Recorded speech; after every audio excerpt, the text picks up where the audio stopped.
Yeah.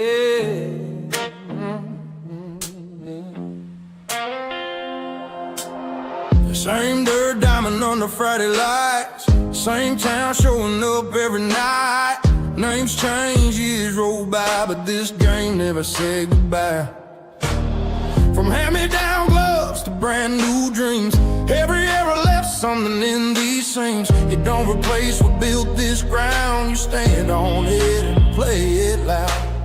If this field could talk, it'd tell you all. Every pitch matters in this town. This is Decatur, this is how we play. 9 innings, no shortcuts, earn it every day. Stand up, let it ring, from the bleachers to the water. This town plays ball with a Decatur vein ballers.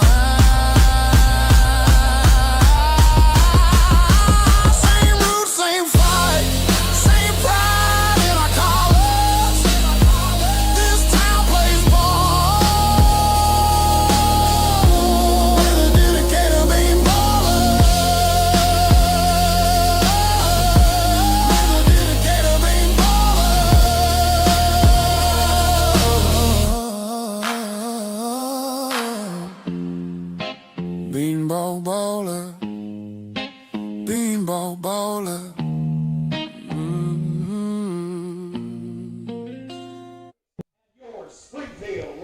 It's the penultimate week for Prospect League regular season baseball, and we're here in the state capital of Illinois, Springfield, for a doubleheader between the Decatur Beanballers and the Springfield Lucky Horseshoes. Daniel Herzog, Truman, Griessel with you. You're listening to Prospect League Baseball on the official YouTube channel for your Decatur Beanballers. And Truman, we're actually playing 2 today. That was the plan back on Saturday. Special circumstances, of course, and the weather sort of ruined the nightcap, but that is the thought today. We're hoping to play 2 today.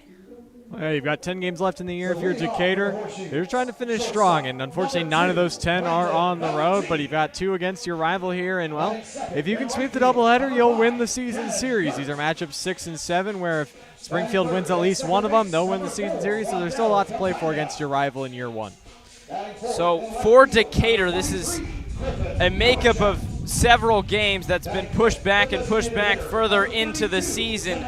Originally, this was a game that was supposed to be played in Decatur that would have taken place back on June 11th. It was then rained out and pushed back into what would have been a doubleheader in Decatur back on July 2nd due to very hot conditions. It was over nearly 150 degrees on the turf, so we only played one in that one, and that was now pushed back. There were no more home games for Decatur. It's going to be made up in Springfield here, but it'll be officially a home game for the Beanballers, who take the field first instead of hitting first, and it's going to be Cade Millville on the mound for Decatur, making just his 2nd appearance, and the graduated senior from Altamont, Illinois, who led all of Illinois 1A baseball in ERA, gets his 2nd start with the Beanballers. His first came back on July 17th last week against the Illinois Valley Pistol Shrimp, where he went 6 2/3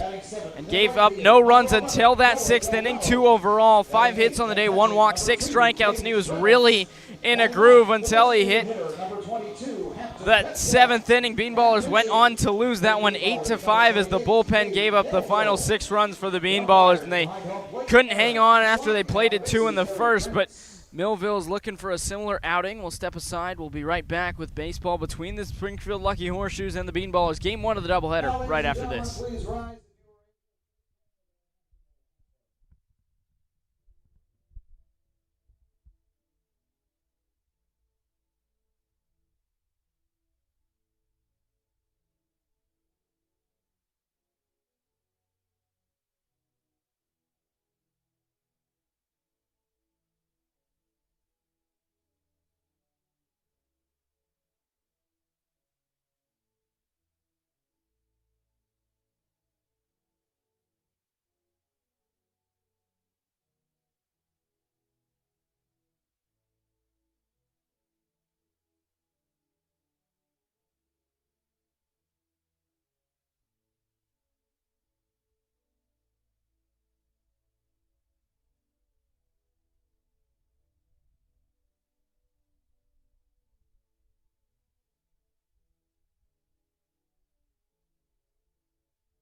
tall, lanky right-hander Cade Millville on the mound for his second start with the Beanballers, and he was very sharp in start number 1, but this is the first time he'll face the Beanballers.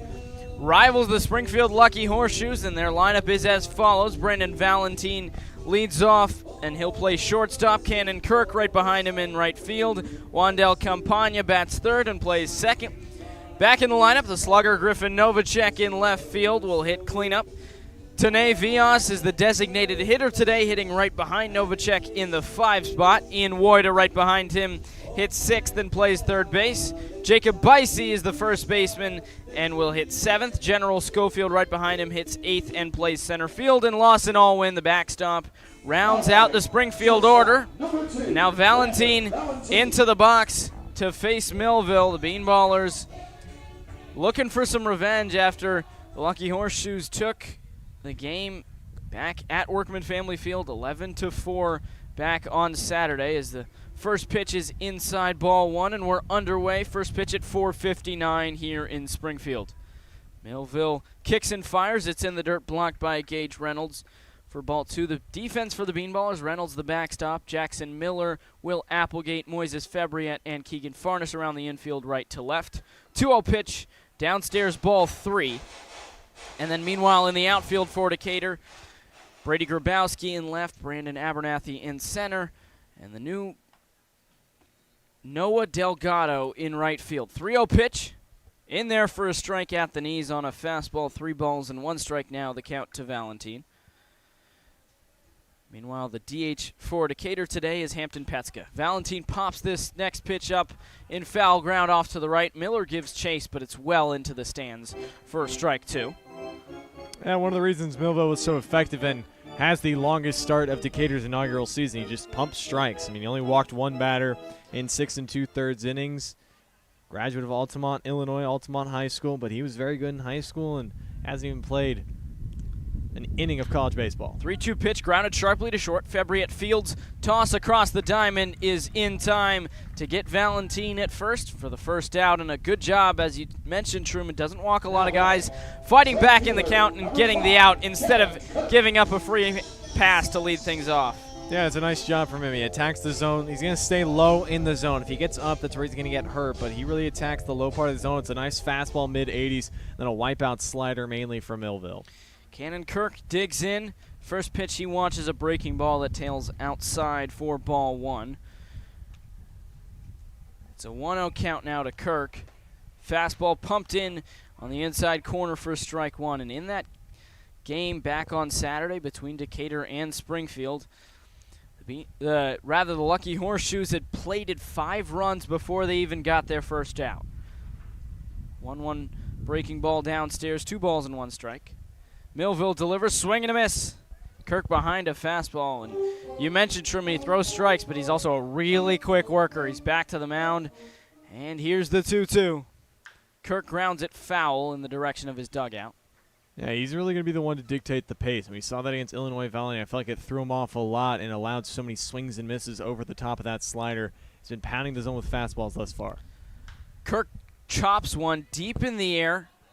In foul ground, Farniss is over. Febriet calls him off and makes the catch.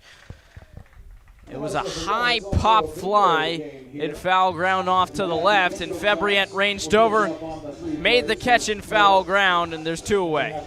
Yeah, it's a nice job, both Farniss and Febriet, but Febriet calls off his third baseman. Luckily, they didn't get near the bullpens. Bullpens are down the foul lines here at Robin Roberts Stadium, but this is well clear of those, and nice job tracking that ball all the way. It can be hard. The bleachers are white here at Robin Roberts Stadium, especially in the outfield. It can be hard to see the ball off the bat. Wandel Campagna fouls one off to the left, and it trickles out of Robin Roberts Stadium. But the Beanballers at Workman Family Field, the last meeting, which was back on Saturday, lost 11-4 as the 0-1 is upstairs on a fastball, 1 ball and 1 strike. And we mentioned Springfield had plated 5 runs before they got an out. They plated 8 runs overall in the first inning, sent 13 men to the plate. 1-1 pitch on the corner for strike 2. A good fastball that paints the up outside corner, and Campagna's in the hole. Well, that game was the first time a road team had won. Now, technically, Decatur's the home team here, but they can still win away from their home ballpark. 1-2 changeup away. 2 balls and 2 strikes now the count. Infield shaded slightly to the pull side. 2-2's inside, and it plunks Campagna. A slider that broke too much, and the first man is aboard for the Lucky Horseshoes with 2 away. Yeah, he just yanks this slider a little too much and was trying to paint the inside corner, but it got too much and it spun away from him. But Nova wasn't affected. He allowed base runners through a couple of his innings until that 7th, but he worked well out of the stretch, even though he was very comfortable out of the windup. So now it's Griffin Novacek to the plate, hitting from the left side against the right-hander. First pitch, Novacek takes upstairs on a fastball, and Novacek, a big slugger. He leads the Lucky Horseshoes this season in home runs. In fact, he's high up on the Prospect League leaderboard in that category. Grounds this one sharply, and it's through for a base hit into right field. Delgado picks it up. Campagna goes first to second.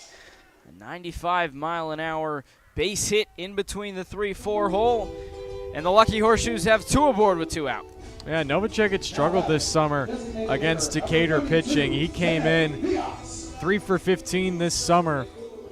That's a nice knock to get him started. That's a fastball inner half. He's too good of a hitter to try and fool him with that. He'll take his single, but you're hoping if you're Millville, you can come up clutch here with 2 outs and just strand these 2 runners.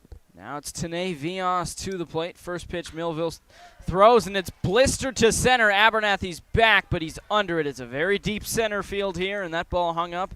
Abernathy made the catch, so 2 get on, but nobody scores. Cade Millville hangs up a 0 in the first inning. We go to the bottom of the first. The Beanballers grab their bats. Still scoreless here at Robin Roberts Stadium.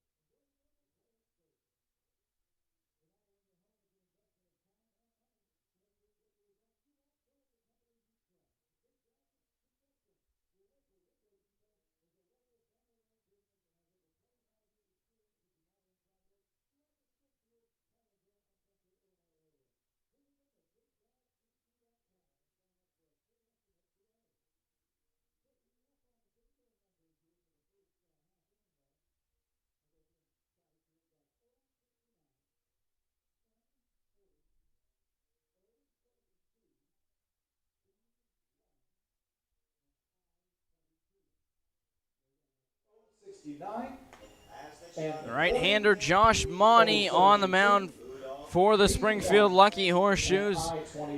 And the Beanballers have seen him recently. Back on Saturday, Monty got the start, got the win to improve to 2-0 on the season. Went 4 innings pitched, gave up 5 hits, only 1 run, a pair of walks, a pair of strikeouts, but was gifted 8 runs by his offense in the first inning, so had a lot less pressure on the mound than he has right now. It's still scoreless, and the Beanballers, who are, despite traveling to Springfield, are representing the home team here in Game 1, as this is a makeup of a game that was rained out in Decatur. And the Beanballers lineup is as follows. Brandon Abernathy leads off in center field. Will Applegate right behind him at second base.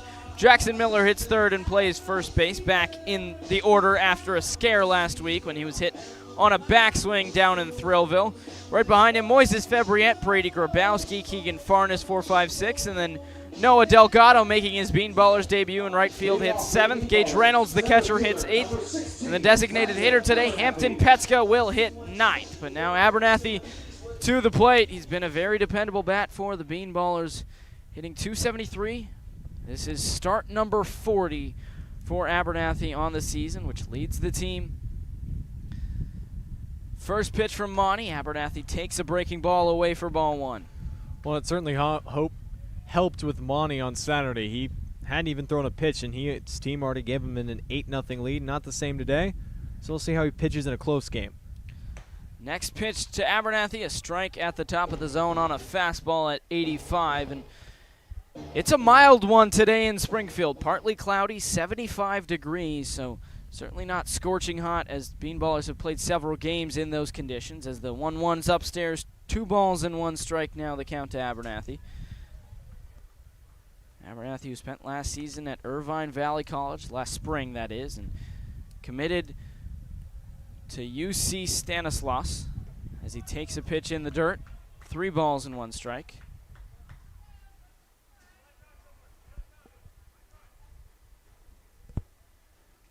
A Huntington Beach native, rather Cal State Stanislaus that is, has a nice 3-1 count. Monty delivers, check swing, called strike off fastball on the outside edge, and the count goes full.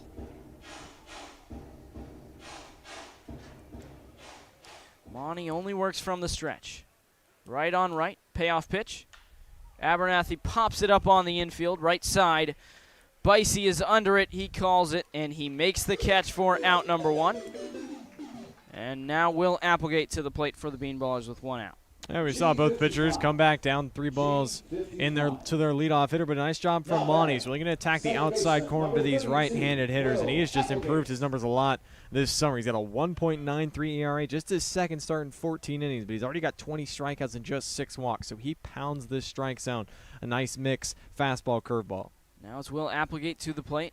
First pitch he sees is a curveball that drops in there for strike 1, and Applegate, his first time up against Monty, walked back on Saturday. And he came up in the 3rd and hit a single. So he has some success against Monty on the mound as the 0-1's another breaking ball that's inside, 1 ball and 1 strike. He's hitting north of 300 is Applegate at 327. The 1-1's inside, 2 balls and 1 strike.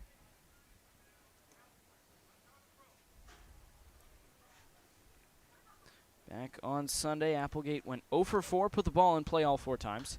2-1's fouled back. It's 2 balls and 2 strikes now. Originally from Illinois, went to Parkland College for 2 years, then spent last season at Utah Valley University. He'll spend next year at the University of Illinois Springfield. 2-2 swung on and missed. Applegate down on strikes, chases a high heater, and they're 2 away. That's a nice job from Monty. Again, he's mixing locations well, not only inside, outside, but raising the eye level, lowering the eye level. He was really tacking low and inside, and then he goes up and away, gets Applegate to swing through it.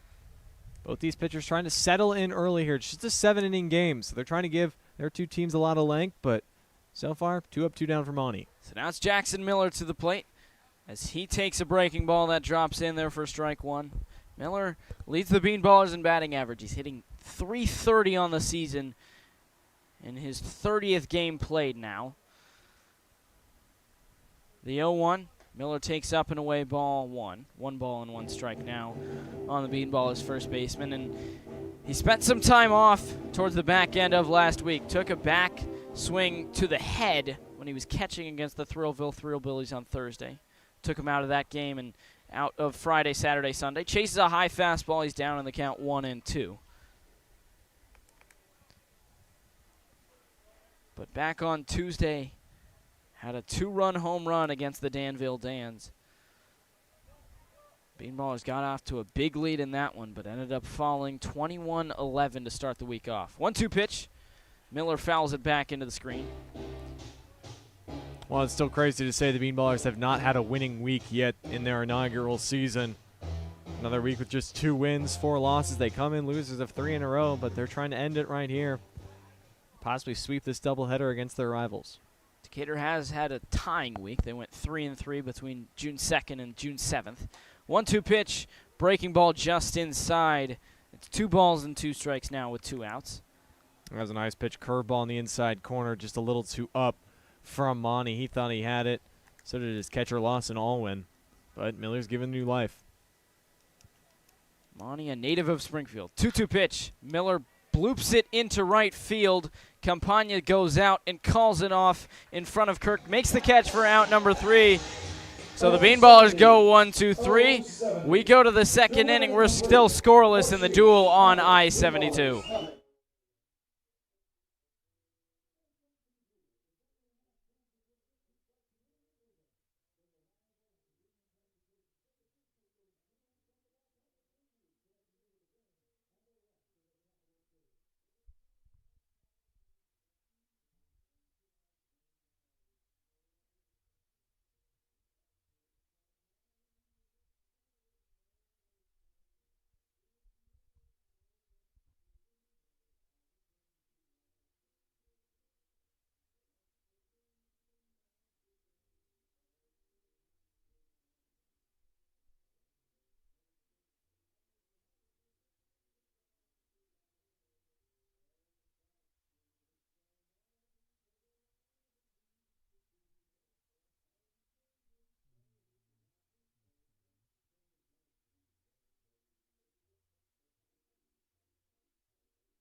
Top of the second now as Cade Millville's on for a second inning of work against a Lucky Horseshoes team that has really struggled against teams not named Decatur of late. The Lucky Horseshoes lost in Burlington yesterday 21-2. They've been outscored 33-4 in the last 2 games, and the 2 before that they lost 16-7 and 23-5 before the win against Decatur on Saturday. So against the Beanballers, they had success, 11-4 the victory, but outside of that, not much, as the first pitch, a breaking ball is in there for a strike against Ian Woida. But in that first inning, that 5 runs scored, another breaking ball, this one upstairs to Woida. So 5 runs scored before the Beanballers recorded an out. 3 of them were on a bases-clearing triple by Woida, who grounds this to the left side. Farnes fields it, toss across the diamonds in time to retire Woida. The first out here in the top of the second. And now it's Jacob Bicey to the plate. Yeah, another nice pitch from Millville, low in the zone. He gets Woida out in front, rolls over, and a nice shot from Keegan Farnes. So I feel like he's gotten more and more comfortable at third base over this last week and a half as he's gotten more playing time in the hot corner. I feel like he's playing the position better. He's not backtracking on balls. He's attacking more. Jacob Bicey grounds one up the middle and in for a base hit past a jogging or running Fabriette. Couldn't quite get to it. And Bicey in a 100-mile-per-hour single off the bat. 1 on, 1 out now for General Schofield. That's where you're going to see a lot of balls get put and playing on the ground. Millville did strike out 6 pistol shrimp hitters, but with how swing happy this Springfield team can be, I expect them to be swinging early and often in counts. So as the defense behind Decatur, even though it's been shaky here in the month of July, they got to be ready. Fabriette does have plenty of range at short, but that ball was blistered even with the grass. Couldn't quite get to it as the first pitch breaking ball is inside to Schofield. Schofield spent last season in the Prospect League with the Quincy Doggy Paddlers. He's a Lucky Horseshoe this year as he breaks his bat on a little chopper up the left side, and Fabriette fields it with a bare hand. Toss to first is in time. A really good job. Had to sprint straight in and toss to first in time as Bicey advances on the play, but they're now 2 away.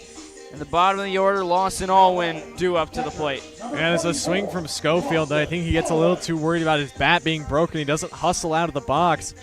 And even though it's a long run for Fabriette, Schofield, with all his speed he possesses, he's not able to beat that out, and I think that's on him. He didn't hustle out of the box, and it costs Springfield a base runner. So the 9-hitter Lawson Allwin to the plate. Runner on second, 2 outs. First pitch he swings, grounds it. Left side, it's through for a base hit. A late stop sign for Bicey. He'll just go second to third as Grabowski fielded that in shallow left. Probably a smart decision by manager Brad Gorkas. But now there's runners on first and third with 2 hits now in the inning, and back to the top of the order and Brandon Valentine. As ball's not hit particularly hard out to left, and Grabowski, who's already kind of playing halfway, he gets a great jump on it.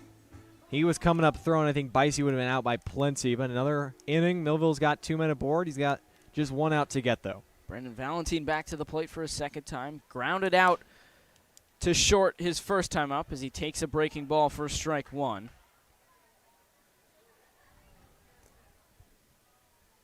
Valentine back on Saturday. Went 0 for 1 with 4 walks, an RBI, and a run. 0-1's inside on a fastball, 1 ball and 1 strike.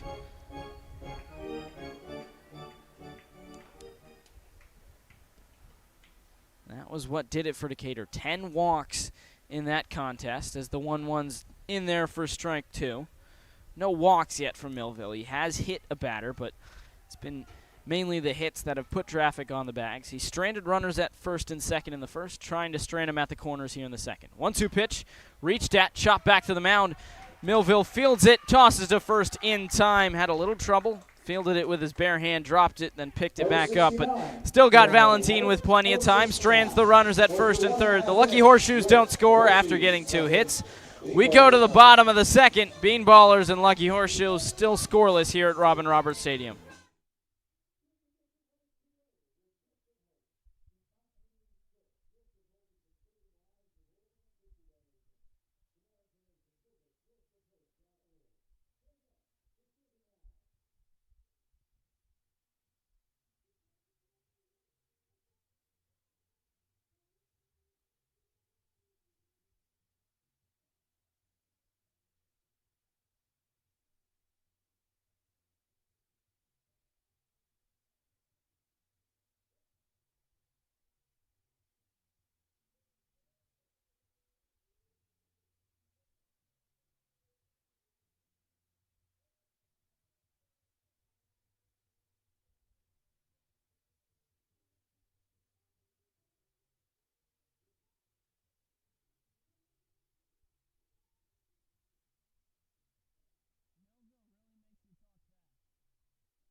Still scoreless as we're set to start the bottom of the second here at Robin Roberts Stadium. The Beanballers representing the home team despite visiting Springfield for this one, as the heart of the order due up for Decatur after it went 1-2-3 back in the first. Moises Febriet, Brady Grabowski, and Keegan Farnes are due up for Decatur. The Lucky Horseshoes have put runners on base. They've stranded 4 so far. First and second in the first and third in the second. They have 3 hits, but we're still scoreless, and the Beanballers looking for their first base runner. And they got sit down pretty quickly, and you've seen Springfield's already sent 10 guys in 2 innings. They've left 2 in each of the first 2 innings. Decatur still looking for their first base runner. But take some of the formula from Springfield. Swing early in the count. Monty's going to attack the strike zone. Febriet swings and misses at the first pitch. He sees a fastball at the top of the zone. Down in the count 0-1. Moises is hitting .229. This is his 30th game played with Decatur. Swings and misses, another high fastball, and he's quickly behind 0-2, but it's been a lot better in the month of July, hitting .278 after he hit just .167 in the month of June. He's become an everyday shortstop since Carter Rich left the team. 0-2 pitch, Febriet fouls it back into the screen, and it's still 0-2. And again, but still his Achilles heel has been sliders, curveballs away. He just hasn't been able to pick up spin, and fastballs have been hitting well, but Monty 3 fastballs to him. Let's see if he goes with a wipeout slider. 0-2 pitch. He does, but Febriet holds off. A slider low and away. 1 ball and 2 strikes now. And really just been the strikeout as a whole. 37 strikeouts and 96 at-bats. Another one is clubbed deep to right. Kirk is back. He looks up, and it's off the wall. Febriet wants 2. Kirk collects it quickly, but the throw-in is offline, and Febriet, first base runner for the Beanballers, with a leadoff double to start the second. Yeah, Febriet continues to swing it well. This is an easy swing, and this is what we usually see from him in batting practice. He goes the other way with ease, and a fastball away at 86. He puts a charge into this one, and it gets a hard kick off this wooden fence, and Gannon Kirk had a chance to throw Febriet out. He was kind of jogging around first base, but the throw was offline. And there you go. Beanballer's first base runner is a man in scoring position. 97 off the bat, and he's really shown his power to the opposite field in the past week or so. Homered against Lafayette a week ago, a 2-run shot opposite field. First pitch to Grabowski, flares one foul off to the right and well out of play. And for Febriet, that's extra base hit number 9 on the season. 5th double. He also has 2 triples and 2 home runs. And base hit number 23. And Decatur has a runner in scoring position looking to score the first run of the ball game. 0-1 pitch. Grabowski takes upstairs. 1 ball and 1 strike.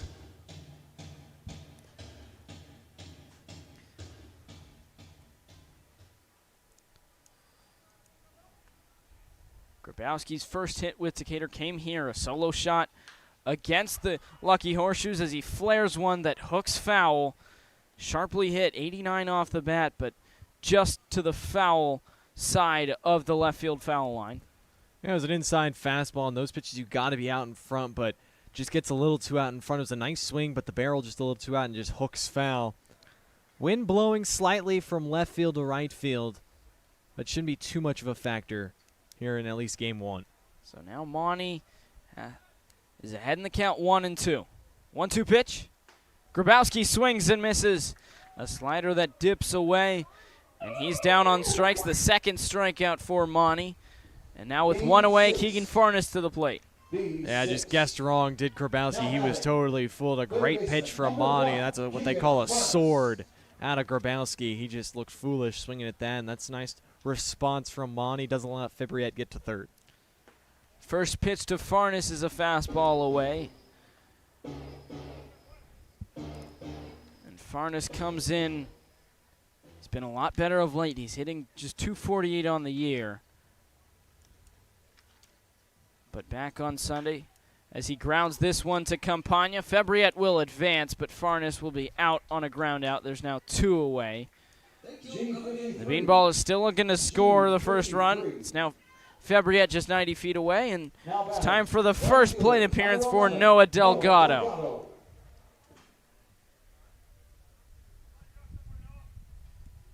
Delgado, in his first plate appearance with the Beanballers, sees a strike at the top of the zone. Strike one. Delgado spent last season at St. Leo University, a native of Northbrook, Illinois, Chicago area, hitting from the left side. Takes a pitch upstairs. It's now 1 ball and 1 strike. He's representing St. Leo University. He's just above 200 there. Played in 32 games as a true freshman. Now he joins the Beanballers for the stretch run of their inaugural season. 1-1 pitch. Delgado takes a slider inside. Back foot breaking ball for ball 2. Really a left-handed hitting outfielder. He replaces Matthew Novominski, who left the team this past Monday to head back to Texas. Next pitch is flared down the left field line. Novacek gives chase, and he catches it in foul territory to end the inning. So the leadoff double for Fabriette amounts to nothing. The Beanballers can't reel him in, and we go to the third, still scoreless in the duel on I-72. And 40. We're through 2 innings, with Springfield and Decatur tied at 0. Head on over to the boat dock, the ultimate destination for all things boating. Gear up.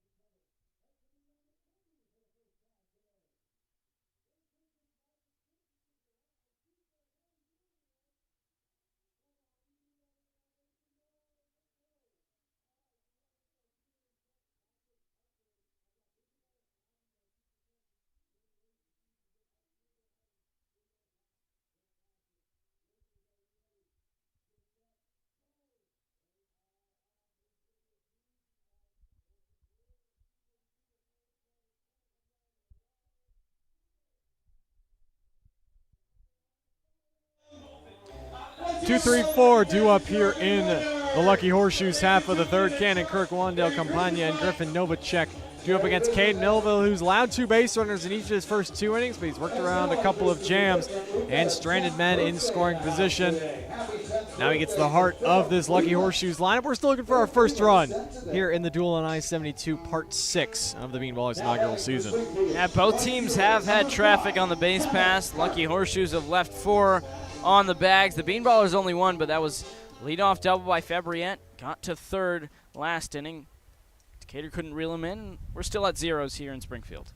First pitch of the third to Cannon Kirk is inside, ball 1. Kirk comes in hitting .268 on the year with 33 hits. 1-0 for Millville, fastball low and away. It's 2 balls and no strikes.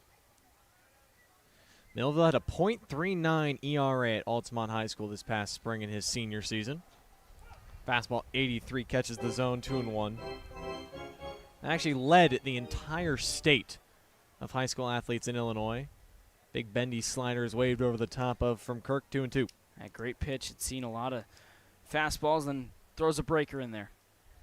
2-2 off the hands, floated out towards center. Abernathy ranges back a few steps, camps under it, and watches it land in his glove for out number 1. That was a good job from Millville. After he goes breaking ball low and away, goes a breaking ball up and in, and Kirk gets to it, but gets plenty of it. 84 off the bat, but just flares it. Couldn't quite get it towards the barrel. There's a quick out number 1, as Millville has done a really good job of limiting hard contact. It's now Wandale Campagna, the Lucky Horseshoes leading hitter at .357. First pitch from Millville, sliders fouled back into the netting, 0-1. Campagna was hit on the foot his first time around against Millville. Next pitch, swing and a miss, 0-2. Campagna went 0 for 2 with an RBI yesterday in that 21-2 loss to the Bees. He's coming off a 2 for 4 with an RBI Saturday against Decatur as the fastball's high and away, 1-2. Overall in the year, Campagna 4 for 11 versus Decatur, entering the final 2 matchups. The 1-2, changeup away, gets him to swing through it, and it's a quick 2 up, 2 down in the Lucky Horseshoes third. A great pitch from Millville. This is a changeup that just flares away. He had seen a lot of pitches, Campagna that is, seen a lot of pitches in on the hands. This one just dies away, and he goes around too far.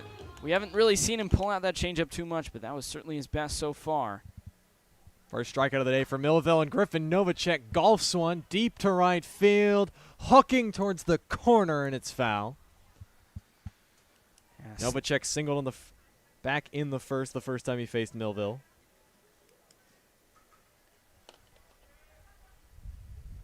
The 0-1, upstairs 1-1. Novacek didn't play Saturday against the Beanballers as him and Dylan England were attending a wedding. But he came back 2 for 3 yesterday versus Burlington. He pops one up and straight back and out of the stadium, 1-2. 286 hitter, 2 hits shy of 40, 38 on the year. Now 39 with that single. As the 1-2 and changeup waved over the top of Millville, strikes Novacek out. He retires the side in order in the third. We're headed to the home half. Beanballers looking to play at the first run.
Gage Reynolds, Hampton Petska, and Brandon Abernathy do up here in the Beanballers half of the third. We're still looking for our first run here between the Lucky Horseshoes and the Beanballers, even though most of these outings so far in Decatur's inaugural season have been lower scoring affairs, even the last 2 times. Springfield has put up 11 and 14 runs, but Cade Millville's held them scoreless, and now Decatur looking to be the first one to strike. Yeah, Millville is just swimming along on the mound. I actually timed him up because I wanted to see just how fast he was going. It was under 14 seconds in between him starting a motion for one pitch and starting his motion for the other. He's going very fast, and we're just swimming along here just past the half-hour mark, and we're already in the bottom of the third inning. Playing a doubleheader today, just for the folks just joining us, 2 7-inning games. The first pitch to Gage Reynolds. He flies one well foul first base side for a strike. Josh Monty gave up a leadoff double last inning, but he worked around it by getting a strikeout of Brady Grabowski and a ground out of Keegan Farnes. Now faces 8-9-1. The 0-1, Reynolds takes a curveball off the plate, 1-1. Reynolds has slowly but surely gotten his average back up now to 276 on the year. He's got a 5-game hitting streak coming into this one. 1-1, inside, 2-1. Yeah, and he's hitting 360 in the month of June. It seems that, especially really after Jackson Miller got hurt, that really propelled him. He kept his hot streak going as he's become more of an everyday guy, and he stayed hot in the lineup. 2-1 curveball check swing. Didn't go around. It's 3 balls and a strike to the Beanballers backstop.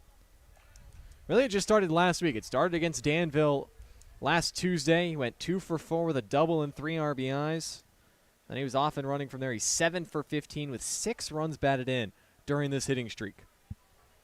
The 3-1, low below the knees, ball 4. Reynolds stays hot, and he's on with a leadoff walk. Yeah, good job from Reynolds, and overall the Beanballers today have done a really good job of not extending the zone and swinging at strikes and not at balls, as Reynolds takes a few pitches that either looked like strikes initially or were right there, but ended up being balls, and he's on with the first free pass for Decatur.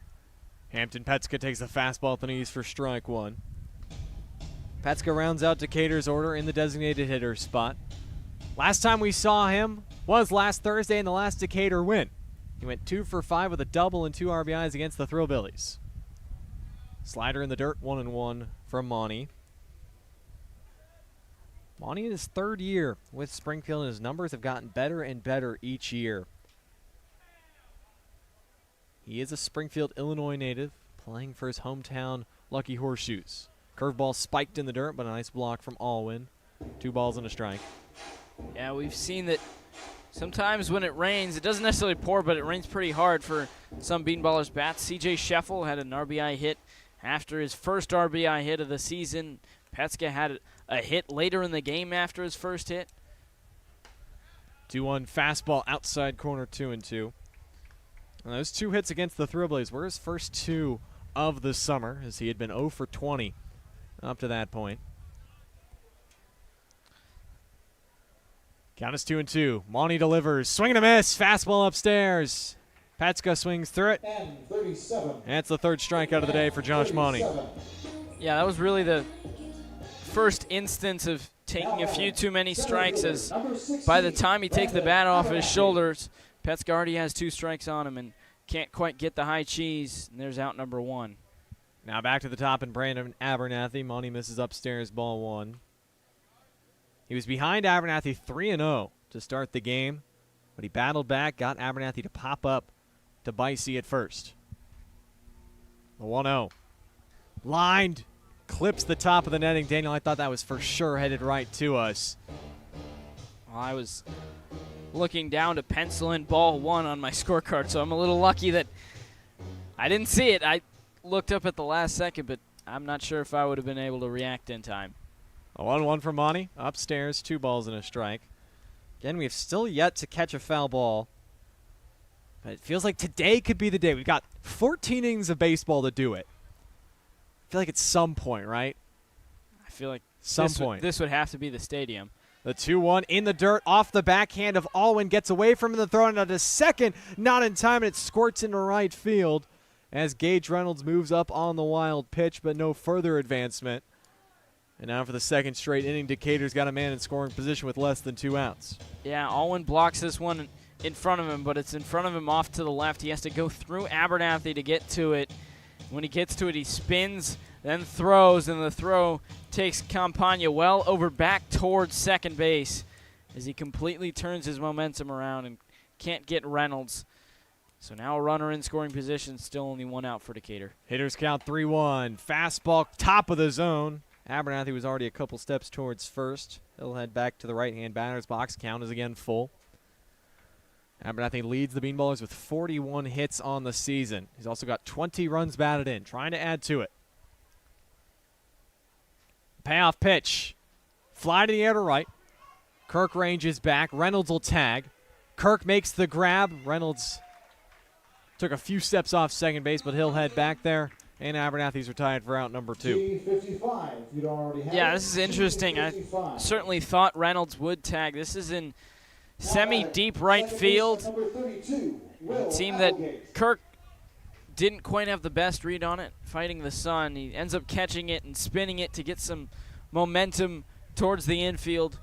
Would have had a chance at Reynolds at third. I still think he would have gotten there safely, but doesn't want to be too dangerous. Now Will Applegate with 2 outs. First pitch to him. He backs out of the way of a curveball inside for ball 1.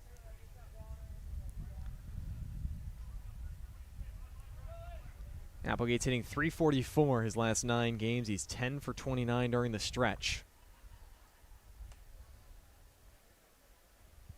He struck out swinging his first time up. The 0-1 fouled off, 1-1. Applegate coming off a hitless performance against O'Fallon Sunday. He went 0 for 4. Just his 3rd start against Springfield in his short tenure with Decatur. He's 2 for 8 against the Horseshoes. Got a man on second. The 1-1. Fastball at the belt. 1-2.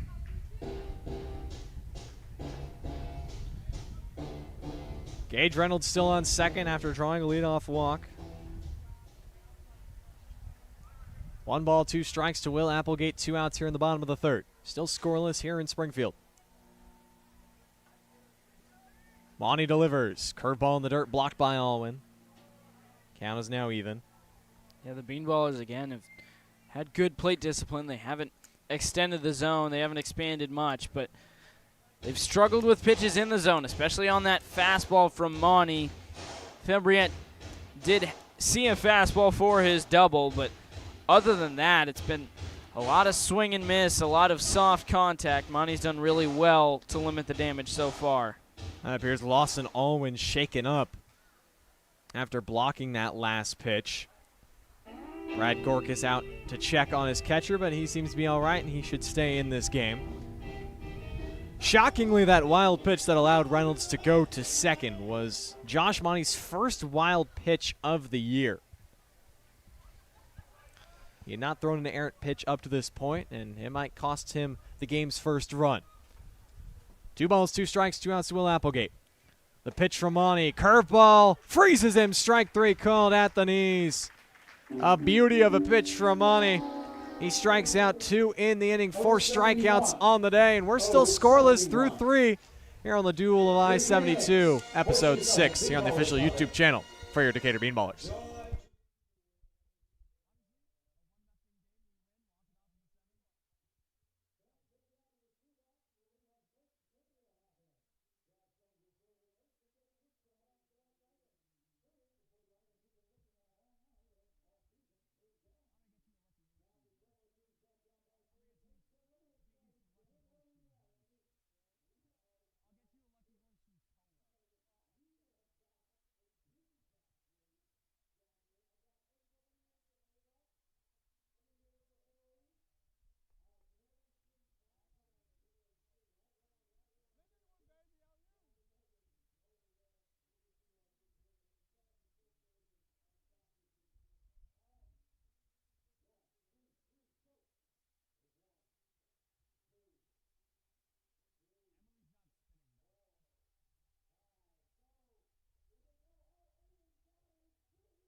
Top of the 4th here at Robin Roberts Stadium in the state capital of Illinois. Caden Millville had his first 1-2-3 inning last inning, picked up a pair of strikeouts. He now faces Tane Villas, Ian Woida, and Jacob Icey, still in a 0-0 game.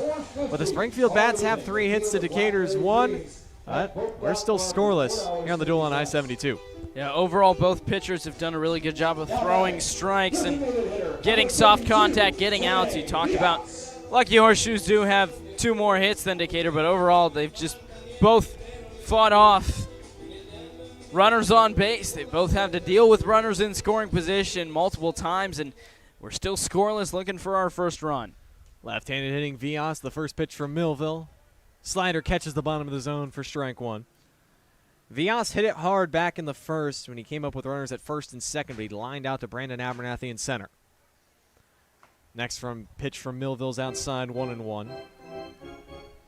Yeah, and that was on a fastball, so Millville starts him off with 2 breaking balls. The 1-1. Slider misses off the outside part of the plate, 2-1. Decatur playing Villas to pull. Will Applegate deep in the hole in second. The 2-1 golfs out towards shallow right. Delgado got a great break on it near the foul line. He makes the grab for the first down. Yeah, you mentioned it. His first step is spot on, straight to his left towards the foul line, and he gets there with plenty of time, collects it. Not very sharply hit again.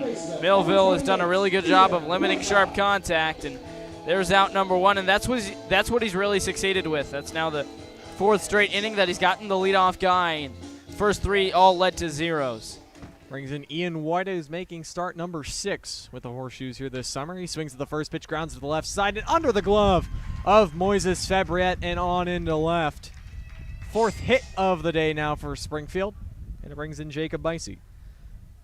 Yeah, this is a breaking ball. It's hit pretty sharply off the bat of Woida. 88 takes Fabriette into the hole, and he's right on the edge of the outfield grass. There's a deep change in down in verticality, and height change between the infield. The infield's a lot higher up than the outfield, so that one is probably part of the reason why it snuck under Fabriette's glove. First pitch to Bicey. He swings away, grounds one into center field. Back-to-back singles now for the Horseshoes. Hit number 7 for Woida, and now hit number 24 for Bicey, his second of the day. And yet again, the Lucky Horseshoes have something brewing here in the fourth. Yeah, and Bicey's really jumped on him. This is a fastball from Millville at 83. Took a little bit off it, and 101 off the bat. Bicey's only seen 2 pitches, and he's blasted both of them for singles. So now with 2 on, only 1 out, Millville's going to have to work his way out of a jam. First pitch to General Schofield. He breaks another bat, and it's off the glove and under the bare hand of Fabriette and Millville. So for the second time today, General Schofield breaks a bat, but this time it results in an infield single. And now the bases are all loaded up for Springfield. Yeah, this one's right off the hands. As mentioned, fractures his bat. It stays intact, but it clearly hear by the sound. And Millville, who's coming off the mound, tries to reach for it, gets a little glove on it, and Fabriette, who is running in on the trying to barehand it, instead has to readjust as it goes further towards his left and can't come up with the ball. First pitch is taken for a strike from Lawson Allwin after the previous 3 had all been base hits off the bat of Springfield. 1 out in the inning. The 0-1 from Millville. Swing and a miss from Allwin. 0-2. That's hit number 23 now for Schofield. Plenty of speed on the bases for the Lucky Horseshoes. Millville out of the windup. The 0-2. Changeup downstairs. Gets Allwin to chase. Huge strikeout for Cade Millville. Now 2 out in the inning. Yeah, huge indeed. Good morning, good afternoon, good night. But there's a little twist on good night as the first 2 were fastballs that he couldn't get to or just watched. And then now that Allwin was down in the count 0-2, down chasing a changeup, and there's a big out number 2. Third strikeout of the game for Millville. Out of the windup, first pitch to Brandon Valentine is lined into left field for a base hit. Springfield's going to strike first. They'll only get 1 as the throw back in from Grabowski is a good one, but Valentine comes through with 2 outs, and the Lucky Horseshoes now lead 1-0. Yeah, Bicey doesn't really run very well. He's a big first baseman. Goes second to third, and while he does tail a little bit off the bag, I'm sure he was a stop sign all the way, but this is sharply hit off the bat, and it's just rinse and repeat, station to station, and there's the first run of the ball game. Bases are still loaded now for Cannon Kirk. He takes a first pitch strike. Kirk 0 for 2 today. As for Valentine, that's his 31st hit and his 19th RBI. The 0-1 to Kirk off the outside part of the plate, 1-1. 4 hits in the inning, all singles off Millville. Trying to escape this jam with just the 1 run allowed. The 1-1 slider swung over the top of from Kirk, and he's down in the count 1-2. And overall, all 7 hits for the Lucky Horseshoes have been of the 1 base variation. Now the 1-2 is lined, but well found on the left field line. Ends up in the Springfield bullpen. Breaking ball inside that Kirk gets the barrel to, but he's way out in front of it, and all he can do is put it well foul and out of play. Another 1-2. Slider on the ground to short, and it's by Fabriette and on into left. Everybody moves up station to station. Bicey scores, and it's back-to-back RBI singles from the top 2 hitters in the Springfield lineup with 2 outs. Yeah, both Valentine and Kirk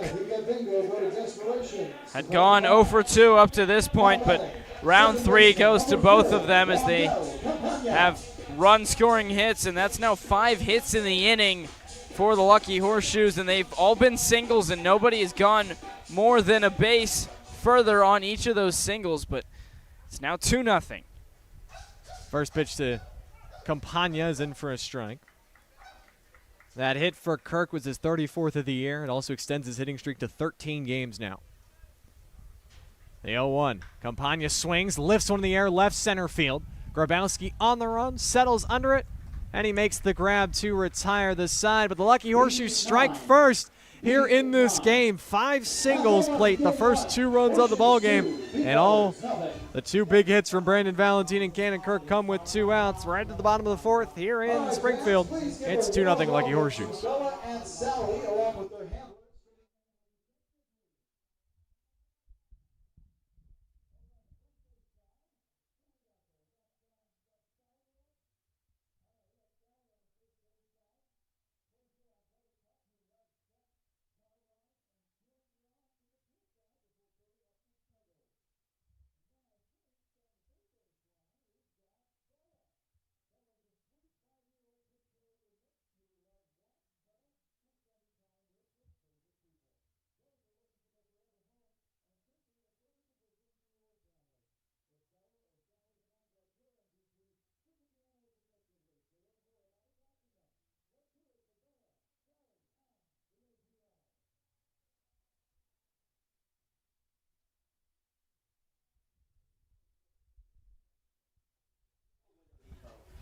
Bottom of the fourth here in Springfield. It's the Lucky Horseshoes who strike first against Decatur. They get 5 hits in the top of the fourth, all singles off Cade Millville, but that plates the first 2 runs of the ball game.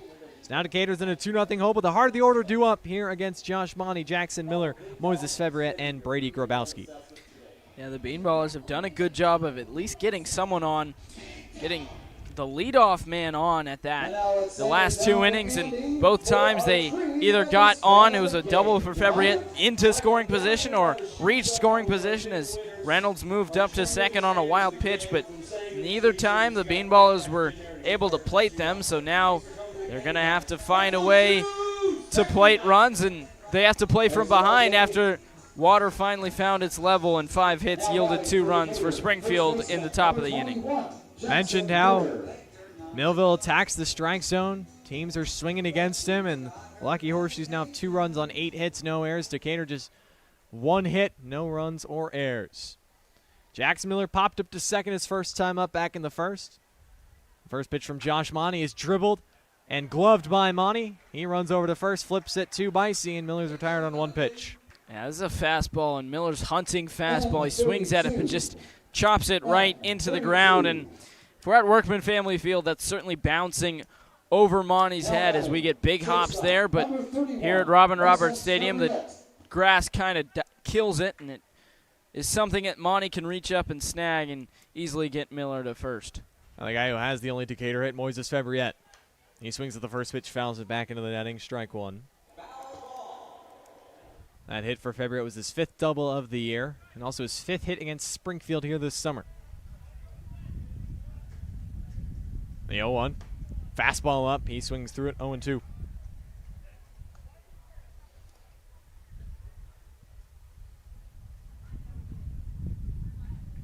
Down in the count, 0-2. Monty delivers. Fastball cut on a miss from Fevriet. 3 strikes, 3 pitches by him, and a quick 2 outs in the Beanballers' 4th. Yeah, he's clearly struggled with the fastball up, and Monty notices that that's something he'll chase, and he chases it here, and Monty gets him down on strikes. Decatur came in hitting .295 as a team here in the month of July. But just 1 hit, just 2 base runners through the first 3 2/3 innings as Brady Grabowski takes a fastball up, ball 1. He struck out swinging his first time up. Strikeout number 5 of the evening for Monty. 1-0 is popped up, first base side. Bicey tracking it over into foul territory near the tarp and watches it land in the first row of seats for strike 1. That certainly didn't go too far out of play. That was something that Bicey might have had a chance at if he got there quicker, but it's just a lot of ground to cover and has to keep looking back as there are several things he needs to gauge. He needs to gauge the tarp, the fence, the grass, the dirt. Couldn't get there in time. 1-1 pitch is just below the knees for a ball. 2 balls and a strike. Now against Grabowski. He's got 7 hits on the year, hitting .269. With that aforementioned homer against Springfield. He swings at a pitch and lines it up and out of the stadium, 2-2.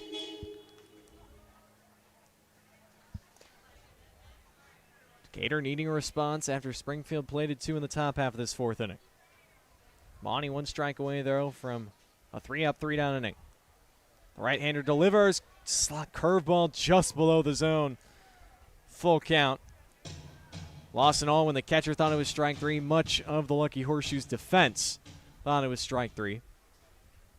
Yeah, good job, though, from Grabowski to lay off that one. I do think it was a little bit outside. And the payoff pitch is upstairs, ball 4. Second walk of the day issued from Monty. It gives Decatur a 2-out base runner. Yeah, again, a good job of not expanding the zone by Grabowski, and he gets on for the first time because of it. So now, again, it's just, can you get a hit with a man on base? The Beanballers so far today are 0 for 6 with guys on base and 0 for 5 with guys in scoring position. First pitch to Keegan Forrest is a strike, low and away. That's Grabowski's 12th walk already drawn in his tenure with Decatur. It extends his on-base streak now to 10 games. The 0-1 to Farnes. He slaps one down the left field line. A long run, Novacek near the foul line, and it drops in fair. It's a hit for Farnes. Grabowski only moves up to second, but back-to-back base runners have now reached for the new man, Noah Delgado.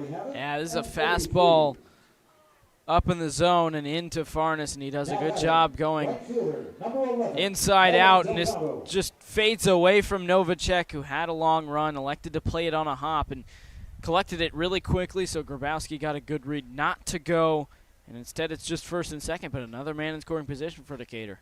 First pitch to Delgado, a fastball in the inner half for a strike. For Farnes, that's his 26th hit of the year, also his 8th hit against Springfield. He has raked in the Duel and I-72 series. The 0-1 to Delgado, swung on, fouled off back into the seats. Quickly, 0-2. To the newest Beanie Baby. He joins the squad after Matthew Novominski and Jackson Snitko depart. He's now trying to come through for his team with 2 outs. Springfield did it in the top half. Back-to-back 2-out RBI singles. Can Delgado do it here? Monty from the first base side of the rubber. The 0-2 in the dirt, smothered by Alwyn. Yeah, speaking of Farnes, he went 1 for 3, so had one of those hits against the Lucky Horseshoes back on July 18th, back on Saturday. He also walked twice. Decatur actually had 9 hits. They batted around 4 times and into the 5th time around, but it was the walks for the Lucky Horseshoes that 1-2 lined into center field. Delgado's got his first hit. Schofield comes up throwing, but the throw is offline. Grabowski scores. And the newest Beanie Baby comes through with a 2-out RBI knock. Yeah, scoring with 2 outs. There were 2 outs, nobody on. It's a 2-out walk to Grabowski. Then Farnes singles him to second, and a little flare from Delgado that finds the green grass in the outfield. And it was hit soft enough. There were 2 outs, so Grabowski was running on contact. He comes around to score, and the Beanballers have cut the lead in half. Now for the hottest Beanballers hitter, Gage Reynolds. He's got 6 runs batted in during this 5-game hitting streak. He walked his first time up last inning. He's now got a chance to come through with Keegan Farnes at second, Delgado at first. First pitch from Monty, a fastball grounded towards short, gloved by Valentini, goes to second for the force out to get Delgado by a step. But the Beanballers get a run back in the bottom of the 4th. They plate 1 on a Noah Delgado RBI single. We're through 4 here in Game 1 of this doubleheader between the Lucky Horseshoes and your Decatur Beanballers, and it's 2-1 Shoes. One of the leading healthcare organizations in Illinois.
Top of the 5th. Here in the first of the final 2 matchups in the inaugural Duel and I-72 series. Springfield leads the season series 3-2, so if they can win at least one of these games today, they will win the season series and also keep their playoff hopes alive. They currently sit 4.5 games back of the Terre Haute Rex for the second half playoff spot in the Central Division. Terre Haute 12-7, Springfield 7-11. But a couple of important matchups against the Rex still to be played. But all that sits right now is Springfield's worried about beating their rivals. They sent 8 to the plate last inning. They scored 2 runs on 5 hits. It'll be Novacek, Vias, and Wojda back out facing Cade Millville. Novacek 1 for 2 today, the big lefty slugger. Infield shades him around to pull. He swings through a changeup, strike 1 to begin this at-bat. There's a hit brigade, 5 singles last inning For the Lucky Horseshoes, played to 2 runs, and Novacek was the only guy who didn't come to the plate. The 0-1. Looping curveball up above the zone. 1 ball, 1 strike now on Novacek. He's now just 4 for 17 this summer against Decatur. He takes a slider off the plate, 2-1. Seems like he's mashed against everybody except the Beanballers. The 2-1, off the end of the bat, dribbled toward first, glove by Miller. He'll take it himself, and Novacek's retired to begin the Lucky Horseshoes 5th. Yeah, it seemed Miller had a tough read it off the bat, but found the ball as he was fighting the sun, and it was right in the chest. A nice long hop for him. Took it to the bag himself, and Novacek wasn't more than a few steps out of the box. So a quick, easy out number 1 for Decatur is now 5 straight innings that Millville has retired the leadoff guy. Now for Tane Villas. Villas has put the ball in the air a couple of times, but he's 0 for 2. This time he puts it on the ground. A dribbler toward short. Febriat gloves. On the run. Throws. Not in time. Villas beats it out. Decatur can't believe it, but great hustle. Gives the Shoes a 1-out base runner. Yeah, the entire infield for the Beanballers have their hands on their heads as they look in the direction of the first field umpire. Now Gabriel is out to have a chat with him, and it looked like Febriat took a little bit of his time just to make a good, strong throw as he was on the run, but it still did look like he got him at first. I can certainly understand their frustrations, but it certainly was a close play. Now bang play. Nice hustle from Villas, but I think you made the point exactly. Febriat just took too long. Not sure if he didn't get his hand on it, but he certainly ran 3 or 4 steps before throwing it. Thought he had more time than he did, and it's the 9th hit of the day for Springfield, all singles, and it's Villas' 16th hit of the year. Now Ian Woida, he swings to the first pitch, lines this one deep into left center field, and it's going to one-hop the fence. Villas is chugging to third. He's going to get the wave. Febriat up with the throw home in plenty of time. Villas is hosed. Fantastic relay, Abernathy to Febriat to Reynolds for out number 2. Yeah, Abernathy throws the ball really well in center, and he gets to this ball quickly. It's blistered 96 off the bat of Bicey, but it bounces. The wall is angled, so it bounces more towards center. He gets to it quickly, and then Febriat has an absolute fire hose. And you talked about it. Villas was absolutely dead to rights, and the Beanballers keep it at just a 1-run ball game. Villas had hit third base when Febriat got the ball in shallow left center. So now 2 outs in the inning. Woida on second with the double. It's the first extra base hit of the day for Springfield, and also Woida's first extra base hit that wasn't a triple. He came in picked up his 7th hit back in the 4th inning, and 3 of his first 7 hits had been triples. Now his first double of the year, and John Toney out to talk to Cade Millville, who's looking to get through 5 innings strong. These 10 hits are the most hits he's allowed in his entire pitching career, at least high school, and now summer before his freshman year of college. The most he gave up this past spring at Altamont High School was 8 against Mattoon. And I did notice after that out at home on the play, the field umpire and Moises Febriat had a chat. Febriat sort of waved him off with a smile. Might have been confessing that he did, in fact, make a mistake. Who knows? But overall, all is well. Jacob Bicey takes a curveball for a strike. Dangerous hit at the plate. He's 2 for 2 off Millville. Scored a run last inning. He's now up to 25 hits on the year. The 0-1. Fastball in the outside corner. Quickly, nothing and 2. Just 3 strikes. Just 4 strikes. Excuse me. Yes, 3 strikeouts today for Millville. So less than his 6 he had against Illinois Valley, but he's just been pounding the strike zone. The 0-2. Check swing slider. He went around.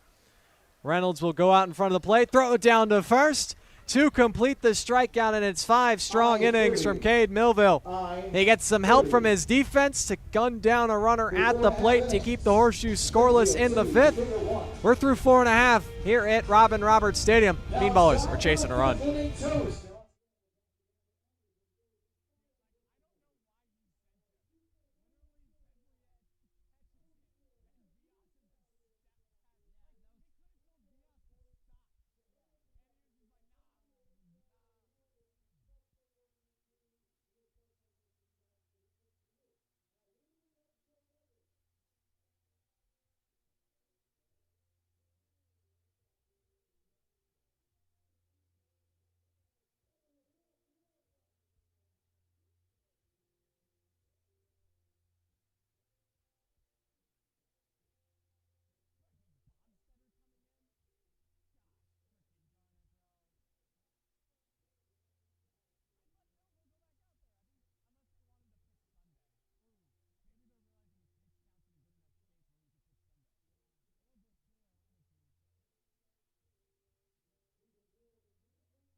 9-1-2 due up for Decatur here in their half of the fifth. We're just playing 7 in both of these games of this doubleheader, so 9 outs to play with. If you're the Beanballers, you're just trailing by a run. Even though you're getting significantly out-hit 10-3 by Springfield, you just trail by a run. A fantastic outfield play. Abernathy to Febriette to Reynolds to gun down a runner at home in the top half of this inning has kept it at this score. And now it's the job for Decatur to come back and tie this and take the lead. Hampton Petska leads off. The first pitch from Josh Monty is off the plate, 1-0. He got Petska swinging on a fastball up the first time these two players met back in the third. Next pitch from Monty, curveball that only makes it about 55 feet home, 2-0. Petska representing Sauk Valley Community College. He hit .217 this past spring. He's just 2 for his first 23 here with Decatur. 2-0, hardy hack on a fastball elevated, but he swings through it. 2 balls and a strike. Have to think he'll get some more playing time with Jackson Snitko back home in California. 2-1, fastball fouled straight back and off our heads, and I'm going to go get it. And Truman's actually going to point it out for a little kid to Daniel, grab. I was so close. I was so close. I got it. You want it? You take it. Okay. Kid ends up with it. I'm still devastated. That was perfect. It got under the awning, but not tall enough. My 6'2" frame, not tall enough. Meanwhile, the count is full against Petska. That one's going to keep me awake. And the 2-2 curveball in the dirt. Nice job. Hampton Petska represents the tying run, works a leadoff walk. Yeah, good job from Petska, as you said, and it was really just important to get ahead in the count early, not take too many strikes, as you saw him foul off a few pitches, and it means that Monty can't be quite as, or has to be a little more perfect, that is, and misses the zone on the last pitch, and Petska's on base to lead things off. Abernathy swings at the first pitch, fouls it out of the stadium first base side. This is certainly, of the stadiums we've been to, Truman, most likely foul ball place for us. But again, the one time I wasn't expecting it. I mean, it was a little high.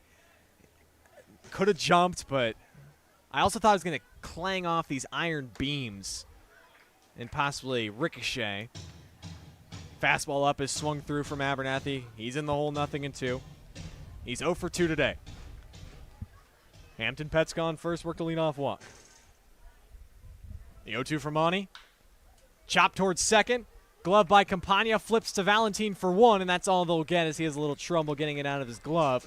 But they cut down the go-ahead runner for the first out. yeah, this one looks like it ate up Campagna a little bit. He waits back on it. It's hit pretty sharply, but the grass slows it down. 95 off the bat for Abernathy, but he runs well, and Campagna, a late adjustment to field it cleanly, means they can only get 1 on the play. So the tying run's still at first base, but plenty of speed for Will Applegate, who struck out twice. Takes the first pitch fastball away for ball 1. Struck out swinging in the first, struck out looking back in the third. It's been Applegate's Achilles heel a little bit. Now 16 strikeouts in 54 at-bats. Check over to first from Abernathy, but he's back in plenty of time. He's only been caught twice this year stealing bases. He's got 14 successful attempts. Trails Keegan Farnes for the team high. The 1-0. Applegate swings, laces one, up the alleyway in left center field, and it's down for a hit. All the way to the fence. Abernathy with great speed easily is going to score, and this game is tied at 2 off the bat of Will Applegate. Yeah, there's a fastball in the zone, up a little bit, but Applegate puts the barrel to it, puts it middle away, perfectly in between Novacek and Schofield. It goes all the way to the wall, and as you mentioned, Abernathy got a really good jump at first and was well around third by the time it was collected. Now the Beanballers have tied this game. 18th hit for Applegate, his third double. He's got now 10 RBIs, and he represents the go-ahead run with 1 out here in the bottom of the 5th. Monty's first pitch to Jackson Miller is upstairs, 1-0. Miller hitless so far today, 0 for 2. Hoping that extended break off Doesn't affect with his red-hot bat he's had in the month of July. 488 he came in hitting. Swings, pops one up, back behind home, and this one is going to escape out of the stadium for strike one. Miller's one hit shy of 30. He's trying to join Brandon Abernathy and Jackson Snitko, and O'Neal Feliz is the only as in the 30-plus hit club. Fouls another fastball back, 1-2. And he's really frustrated with himself at that one. That was a fastball. It's a little bit up, but it was right down the middle of the plate, and Miller couldn't quite get up to it. He now has to battle 1-2. He's got 14 RBIs on the year. Trying to give the Beanballers the lead, 2-2 here in the bottom of the fifth. Monty a deep breath on the mound. The 1-2.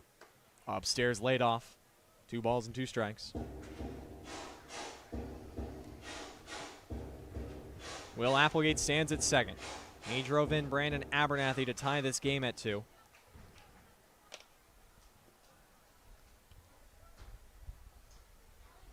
Two balls, 2 strikes. Long look to second for Monty. He delivers. Curveball fouled straight back from Miller. A hanger. And Monty gets away with. And Miller stays alive. Yeah, definitely got away with this one. It was just a little too high up, again, for Miller to get to. He overcompensated just the tiniest bit to try to get under the curveball, and now still 2 strikes, but he's doing a good job to fight. Another 2-2. Curveball, check swing. Miller went around. Alwyn Fields throws to first. And it's a huge out, number 2. As Monty gets Miller to strike out swinging. And Miller does a good job in this at-bat of fighting off a ton of pitches, but he sort of just goes into auto swing mode, and this is a curveball that's well below the zone in the dirt and can't hold up, goes around, and now the Beanballers have 2 outs and still only Applegate on second. 6th strikeout of the day now for Josh Monty. Ties his season high he had back on July the 12th against the Quincy Doggy Paddlers. Now 2 outs for Moises Fabriette. First pitch, curveball, check swing, but Fabriette went around. Fooled him. Fabriette has one of the 4 Decatur hits off Monty here this evening. It was a double back in the second. Trying to score Will Applegate from second and give Decatur the lead. Another curveball glances off the shoulder of Alwyn all the way to the backstop, and that allows Applegate to move up 90 feet now to third. Yeah, you still would need a base hit to score him unless you get another wild pitch like that, but yeah, that's just one that has a lot of late life to it, and Owen gets down but can't quite get over enough as it slips away to the right of him and just yanked a little bit too much by Monty on the mound. He had no wild pitches coming into this outing. He's got 2 today. The 1-1. Fastball lined. Shallow center. Schofield didn't have to move much. And he's got it to retire the side. But a brand new bowl game here in Springfield as Will Applegate comes through with an opposite field RBI double. We've played 5 full. It's 2-2. Horseshoes and Ballers.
Five innings are in the books. We're all knotted up at 2 here in the Illinois State Capitol at Springfield.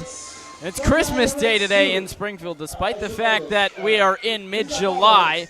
We've had General Schofield. Christmas theme music all day, and a lot of the Springfield interns are wearing fake antlers. As now General Schofield to lead off the 6th inning. Fouls one off to the left out of play. 0-1, and it's Cade Millville back to the mound. He went 6 2/3 in his first start as a beanball. He's into the 6th in start number 2.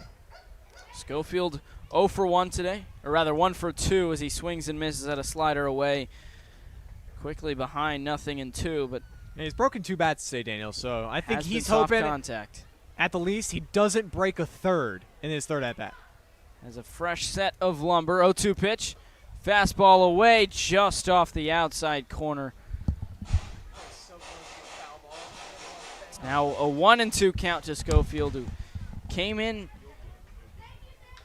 as he taps one foul at the plate. Still 1-2. Schofield came in hitting just 191, but he plays very good center field. Has only made 2 errors on the year. 1-2 pitch from Millville.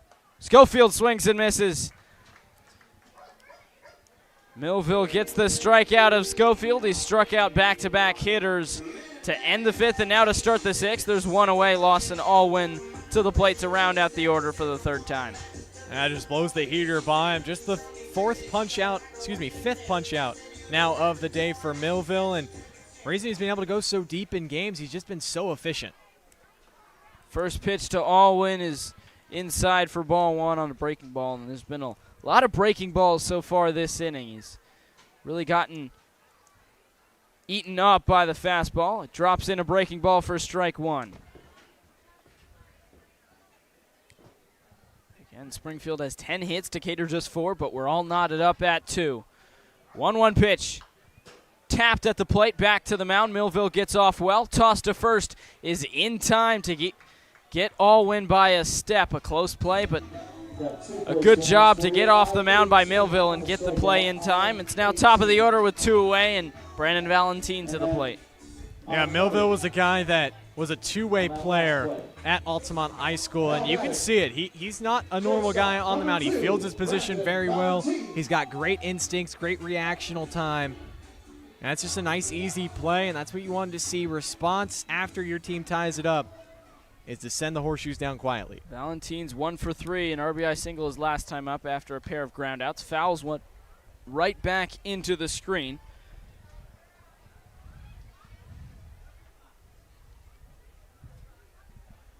He's hitting just 238 coming into today. 0-1 pitch. On the outside corner with a fastball. 0-2.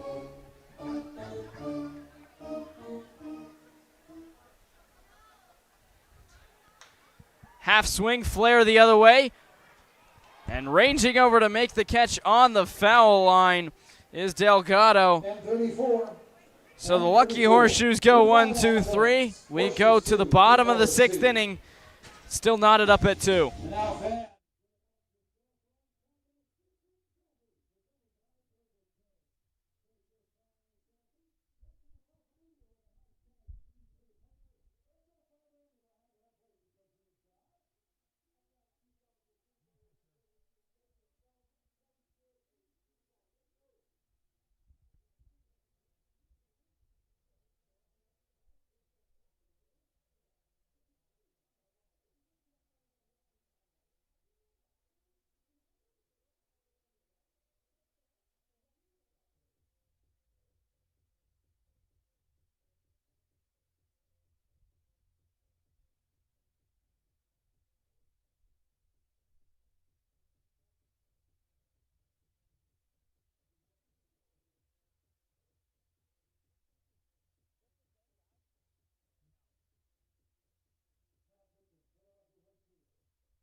Anthony Rebus, the right-hander, to the mound to relieve Josh Monty. The first call to the bullpen for either team here to start the bottom of the 6th inning. And we're still looking for someone to take the lead here, as we're only playing 7. It's a doubleheader, but at the moment we're all knotted up at 2 between Decatur and Springfield. The Lucky Horseshoes had 5 singles back in the 4th, scored 2 runs. Beanballers got a run back in the 4th and an RBI single from Noah Delgado, and then an RBI double from Will Applegate last inning to tie this game. And overall, Springfield has 10 hits, Decatur just 4, but we're all knotted up at 2, and Rebus comes in, making his 18th appearance on the year, which would be 7 more than anyone else on the team, but has a 7.85 ERA. Looks to keep runs off the board. Grabowski to lead things off. 5-6-7 due up for Decatur, and breaking ball inside near the head area that Grabowski ducks out of for ball 1 to lead things off. Yeah, but Rebus has been a lot better inside the friendly confines of Robin Roberts Stadium. A 3.52 ERA, 8 strikeouts to 3 walks at home. So he's been a lot better at home than he has been on the road. 1-0 pitch. Grabowski takes a fastball downstairs, and plenty of zip on the fastball for Rebus. That last one clocked at 89. High 80s, low 90s for the right-hander. 2-0 quickly, a hitter's count for Grabowski. It's 0 for 1 with a walk and a run scored. Grounds one to the fair side of the third base bag, and it's into left field. Novacek over to collect. Grabowski a big turn, and he's cruising into second with a leadoff double. Yet again, the Beanballers' leadoff man is aboard, and the tying run, rather the go-ahead run, is into scoring position. That's a fantastic swing. Opponent's hitting 266 off Rebus, but he falls behind 2-0, and then a fastball inner half. Great swing from Grabowski. He ends up at second with his first double of the summer. Now, if I'm Decatur, I mean, I think Springfield knows that Keegan Farner's probably going to lay down a bunt here. The corners are in, but he's your best small ball guy, especially with the new guy, Noah Delgado, and then Gage Reynolds to follow. I'd love to see if Farnes can get a bunt down and get Grabowski to third base. Keegan Farnes to the plate, hitting from the left side against the righty. He's 1 for 2 today. First pitch he sees, takes a fastball on the outside corner for strike 1. Interestingly, not squaring that first pitch. There's a big hole to the left side, so maybe he's just trying to slap something the other way like he did the last time. Corners are in, though, in case he does square. Middle's back. Rebus delivers. Fastball outside. 1 ball and 1 strike now to Farnes. Native of Benald, Illinois. 6'1", 190, the right-hander. Spent last year at Illinois Springfield. Was a 3-sport athlete, baseball, basketball, and golf in high school. 1-1 pitch, Farnes fouls back into the screen. Quickly, 1 ball and 2 strikes. And now if you're Farnes, you're just trying to do something productive. You want a ground ball to the right side to at least get Grabowski to third. That's how you can be productive. I mean, ultra productive is you score him with a base hit. But the least you can do is advance him to third somehow, some way. Yeah, big hole left side, but with a runner on second, nobody out, that's not where you want to put the ball unless you can get it through. Corners have moved further back with 2 strikes. 1-2 pitch, golfed in the air, left center. It fades away from Schofield, so the left fielder Novacek makes the catch, and Grabowski is forced to retreat back to second.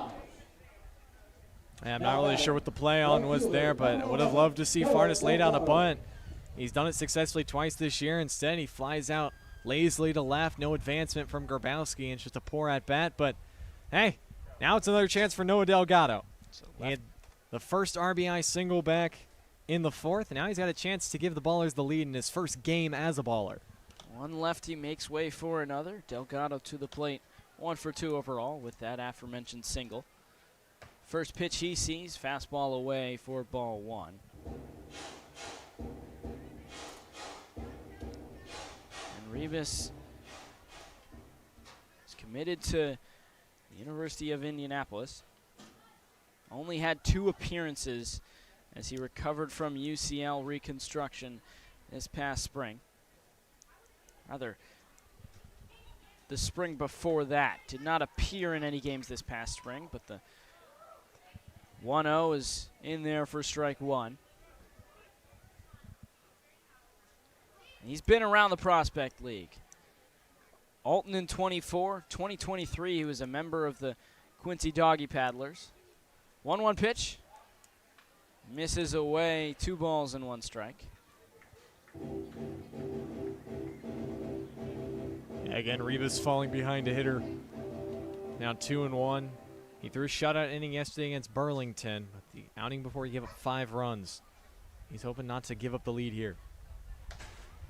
2 1s away. It's now 3 balls and 1 strike for Delgado. And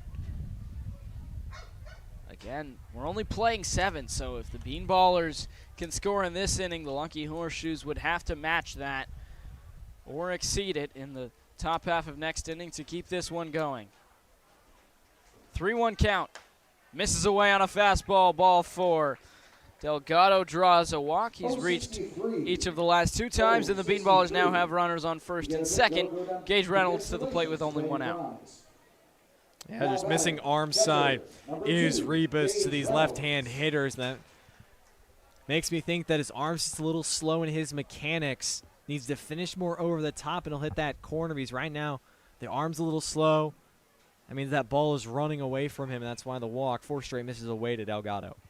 So now 2 on, 1 out. Gage Reynolds to the plate. 0 for 1. Grounded into a fielder's choice and walked. Grabowski dances off of second, but the pitch comes home. A slider high for ball 1. And if Rebus had turned back and wanted to check on Grabowski, he was well off of second, so certainly could have taken a chance with Campagna running to cover the bag, but elected not to. 1-0 count. Deep breath from Rebus. 1-0 is just outside and low. 2 balls and no strikes. Yeah, now dangerous count. This is the same count Grabowski led off the inning with a double down the third base line. That pitch was a fastball in. We'll see if Rebus tries to stay away to Reynolds, but he's shown power to all fields.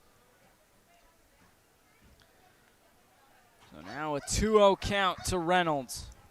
First and second, and time is called. It's going to be a pitch clock violation, and it's now a 3-ball no-strike count. Well, bad to worse for Rebus. I think he's starting to get in his head a little bit, knowing he gave a leadoff double, then he's walked a guy. Now he's 1 pitch away from walking the bases loaded, just lose track of that clock. That internal clock and the physical one, they did not align. 3-0, 2 on. Can't imagine Reynolds swings. He does not. The fastball's right down the pipe at 90 miles per hour for strike 1. Still a hitter's count, though. Reynolds, you got to be ready. Rebus, have to believe this is another fastball. Be ready to swing. Reynolds swinging a hot bat of late. 3-1 pitch.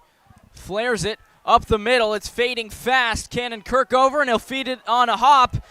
Delgado got a late break, but because it took a little bit of time for Kirk to collect, it'll be a base hit for Reynolds, and Delgado safe at second. Grabowski safe at first. The bases are now juiced for the Beanballers, and only 1 out. Yeah, there you go. Extends the hitting streak now for Reynolds now to 6 games. He'll take it anyway.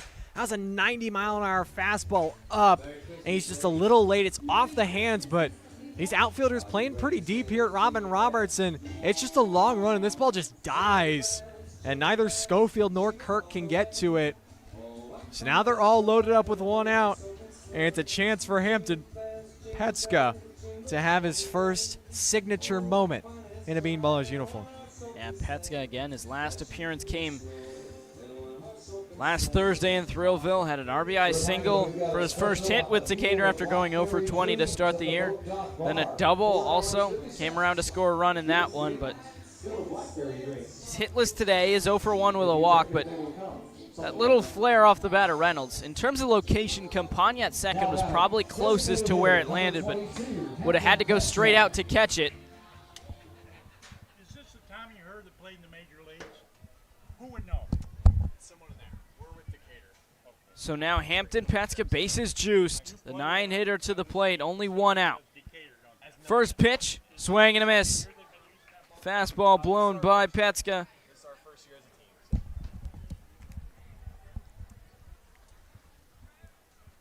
Quickly 0-1. Top of the order, Brandon Abernathy is on deck. Infield back, though. They'd certainly love a double play to end the inning. Petska swings and misses. Fastball at the bottom of the zone. Low and in, couldn't quite get to at 90. And he's quickly behind in the count, 0-2. Yeah, he's been late. You got to get your front foot down. Sometimes you even shorten your stride facing velocity. Let the velocity do the work. You just get the barrel through the zone. Allow plenty of time to make contact. He's really struggled with velocity this season. 0-2 swing and a miss. Good morning, good afternoon, good night. Petska can't touch the fastball. He's down on strikes. There's now 2 outs, and it's the top of the order, Brandon Abernathy to the plate. Still a tie game, but the go-ahead run is on third, and the other 2 bases are full as well. Yeah, whatever the mound is, it was said to Rebus. It worked great. 3 strikes, 3 heaters at the bottom of the zone. Then he raises the eye level for strike 3. But now it's up to Mr. Clutch. Abernathy looking for his first hit today as he takes a fastball, top of the zone for strike 1. Popped out his first time up in the first, flew out in the third, reached on a fielder's choice last inning, came around to score. But looking for his first hit, his 4th time up here in the 6th. 0-1 pitch. Abernathy grounds it, left side, base hit. 1 run is in. Delgado gets the wave, the throw in from Novacek, and Alwyn can't dig it out. Delgado slides in safely. Reynolds takes third. And 2 runs come in to score on the RBI hit for Brandon Abernathy, and the Beanballers have the lead here in the 6th. What I say, Daniel, Mr. Clutch, time and time again. A gutsy send from Gabe Arroyo waving Delgado around because he was out by about 10 feet. But I think Alwyn, he did the thing where he made the play before he caught the ball. He didn't see the ball into his glove. He was going for the tag, and that allowed Delgado to slide in safely. And there's some insurance for Decatur here in the 6th. So now Will Applegate to the plate. Runners at the corners. It's in there for strike 1 on the outside corner. But the Beanballers have the lead, so now the Lucky Horseshoes in the top half of next inning will be down to their final 3 outs. 0-1 pitch. Abernathy goes. Pitches outside and no throw from Alwyn, so now 2nd and 3rd for Decatur, and the only force is to first. Yeah, they let Abernathy steal second. You see this a lot, but now if Applegate can run into another pitch, another 2 runs could easily score with the speed of Abernathy. Did they stop, or are they still doing it? 2nd and 3rd, 2 out. 1-1 pitch. Applegate swings and misses behind a fastball at 90. 1 ball and 2 strikes now the count to the Beanballers, second baseman.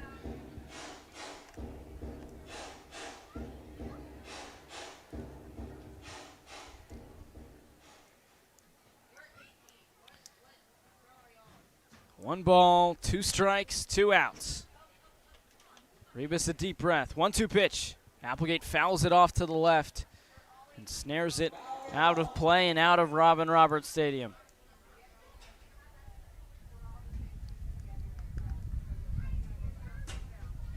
Yeah, 2 strikes here. You know you're going to probably get a fastball from Rebus. Be on time. Look to go the other way like you did with that double up the left center field alleyway. Reynolds off of 3rd. Abernathy off of 2nd. Grounded up the middle. Past a leaping companion into center field. Both runs come around to score. And Will Applegate with 2 more RBIs is up to 3 on the day on his 2nd hit. Beanballers lead 6-2 here in the bottom of the 6th. Yeah, just clutch 2-out hitting right now here from Decatur. We saw this from Springfield when they score in the 4th. It was their first 2 hitters in the lineup coming through with 2 outs. But now it's Decatur's top 2 hitters coming through with 2 outs. And now you've got a 4-run lead to work with. Just clutch hitting all around. And Applegate doing his job, finding green grass out in center. So now Jackson Miller to the plate. Only runner on first now, but 4 in the inning already. Miller watches a pitch outside, and he's the Beanballers' leading hitter coming into today, but 0 for 3 so far in game 1. Gets his first look at Rebus. peeks at first. 1-0 pitch home. Applegate goes. The throw down from Alwyn is not in time as Applegate slides in safely. Took Valentine a little bit to his left, back towards short, and couldn't put the tag down in time as Applegate slides in safely. So now a runner in scoring position and a 2-0 count to Miller at the plate. Yeah, it's a fastball away that Alwyn has to reach out for, and I think this is what draws the throw to the third base side of second, forcing Valentine to have to reach back over because I feel like the throw beat Applegate, but because it was to the wrong side of the bag, he slid in safely. 2-0 pitch from Rebus. Breaking ball that drops in there for strike one. Haven't really seen much of that breaking ball, but certainly a good one to throw off the timing, get back into the count.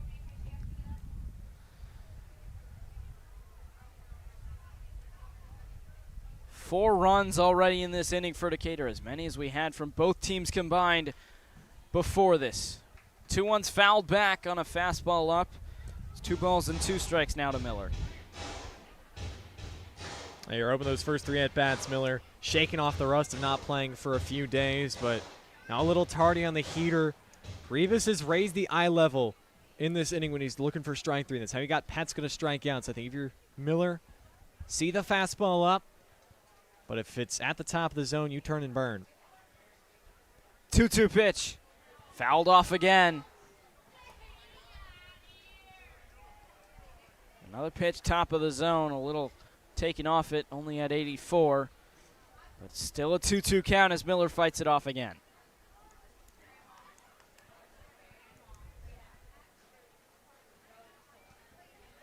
The damage is already done. 4 in the inning, but Decatur looking for more. 2-2 inside, that swing and a miss, but it gets away from Alwyn and all the way back to the backstop. And Miller will be safe. It'll be a drop third strike that he reaches on, and the wild pitch allows Moises Febriette now to come to the plate. Applegate moves up on the play. He's now standing at third, first and third. And now with Febriette to the plate, the Beanballers have batted around and are thirsty for more. Yeah, this is a pitch. It's a great pitch from Rebus. He gets Miller to chase a curveball in the dirt, but Alwyn not able to slide enough over to his right, so it kicks off the right side of his chest protector and gets by him. He's not able to smother the ball, and that gives up a free base, and it extends this inning. First pitch to Febriette, fouled back. Out of play for strike one.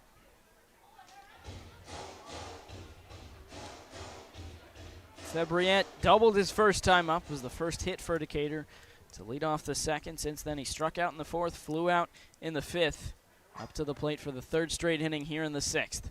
0-1 pitch. Febriette takes downstairs. 1 ball and 1 strike. Trying not to be the last out in each of the last 2 innings.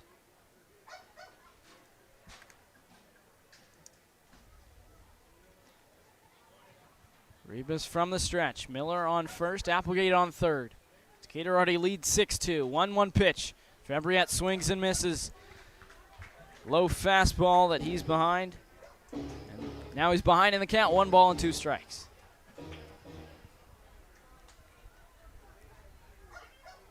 Bicey holding Miller on, but the rest of the infield is back and shaded slightly to the left.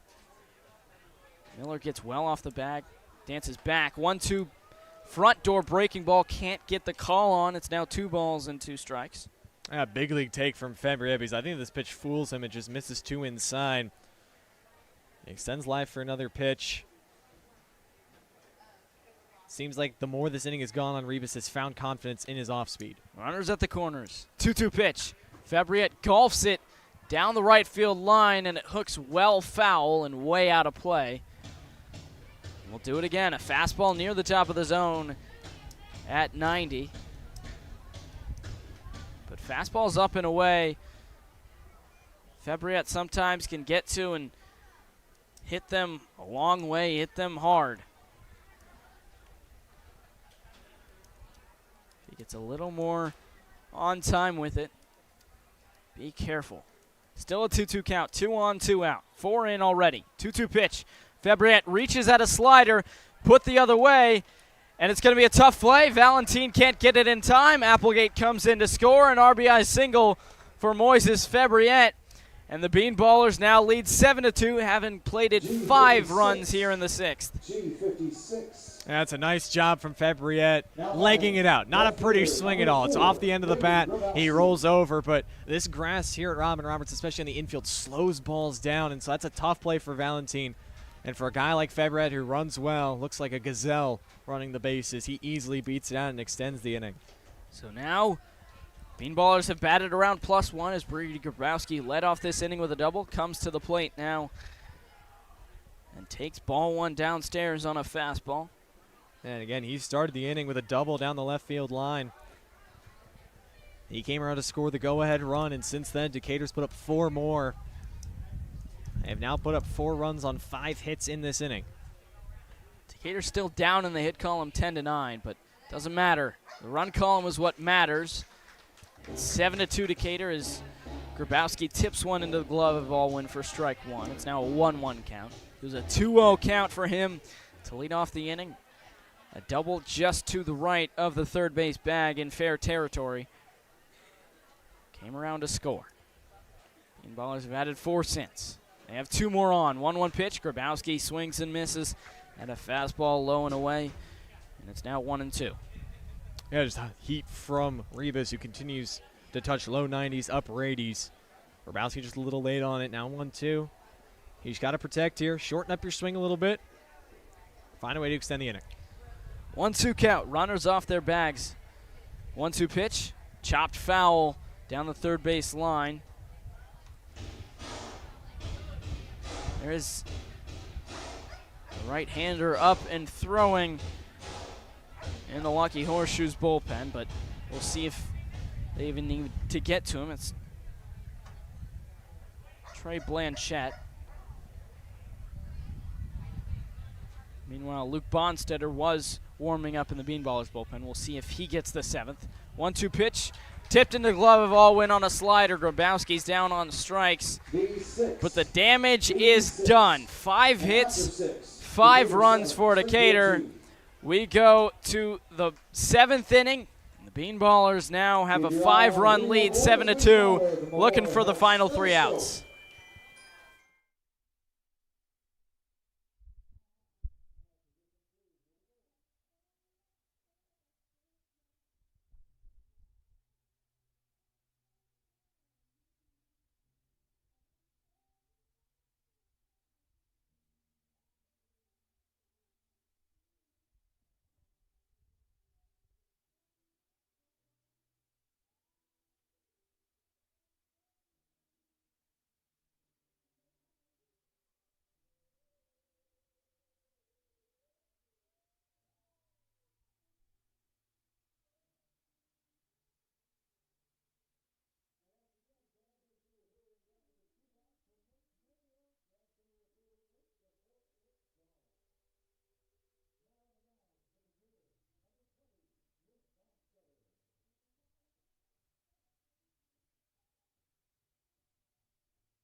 It's time for the 7th inning, and since we're playing 2 today, that's the last inning. And after 5 were plated by Decatur back in the 6th, it's the last chance for the Springfield Lucky Horseshoes, who have 2-3-4 due up with Cannon Kirk, Wandell Campagna, and Griffin Novacek. But Luke Bonstetter, the new arm on the mound, delivers first pitch just below the zone, ball 1 to Kirk. But the Lucky Horseshoes need 5 runs to keep this one going.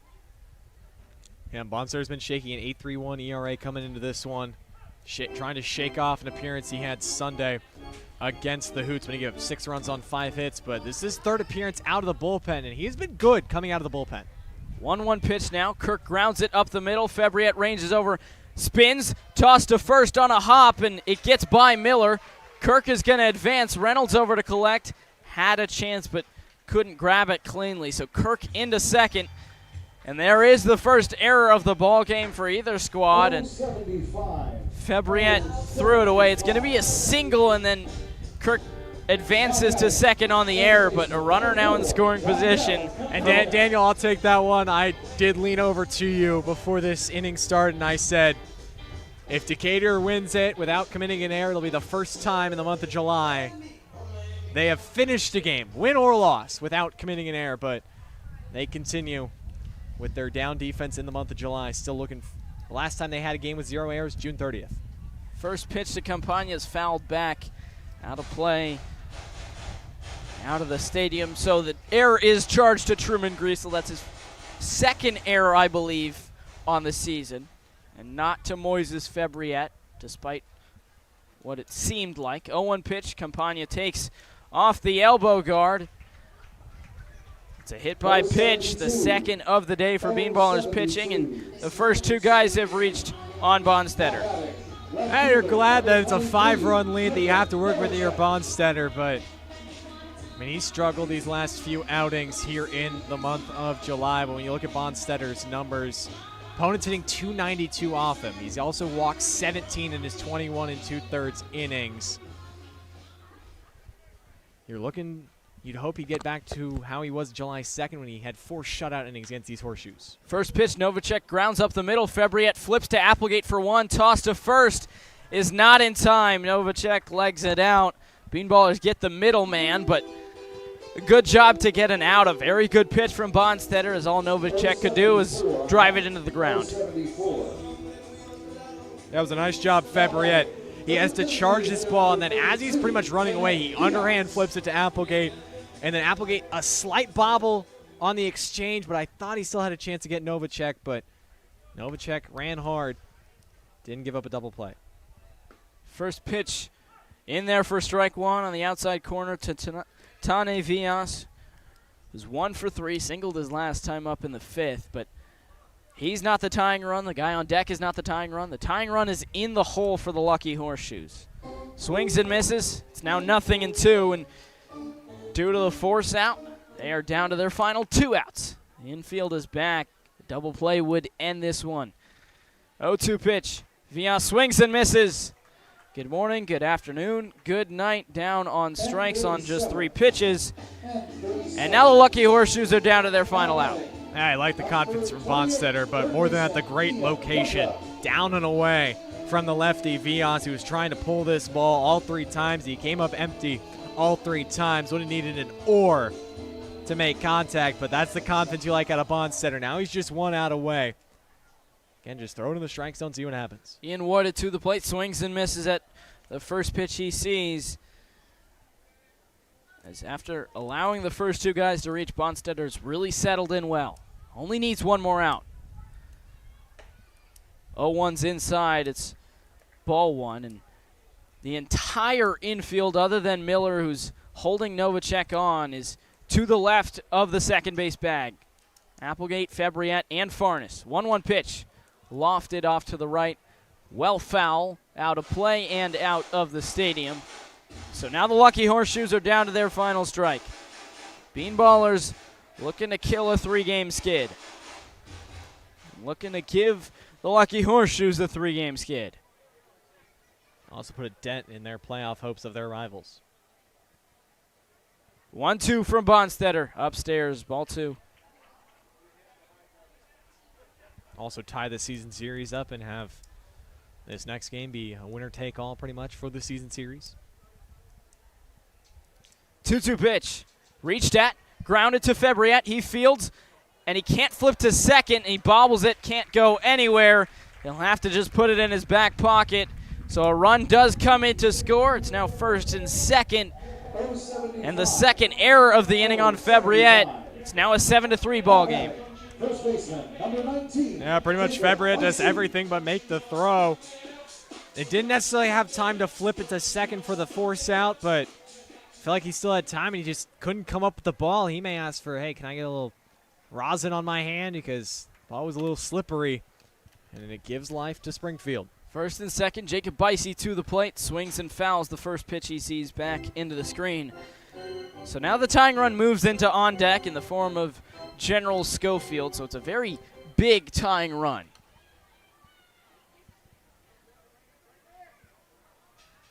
Oh-1 count. Lined sharply, and it's down for a base hit. Abernathy to collect. Novacek gets the stop sign, not running to run into an out. 100 miles an hour off the bat, right back up the middle for Bicey for his third hit of the day. And now the tying run moves up to the plate. Bases juice, 2 outs. General Schofield to the plate for the Lucky Horseshoes. Well, it just seems like the Beanballers can't make it easy on themselves. Now you got the tying run at the plate in the form of General Schofield. Schofield does have 1 homer on the year.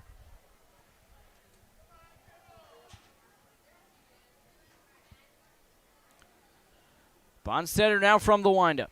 Breaking ball just inside to Schofield. And Schofield would need a home run to tie this game. He does have 1 on the season. 1-0 pitch. Fastball outside, 2 balls and no strikes. The Beanballers actually did give up a grand slam their last time out against the O'Fallon Hoots to Nick Bonkowski, of all people, of course. 2-0's chopped at the plate in the direction of Miller. He fields it in fair territory, steps on the bag, and that is out number 3. The Beanballers get the victory. After 5 in the bottom of the 6th, Bonstetter closes it out in the 7th despite a little bit of drama. And Decatur takes game 1 of the doubleheader 7-3. Yeah, a little nerve-wracking, but Luke Bonstetter settled down, and all it was a 5-run bottom of the 6th for Decatur. And hey, it gets Cade Millville his first career win in a Beanballers uniform. He pitched well. He steadied the ship. He battled through 10 hits he gave up, and then the offense came alive. I mean, up and down the lineup, it was the bottom of the order that got things going. Noah Delgado got his first career hit in RBI, and then it was the top of the order. Brandon Abernathy, Will Applegate, back-to-back 2-run scoring singles in the bottom of the 6th. You get the victory, and now this second game, a winner-take-all for the season series. And now Decatur, after failing to get the win to Millville, back on Friday in his first start with the Beanballers, where he went 6 2/3. Only gave up 2 runs, but Decatur offense only got him 2 runs, so couldn't get the win in that one. They give him the win in this one, his first win. And the loss goes to Anthony Rebus. For Rebus, that moves his record to now 1 win and 1 loss. Beanballers take it by a score of 7-3. We'll be right back on this same live stream in about 30 minutes for Game 2 with Manuel Toro getting the start for the Beanballers. But Game 1 finishes with a Beanballers victory by a score of 7-3.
Yeah.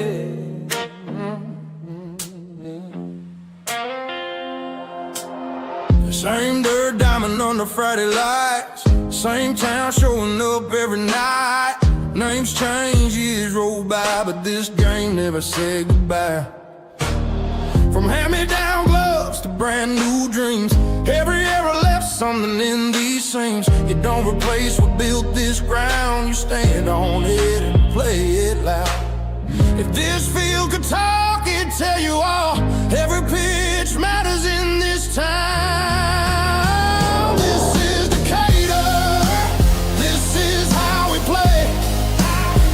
9 innings, no shortcuts, earn it every day. Stand up, let it ring, from the bleachers to the wall. This town plays ball with a Decatur vein baller. Same roots, same fight, same pride in our colors. This town plays ball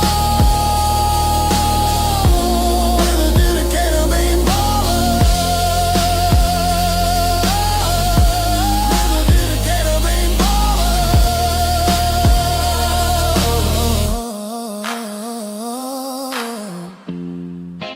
Beanball baller, beanball baller.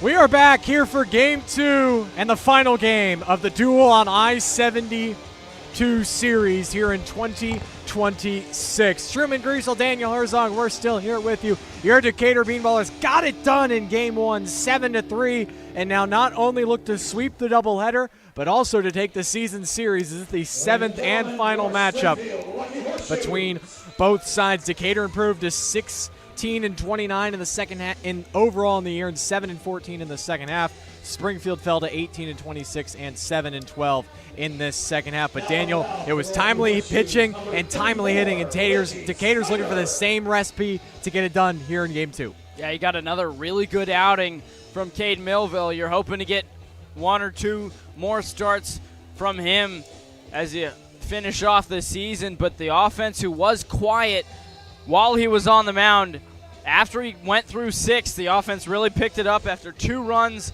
1 in the 4th, 1 in the 5th, 5 in the 6th, to put the game out of reach and take the lead, take the victory. And it was really calming and really relaxing to see the Beanballers. Their offense really got it picked up and got the victory, got the job done. Now you're looking for a sweep. Slight lineup tweaks for both managers, Brad Gorkis and Gabe Arroyo. First for your Beanballers will be Brandon Abernathy leading off in center. Will Applegate will bat second and play second.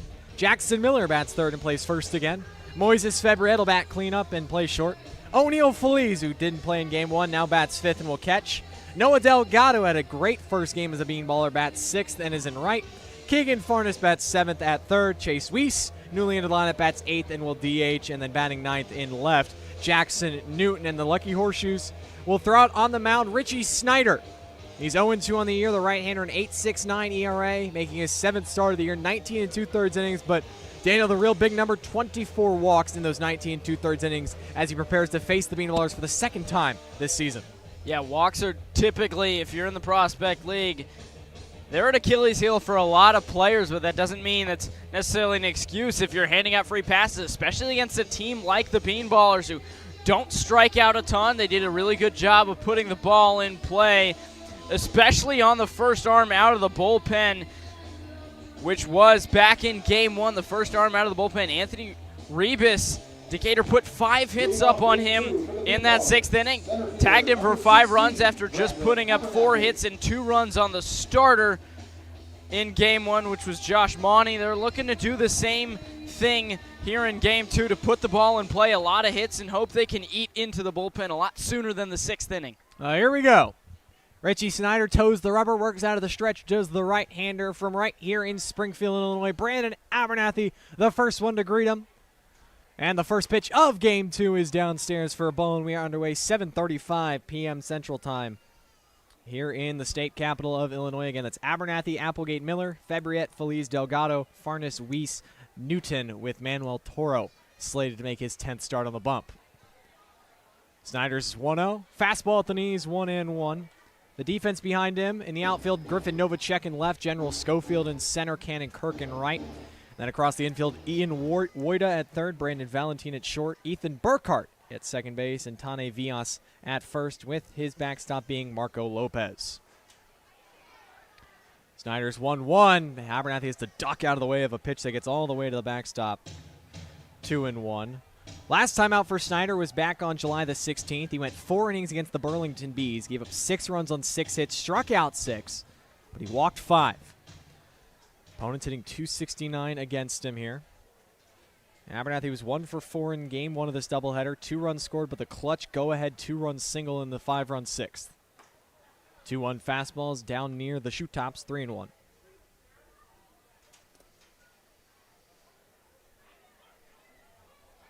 For Abernathy, he's got 42 hits on the year and now 22 RBIs. He's got hits in 6 of his last 8. The 3-1 from Snyder. Fastball's popped up on the infield.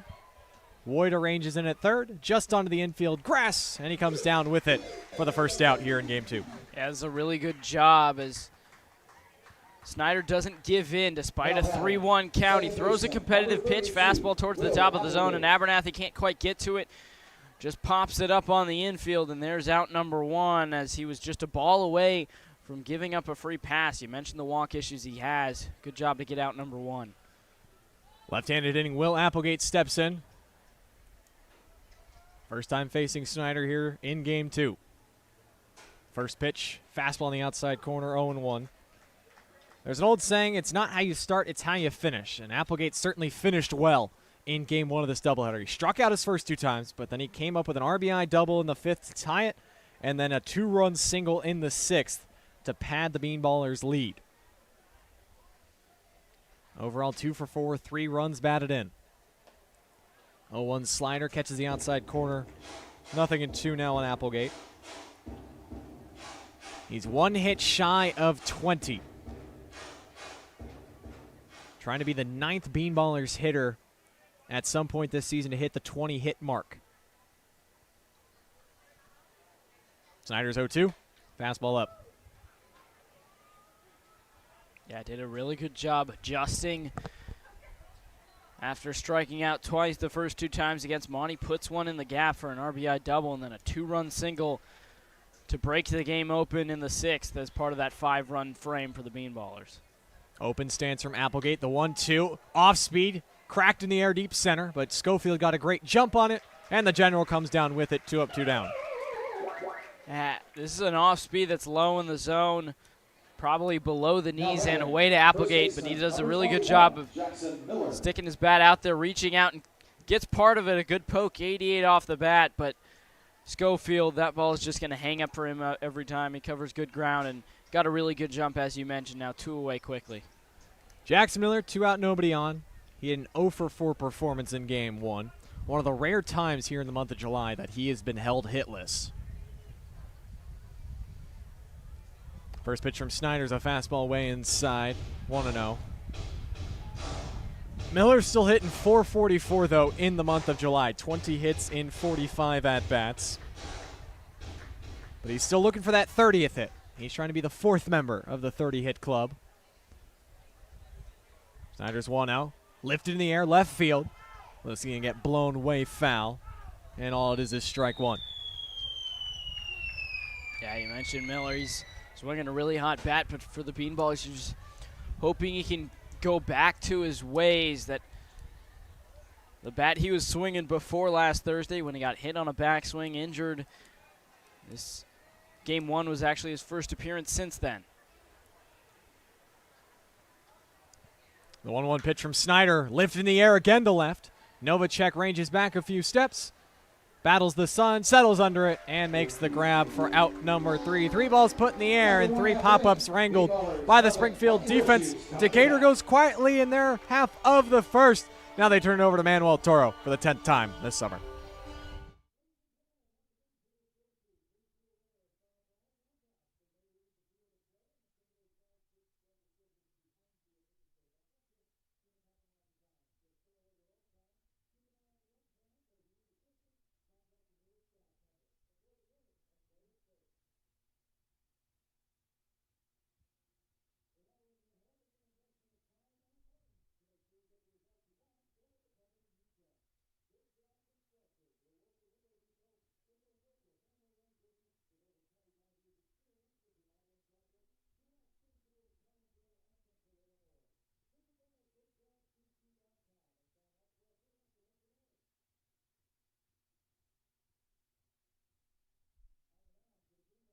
Number 35. For the 10th time in this inaugural season, it's Manuel Toro who takes to the bump for Decatur. He comes in as 2-6 on the year with a 4.75 ERA. 41 2/3 innings pitched on the season, 5th most in the Prospect League. But Daniel, last time out for Toro was the best we have seen him. Last Wednesday against the Aviators, 6 innings, just 1 unearned run on 4 hits, 4 strikeouts, no walks, matched a season high in innings and a new season low in runs given up. He was impeccable. Now he makes what probably will be his second to last start of this season. Yeah, and it was a really good job from Toro after he had given up just only once in his first 6 starts had Toro given up 4 runs or more. He had given up 4 or more in his last 2 starts coming into that game against the Aviators last Wednesday, but did a really good job of limiting the damage. As you mentioned, it was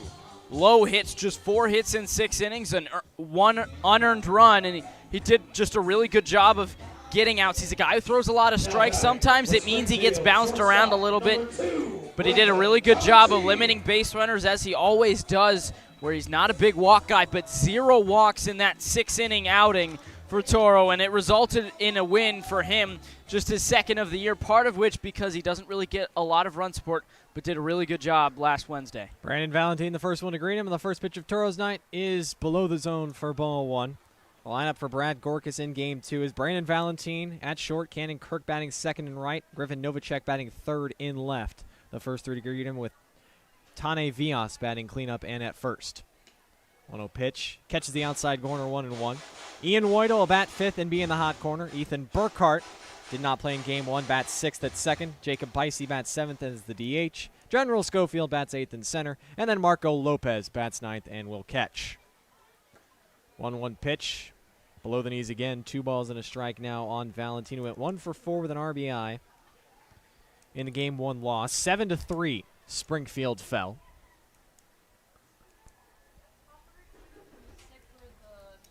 Valentine hitting .238 on the season. Another fastball. Catches the inside corner. Count is even. A lot of fastballs for Toro. He doesn't really tend to pitch anyone backwards. Starts things off with a lot of fastballs, but watch out for that wipeout slider. Gets a lot of swings and misses when he buries it. The Valencia Venezuelan native works out of the windup. A 2-2 home. Fastball brought it a little bit more inside than he wanted. Full count. Valentine's got 31 hits on the year, and that was RBI number 19 on the season.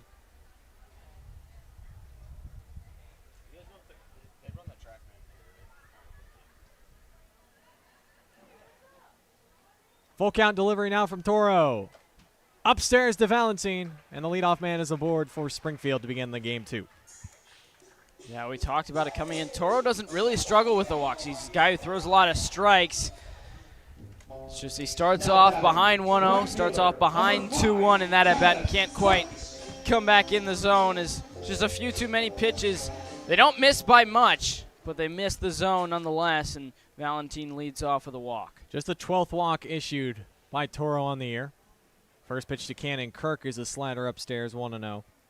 On the opposite side, though, for Valentine, he is a guy who walks a ton. Back on Saturday's game, game 1 against the Beanballs, only ended up being 1 instead of 2, but he walked 4 times, went 0 for 1, but drew 4 walks. 1-0 pitch is a fastball right down the middle for a strike. Cannon Kirk went 2 for 4 with an RBI in game 1. And for Toro, this is the second time he's facing Springfield. You go back June the 12th. In 5 1/3 innings, he gave up 2 runs on 5 hits and had a career-high 10 strikeouts. 1-1 fastball at the knees, 1-2. And in that pitching outing, he only walked 1. A game Decatur would unfortunately go on to lose. Dylan England with a walk-off single in the 9th. But Toro not factoring into the final decision. Out of the stretch now, the 1-2. Kirk swings, lifts it high and deep into left field. Newton's back at the wall, and he makes the grab. Cannon Kirk put a drive into it, but he came up short, and all it is a long out number 1. Yeah, Kirk gets all of this one, but he gets under it. 93 off the bat. but it just hangs up there, and Newton at the wall. He did a good job of feeling the wall behind him, so he knew he had room and made a comfortable catch after Kirk certainly gave it a drive. A scary play, but it is out number one. Now for Griffin Novacek. He batted cleanup in game one, now slotted into the 3-hole in game two.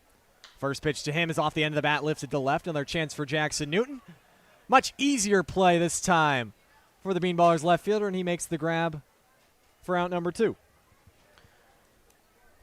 Yeah, this is just off the end of the bat. Novacek, you see what happens when he gets the ball on the barrel. That hasn't happened too much against Decatur, but he actually does have a homer on the year against the Beanballers, and it is off of Toro, but this one's just off the end of the bat, flares it the other way. An easy catch, a lot more comfortable for Newton than the first one, and there's 2 away. Novacek now 4 for 20 this season against Decatur.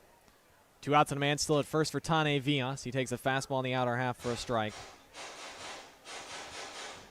Villas also had a hit in game one, went 1 for 4. Springfield out-hit Decatur 12-9, but at the end of the day, it's how many runs you score.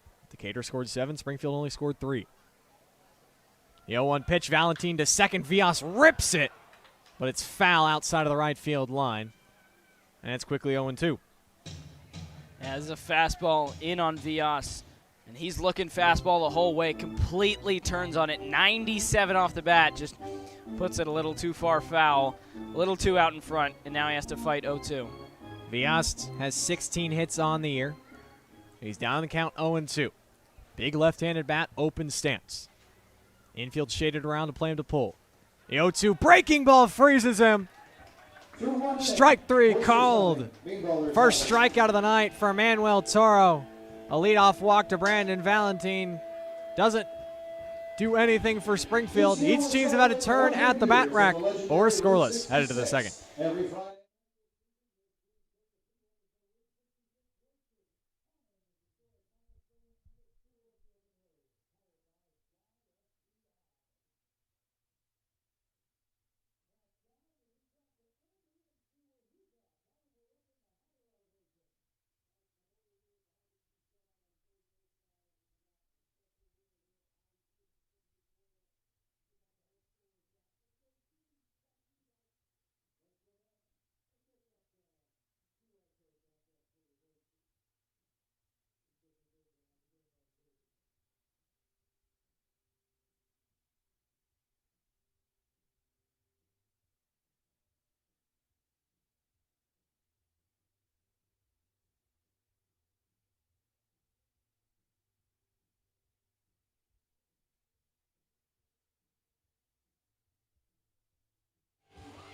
Springfield dons their home white pinstripes, white pinstripe tops, white pinstripe pants with a navy line down the side of the pants. Shoes written out in navy blue across the chest, outlined in yellow, and then big navy blue numbers on the back, also outlined in yellow. Navy blue caps with a white front panel, the Lucky Horseshoes logo on the front, and then a navy blue bill. As for Decatur, it's their road navy blue jerseys with Decatur written in silver across the chest. Silver numbers in the lower left-hand corner, as well as on the back outlined in cyan blue. They don their cyan caps with the big white D's on the front and navy blue bills. Mention now Manuel Toro. This is his second start against Springfield. While Richie Snyder, this is also his second start against Decatur, as that pitching matchup back on June the 12th featured Snyder versus Toro. Snyder went 4 innings, gave up 2 runs on 3 hits, 3 strikeouts, 2 walks. No decision for him. And he got a 1-2-3 first. Yeah, just did a good job. Got soft contact for the Beanballers, a pop-up, and then a pair of flyouts that weren't very sharply hit. We'll see how the Beanballers do to lead off the second, as Fabriette led off last game's second with a blazing double into right center. He was 2 for 4 with an RBI, including that double. First pitch from Snyder. Fabriette lifts it in the air, but backing out of play. And much to the chagrin of Truman, it's well over our heads. Had a chance in game 1 to catch a foul ball. Clanged off the press box, which we were seated in the back row of the bleachers here at Robin Roberts Stadium. It was just a little too high. And then the ricochet too far to get to. The 0-1 from Snyder upstairs. 1 ball, 1 strike now in Fabriette. But we're holding out hope. Hopefully we can get one later this game.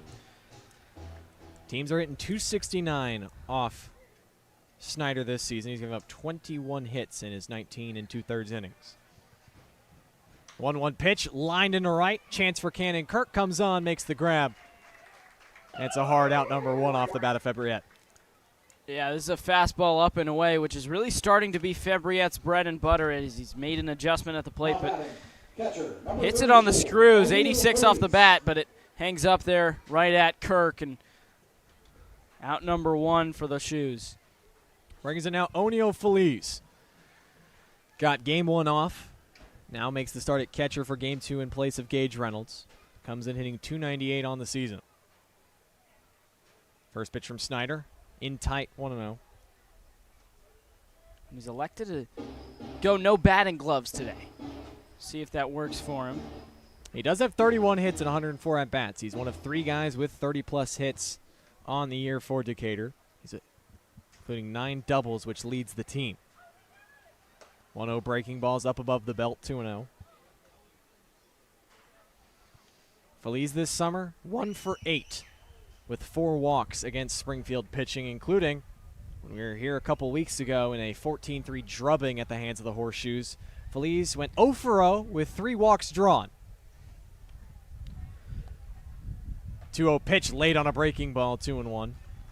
Yeah, got a late read on that. It was a hanging breaking ball up and in that just tucked itself into the zone, and Feliz, by the time he realized it, by the time he swung, it was a little too late, and it was by him. Snyder's 2-1, another slider. Again, misses up above the zone. 3 balls and a strike. Feliz started the game Sunday against the O'Fallon Hoots, but he left after just 1 plate appearance where he drew a walk. Last week, he just made a couple of starts. He went 1 for 5 with an RBI and a walk in his last full game that he started and finished against the Thrillbillies. And as the 3-1 fastball upstairs from Snyder, and the first base runner for Decatur is an O'Neal Feliz walk.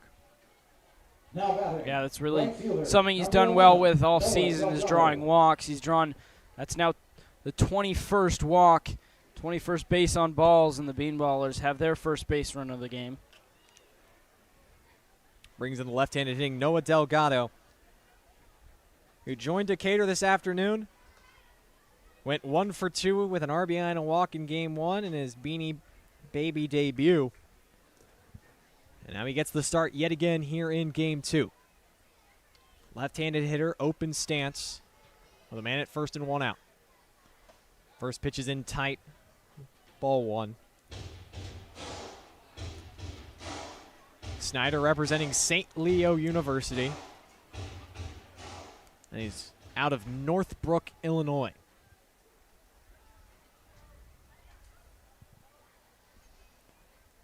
Snyder, a very closed pitching stance, the 1-0. Slider clips off the elbow guard of Delgado. Back-to-back free passes issued now by Snyder. Put 2 on with 1 out for Keegan Farnes. Yeah, that's really become an issue for him. The slider is missed high, and this is a left-handed hitter, so if he puts it high and up down the middle, it's going to break into the hitter, and it does. And Delgado happily takes it, and the Beanballers are in business, but it's something to notice that Snyder has missed high several times. It's on a slider that's typically something you want to throw low in the zone towards the knees and have it duck below the zone, generate a swing and miss. Now Keegan Farnes. He had a hit in game 1 of this doubleheader. First pitch from Snyder, lined and over the head of Valentina onto the center. Feliz got a fantastic jump. He scores, and the Ballers strike first here in game 2 off the bat of Keegan Farnes. Yeah, I think Feliz might actually get a little bit lucky here. Off the bat, he was running, and this is a flare that Brandon Valentina almost got to, leaping all the way, and it was just above his glove. A little flare off the bat, 73, not sharply hit, but good enough for the first runs with Feliz going on contact. Hit number 27 of the year for Farnes, and RBI number 16. Brings in Chase Weiss, who was on the bench for game 1. Now gets the start here in game 2. Snyder steps off, and he tried to pick to first, so that's going to be a balk. Delgado to third, Farnes to second. on just a brain fart from the Springfield pitcher. Yeah, things just going from bad to worse. Now he really needs to settle back in. He's already given up 1 run, but 2 guys in scoring position right behind it. First pitch is outside to Weiss. Weiss is making his 13th start of the season. He's batting .275 on the year. He's got 11 hits. Just 1 extra base hit, though. That is a double. He's got 2 men in scoring position with 1 out. Infield back for Springfield. Snyder's 1-0. Swing and a miss from Weiss.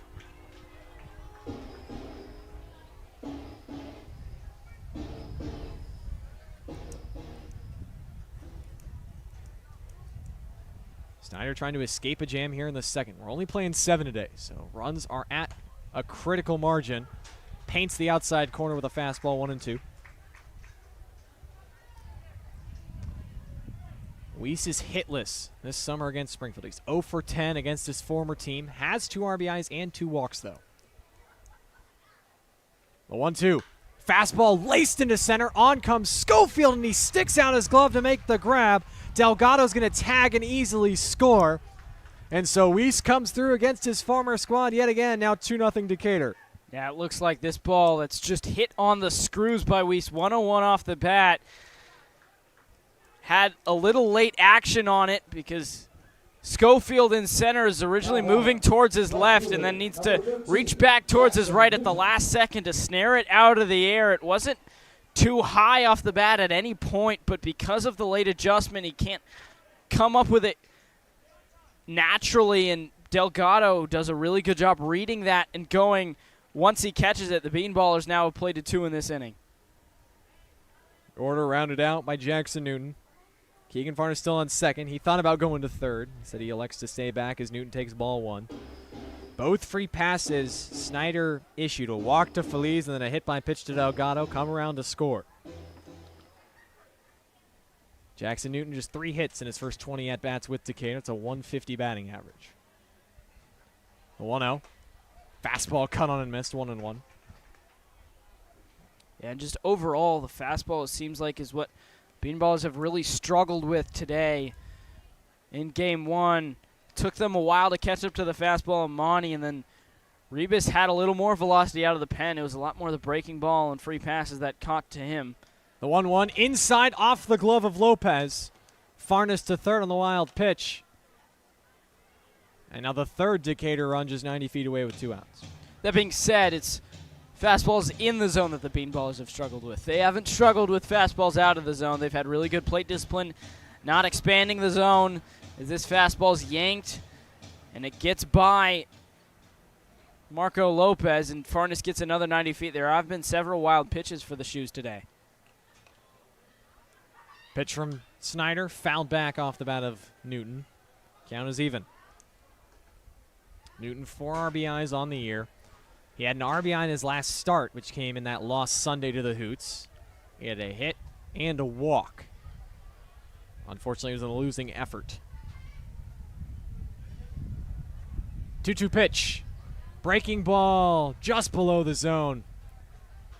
Full count. Yeah, this had a lot of late break on it, so much so that it dropped and touched the ground, and Lopez, who expected it to cross the plate and be a called strike, tagged out Newton, but nonetheless it was just ball 3. Payoff pitch now from Snyder. Fastball fouled back from Newton. Certainly a battle from the Beanballers' 9-hole hitter. He's the 6th man to come to the plate in the Beanballers' second.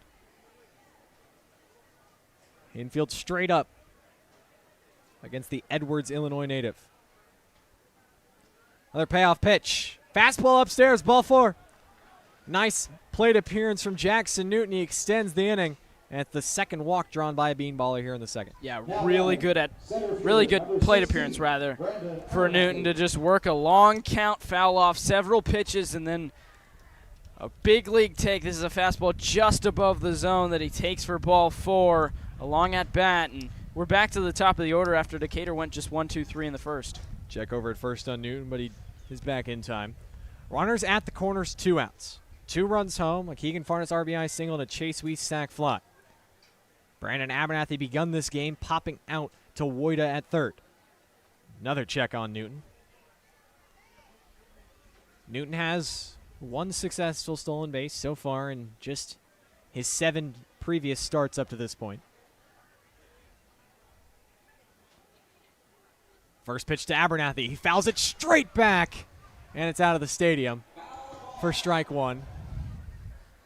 It's almost identical to the one that clanged off the press box that narrowly avoided us.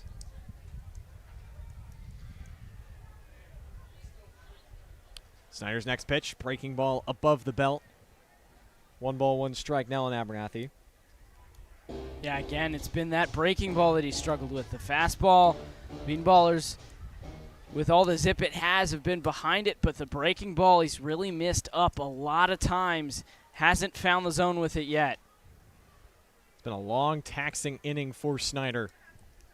And he got the first out. Granted, it was a hard hit out off the bat of Februet. He then walked O'Neal Feliz, hit Noah Delgado, and the Beanballers are off and running. 1-1 pitch. Downstairs, blocked by Lopez, 2-1. And just overall, it's been the balls more than the strikes that have plagued him. He's only given up 1 hit in this inning, only 1 overall. That was a little flare single off the bat at Farnes. Wasn't sharply hit, but it's just been the free passes and long at-bats the Beanballers have worked that have come back to bite him. The 2-1 lifted in the air, back behind home, but it's going to get out of play and back into the seats about 5 rows in front of us. Mad scramble for the ball from some Shoes fans. A nice crowd has trickled in here to Robin Roberts Stadium. When we first pitch for Game 1, probably say there was only about 100 people here, but there's certainly quite a bit more. Yeah, which is interesting because they had the Christmas theme for Game 1, and all these fans in Game 2 don't quite get to experience that. 2 balls, 2 strikes, 2 outs. Snyder delivers, slider off the plate, off the glove of Lopez, but he corrals it, not letting any advance, but it's a full count. This is probably the best slider, though, so far from Snyder. He just puts it away, and Abernathy, who's seen several balls, is happy to take that one as well, and he's now going to have to throw something in the zone. 3-2, 2 outs. Newton should be stealing on movement, but Snyder's going to keep him there as he checks over. Abernathy has now reached base in his last 12 straight games. He leads the team with 26 walks drawn. Tied with Jackson Snitko, but Snitko no longer here. Payoff pitch, upstairs, ball 4. There's team-leading walk number 27. Now the bases are juiced for Will Applegate. Yeah, again, just big at-bats. And I guess it's not just the misses with the slider. He's missed a lot with the fastball, and several of those misses have been up as well. But now with free pass number 4 on the inning, walk number 3 on the inning, Snyder, who got the first 3 guys out back in the first, has to deal with more trouble. Is probably the most dangerous bat in the Beanballers order. Will Applegate is up, and the bases are juiced. He flied out to center back in the first. Snyder's already walked more than he did the first time he faced Decatur. He's walked 4+ in back-to-back starts. 5 July 16th against the Bees. 4 July the 9th against the Danville Dans. He's had even splits here at home. He came in with 14 strikeouts to 14 walks in his 4 starts previous to this one, but now he's walked 17 here inside the friendly confines. The pods are full of beans. Farnes at third, Newton at second, Abernathy at first. 2 runs already home in the inning, still 2 outs. Will Applegate digs in. Deep breath on the mound from Snyder. And now he wants to think about it some more as he steps off. Applegate's got 12 runs batted in on the season, including 3 in Game 1.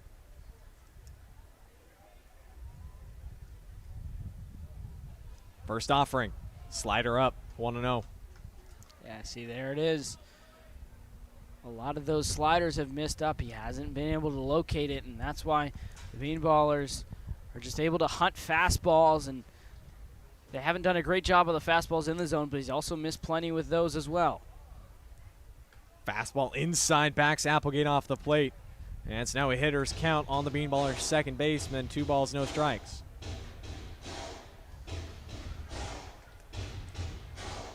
Applegate, these last 10 games, he has been on a heater. He's now got 12 hits his last 10 games, including 9 RBIs.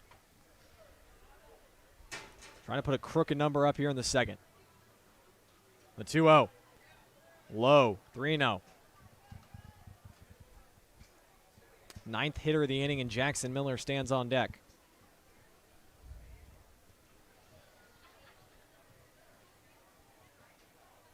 Snyder trying to come all the way back. Righty comes set. Delivers home. Upstairs, ball 4. The 4th walk of the inning, the 3rd consecutive, drives home Decatur's 3rd run of the frame. Yeah, and the Beanballers, when Chase Weiss had a sac fly earlier in this inning, it left Keegan Farnes on second, nobody else on, and since then, walk, walk, walk. The last one on 4 pitches after a pair of long at-bats to Abernathy and Newton, and now the bases are juiced of guys who reached on walks, and Decatur only has 1 hit in the inning, has 3 runs. First pitch to Jackson Miller's in for a strike, a back pick to first, and Applegate dives back in safely, gets the left hand in. It's a nice response from Snyder, getting first pitch strike. Jackson Miller now 0 for 5 in this combined doubleheader. He flying out to left his first time up. But Applegate's just finding more ways to drive in runs. A 2-run single, an RBI double last game, RBI walk. 0-1 slider catches the outside corner, 0-2. And I'm sure Miller's frustrated about being the guy who starts down 0-2 after 3 straight guys are given free passes. But hey, maybe he can work a long at bat. He's good at hitting fastballs, so who knows? Snyder 1 strike away from getting out of it. The 0-2. Slider on the ground to the right side and through into right field. Newton's going to score. Here comes Abernathy, the throw home offline. 2-run score. Miller to second, the throw in. Gets into center. Applegate's going to score. Miller to third. And just like that, it's a bases clearing knock for Miller, and it's 6-0 Decatur. Or excuse me, 5-0 Decatur. Yeah, really good job from Miller to put it the other way, and or rather put it pull side, gets around to this breaking ball that breaks in on him. 64 off the bat, not very sharply hit, but still puts it through the hole, and the bases end up clearing as Lucky Horseshoes throw it around the diamond, and now Decatur has doubled its lead. It's now 6-0. It is 6-0. My fault. The scoreboard here at Robin Roberts had it wrong. Still has it wrong. They've now batted around Moises Febret, who led off this game with a line out to right. A wild sequence of events. Jackson Miller, he'll only get credited with a 2-run single, and then the 3rd run came home on an E2 from Marco Lopez. Slider inside to Febret, has him dancing out of the box. 2-0. Yeah, that pitch actually ended up a lot closer to the zone than Febret expected, as it looked initially like it was at him. Broke a little bit towards the zone. 2-0 heater downstairs, and it's 3 straight misses now from Snyder. For Miller, he joins the 30-hit club. He becomes the 4th member here in Decatur's inaugural season, joining O'Neal Feliz, Jackson Snitko, and Brandon Abernathy. He's now got 16 runs batted in on the season. 3-0 to Febret. Upstairs. And the 2 magic words in this second, ball 4. The 5th walk issued from Richie Snyder continues the top of the second. Yeah, you talked about it. 5th walk, 6-3 pass. There's another ball 4. Decatur only has 2 hits in the inning, but they've now plated 5 runs, and Feliz is back to the plate. He was the first of those 5 walks. And there's just more trouble, more adding on to it for Snyder, who's thrown several pitches in this inning. I'm very surprised there's nobody up in the bullpen. Runners at the corner, still 2 outs. First pitch upstairs. Febret trying to steal second, and he's going to get in there safely. So a stolen base for Febret, now 2 in scoring position. As the first pitch to Feliz upstairs for a ball.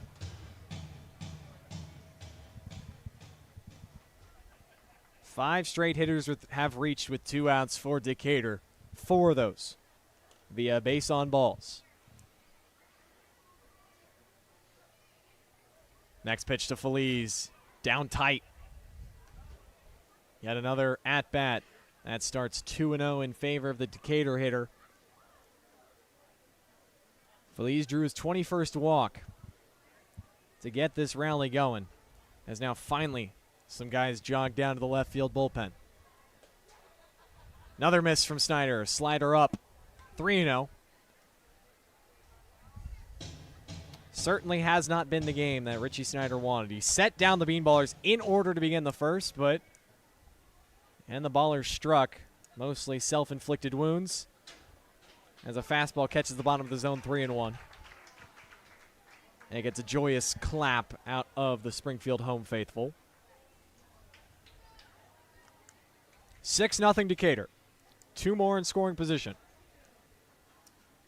The 3-1. Outside, ball 4. It's O'Neal Feliz's second walk drawn of the inning, and it reloads the bases. Yeah, back on Sunday, the O'Fallon Hoots and Beanballers actually both went 1-2-3 in the first inning, but then O'Fallon put up a very crooked number, 6 runs in the second. Decatur's put up 6, and they're still not done. The bases are rejuiced, and Delgado, now the 12th guy to come to the plate, is up. The first pitch to him is downstairs, blocked by Lopez, 1-0. 6 runs on just 2 hits. 6 walks drawn by Decatur. A hit by pitch and also a critical error made by Marco Lopez. Next pitch, Delgado gets all the way to the backstop. A wild pitch now drives home run number 7. Jackson Miller crosses the plate.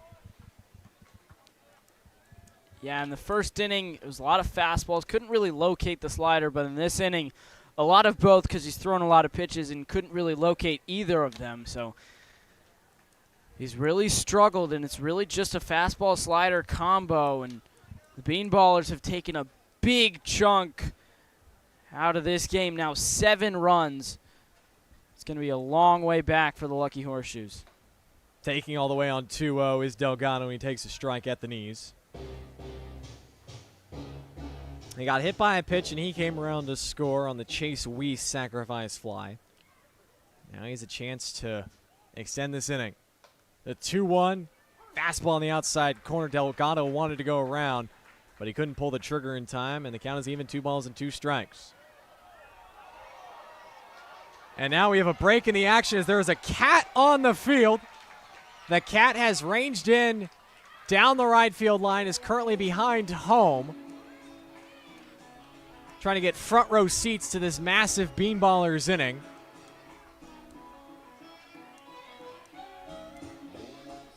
And appears to be chilling out on the warning track behind home. We continue play nonetheless.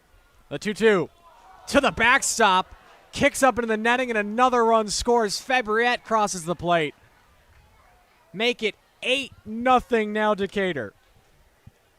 Yeah, this pitch is yanked so far on the fastball that it ends up behind Delgado, and it kicks up. It bounces well high up on this netting, and another run comes in to score. Was he trying to aim for the cat, you think? I wonder. It sure got close. Anyway, it's a full count. Runner at third. The pitch, low, ball 4. Some groans from the home crowd as this second inning continues for the Beanballers. Runners back at the corners. Now batting. Yeah, just another long at-bat, and it's a painful one, too, for Snyder because he gets back in the count after starting down 2-0, gets it to 2-2, and then misses twice. First pitch to Keegan Farnes, in for a strike. O'Neal Feliz is at third. Noah Delgado at first. Still 2 outs in the inning. But 7 consecutive hitters have now reached. Next pitch from Snyder, top of the zone, 0-2.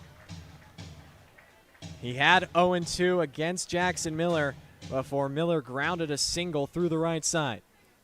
Farnes already has an RBI single in this inning. The 0-2 slider off the hands, flared towards third, But Ian Woida collects it with 2 hands to finally end this marathon of a top of the second, but not before Decatur puts up an 8th spot. What an inning. 7 walks on 2 hits. Decatur gives Manuel Toro an 8-0 lead to work with headed to the bottom of the second.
We finally begin the bottom of the second, but Daniel, something you mentioned in the open to this game too is Decatur has struggled pretty much the whole season up until recently with giving Manuel Toro run support. Well, they put up 8 runs on 2 hits, worked 7 walks, and like I said, they now have an 8-0 lead they have handed to Manuel Toro.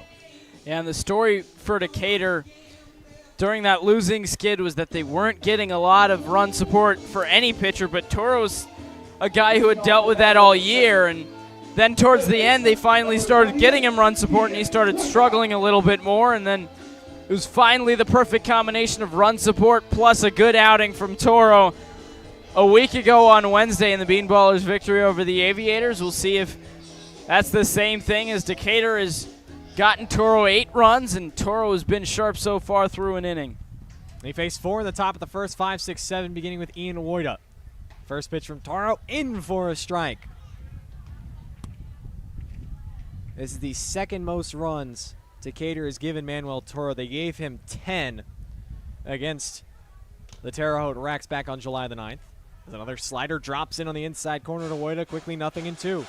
Yeah, he had Woida completely frozen on that, stepping out, thinking it was at him, and it tucks itself right back in the zone. 0-2 now. He had a pair of hits in game 1, including a double. The 0-2 pitch, fastball up. And on that double, Brandon Abernathy, we talked about guys like him and Will Applegate bringing in runs, but he also kept runs off the board. A perfect 8-6-2 relay to cut a runner down at the plate and keep it a tie ball game. 1-2 pitch, slider rope down the left field line, just foul. Woida out in front, and he'll have to come back and do it again, 1-2 against Toro. Yeah, by mere feet, if not inches.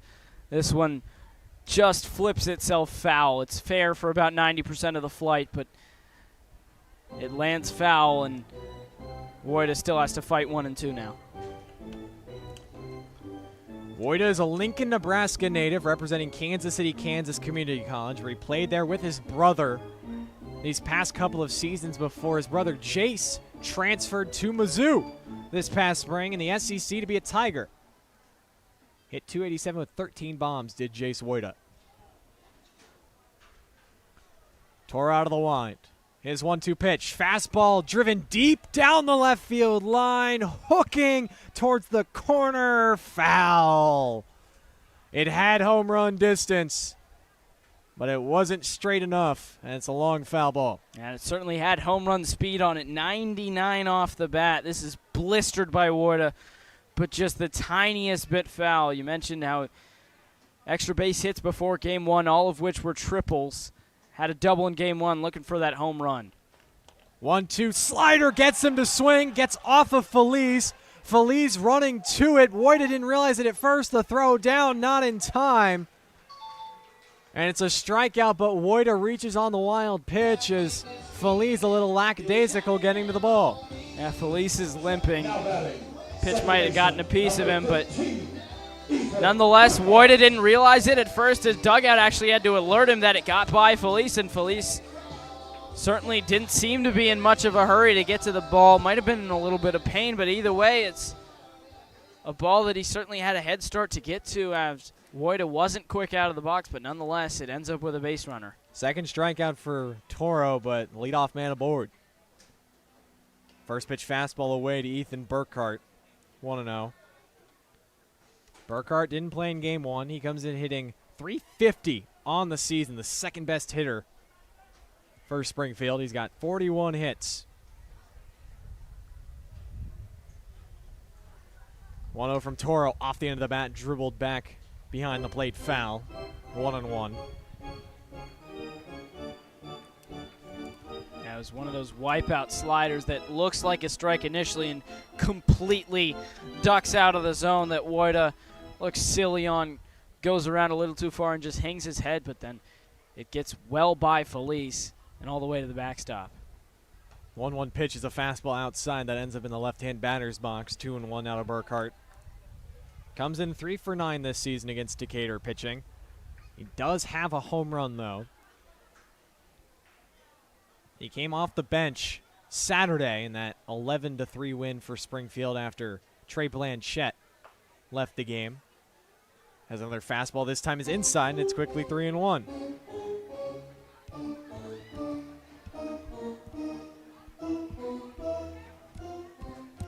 Burkhart came off the bench with 0 for 1, so that snapped his 15-game hitting streak he had. And he was 0 for 3 yesterday against the Bees. 3-1 pitch. Curveball drops in from Toro, full count. Yeah, great pitch from Toro to get himself back into the count. A lot of 12-6 action, a lot of drop on this one as Burkhart gives up on it too early, and now it's a full count. Wojda short lead at first. The payoff pitch. Curveball drops in at the belt, called strike 3. Third strikeout for Toro. And it's out number 1 in the bottom of the second. And it's the exact same thing that happened the pitch before. 3-1 pitch is a slider that Burkhart gives up on too early and ends up being strike 2. This one he gives up on too early, and it clips the very top of the zone. And Toro has his third strikeout, second of the inning, but only 1 out. Now Jacob Bicey. First pitch from Toro is up above the belt, this time for a ball. Bicey played first in game 1 of this doubleheader. Now he's the designated hitter after going 3 for 4. All 3 hits were singles. And unfortunately, in a losing effort. 1-0 fastball is cranked. Deep left center field. Newton's back. He's onto the track. He's at the wall, and it watches it bounce off the fence. Wojda to third. Newton gets the throw in, and sliding in safely to second with a 1-out double is Jacob Bicey.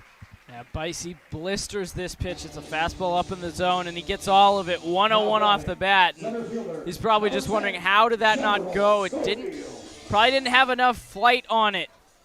More of a line drive than a fly ball, but somehow, by some way, shape, or form, it stays in the yard, bangs up against the wall, and he's running hard. The only thing is, there's not 2 outs, so Wojda got a late jump, only made it to third, and nobody scored, so lucky Horseshoes are still scoreless. It's Bicey's third double of the season, puts 2 in scoring position for General Schofield. The first pitch to him, he backs out of the way of 1-0. Schofield had a hit in 4 at-bats earlier tonight. It was a little broken bat infield single. Springfield trying to cut into this 8-0 deficit they face. 1-0 pitch. Schofield off the hand, popped on the infield. Will Applegate out into shallow center, and he makes the grab for the second out. Yeah, Schofield only had 1 hit, but he had 2 broken bats in game 1. His bat holds up on this one, a pitch in on the hands, but all he can do is flare it out, and in shallow center, Applegate makes the catch. Definitely not deep enough for Wojda to tag on. Great job response from Toro. He gets a pop out. Now just 1 out away with Ian Wojda at third, Jacob Bicey at second, and it's Marco Lopez who stands in with 2 outs. And unfortunately for Toro, he now can't tie Caden Davis with the most strikeouts in an inning. Davis struck out 4 with the drop third. Toro had an opportunity, but after the pop out, no more. First pitch to Lopez is blocked in the dirt for a ball. I'm sure that's nothing he really cares about. He just wants to get out of this inning. But That outing you mentioned for Davis came back Friday against the Illinois Valley Pistol Shrimp. Davis gave up 2 runs on 2 hits, but struck out 4 as one of the strikeouts got away from his catcher. 1-0 check swing dribbler towards first, fielded by Miller. Underhand flip to Toro, who steps on the bag to retire the side. The Lucky Horseshoes get a hit. Jacob Bisey's double, but they strand a pair in scoring position. We're through 2 here in Game 2 and the final matchup of the inaugural debut of the Duel on I-72 series. And it's your Beanballers up 8-0.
a new right-hander on the mound is Trey Blanchette, who relieves the starter Richie Snyder for the Springfield Lucky Horseshoes. Snyder exits after just 2 innings, only gave up 2 hits, but the Beanballers sent 13 men to the plate. Last inning against Snyder, and he walked a slew of them, overall handed out 9 walks in the inning. Rather, 7 walks in the inning, and the Beanballers got 8 runs, so Blanchette to relieve him. First pitch from Blanchette is downstairs to Chase Weiss. Blanchette originally naturally is a position player, plays in the outfield, and actually got hurt against the Beanballers, exited on Saturday's game after colliding with Jacob Bisey in foul ground. 1-0 pitch downstairs, ball 2. But has made a few appearances on the mound. This is appearance number 3. Through his first 2, he sprinkled 3 2/3 innings across 6 hits, 3 runs, 2 walks. Rather, no walks, 2 strikeouts. But his 2-0 misses, now 3 balls and no strikes. He's at risk of walking his first guy, and overall has a 7.36 ERA. So it's Chase Weiss to lead things off. 8-9-1 due up for Decatur. Weiss, Newton, and Brandon Abernathy. 3-0 pitch from Blanchette. Upstairs, ball 4. There is his first walk handed out. And the leadoff man is aboard for the Beanballers for the first time in Game 2. That's not really what you wanted to see if you were Brad Gorkas. I mean, pitching is thin between both teams, with still Decatur, counting this one, 9 games left in the year, so less than Springfield has.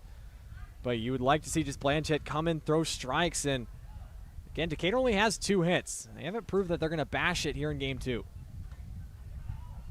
First pitch strike to Jackson Newton, and there's certainly a drop-off on the fastball between Snyder and Blanchette. Snyder was high 80s, sometimes touches 90, and just low 70s for Blanchette. Next pitch is golfed sky high off to the right near the Beanballers dugout, and it will eventually land out of play well up into the bleachers. But it's now 0-2, and you're just looking for Blanchette to throw strikes if you're Brad Gorkas. This is a game your team is already down 8-0 in, and you're just looking to stop the bleeding and stop the free pass sickness that has apparently plagued your pitching staff.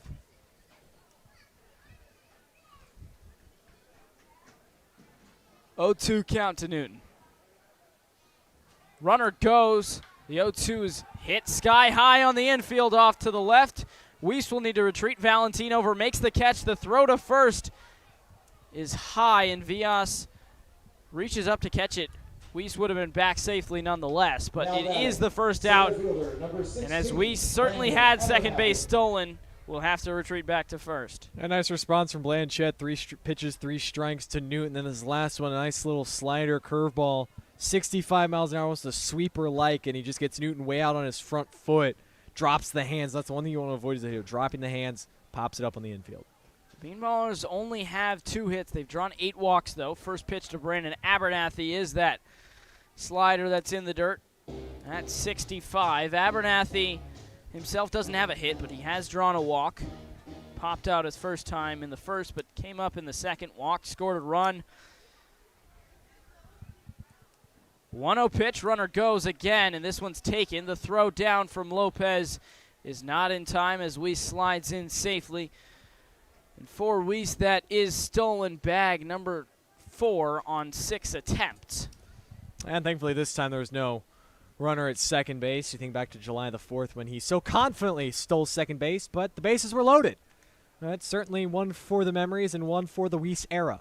Ran into outs in the way that Beanballers lost this one. This one's pieced into center. It takes Schofield back, and it lands and one hops the wall. Weiss is in, and Schofield boots it into left field. Novacek to pick it up, and Arroyo gives a stop sign to Abernathy. Probably a smart stop sign as Novacek got it in quickly, but they're going to rule it a triple, an RBI triple for Brandon Abernathy, and the Beanballers lead 9-0. Yeah, this ball is absolutely scorched to one of the deepest parts of the yard here at Robin Roberts Stadium. And that's what happens when you fall behind a good hitter. A 2-0 heater middle. That is a steak on a platter. He tried to sneak a piece of cheese by a hungry rat, and well, this rat in Abernathy, he was very hungry. And now he's just 90 feet away from scoring for the second time. First pitch to Applegate is upstairs on a fastball at 70. Applegate himself also 0 for 1 with a walk, also has a run scored, but his walk was with the bases loaded, so he has an RBI. Looking for his second of the game. 5th of the day, grounds it right side. Abernathy coming home. The throw from Villas is not in time, as it took Lopez up the first base line. He could keep his foot on the bag, but there was no force, so it will be an RBI, no base hit for Applegate, but the Beanballers now lead 10-0. Yeah, it's a little choice from Villas. He was playing even with first base. This takes him to his right, and he's a left-handed first baseman. I feel like if he's a right-handed first baseman, that's an easier throw, but he kind of has to reset his body. Abernathy runs really well. He was off on contact, and instead of just taking the out, you basically just trade a runner at third for a runner at first, and a run comes home, no outs recorded. Yeah, definitely. That was certainly a play that the lucky Horseshoes could have gotten the out at first, but despite the 9-0 deficit, he elects to go home and tries to cut down run number 10. He cannot. And now Jackson Miller to the plate. Takes the 1-0 on the outside corner for strike 1. And he really had the back-breaking hit last inning. It was a little soft dribbler that got through into right field. 2 runs scored, and then an errant throw to second allowed the 3rd run to score and clear the bases. 1-1's downstairs. It's now 2-1. So, yeah, it was a ground ball through the 3-4 hole. Kirk collected it through home, but Abernathy got in safely ahead of that. And then Miller, who was going to second on the play, slid in ahead of the throw from Lopez, and Miller grounds this one through the 3-4 hole again. A lot sharper off the bat. It's now 1st and 2nd for the Beanballers, who are in business, and Moises Febriet to the plate, still only 1 out. Yeah, it's good to see that Miller's really swinging the ball well because, shockingly, he struggled on the road hitting the ball. He came in to this game 2 of this doubleheader. Just hitting 187 on the road, but now back-to-back hits and back-to-back ABs. Especially with a lot of road games left for Decatur. That's good to see from one of your best hitters. Fabriette to the plate. The first pitch he sees is on the outside corner for strike 1 at the belt. Fabriette hitless in game 2, had a pair of hits and an RBI in game 1. Has walked, stolen a base, and scored a run, though. Grounds this one fair down the third base line, and it's into left field. Novacek over to collect in foul territory. Applegate has scored. Miller will get the stop sign at third. It's an RBI double for Moises Fabriette, his second of the doubleheader today, second RBI, and the Beanballers lead 11-0. Yeah, just a pitch on the outer part of the plate, but Fabriette gets the barrel to it. It's a nice, simple swing. Doesn't compromise his mechanics, and this ball is blistered, hooks it down the third base line, out of the reach of the diving grab of Wojda. And it's now 3 runs already home here in the third, still just 1 out, 2 more in scoring position. It's 11-0 Decatur. They are going for the knockout blow against their rivals. So it's a doubleheader, so initially only slated to play 7 innings as the first pitch to Felice is outside for ball 1. But the run rule, instead of being 10 runs after 7, is now 10 runs after 5. So if the Beanballers get the next 3 outs before they go -2 through the 5th, would walk away with an early victory. As Felice swings and misses, it's now 1 ball and 1 strike. Felice himself, 0 for 0, a pair of walks. 1-1 pitch. He takes strike 2 at the knees. He's also scored 1 run, was stranded on third last inning.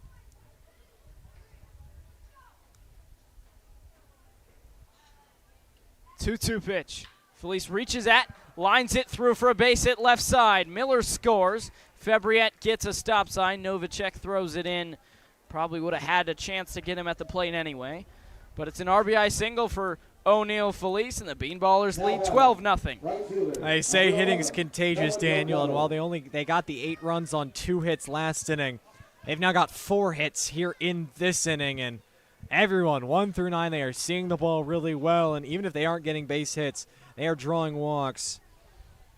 And man, this Decatur team has certainly been fun to watch tonight, and you hope it can carry on to the final 2 weeks of this season. Everyone has drawn at least a walk or a hit. Delgado, who's to the plate now, has drawn a walk and was hit by a pitch. Both plate appearances were last inning in the second. Came around to score after his hit by pitch. Stranded on base after the walk. 1-0 pitch. Away ball 2. And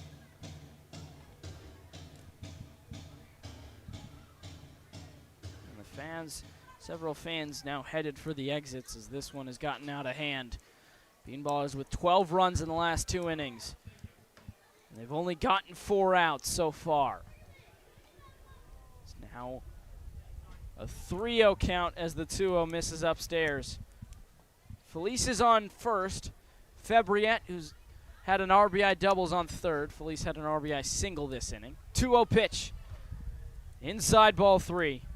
Rather, inside ball 4. It was a 3-0 count. So Delgado draws his second walk of the day, third free pass. And the bases are loaded again for the Beanballers.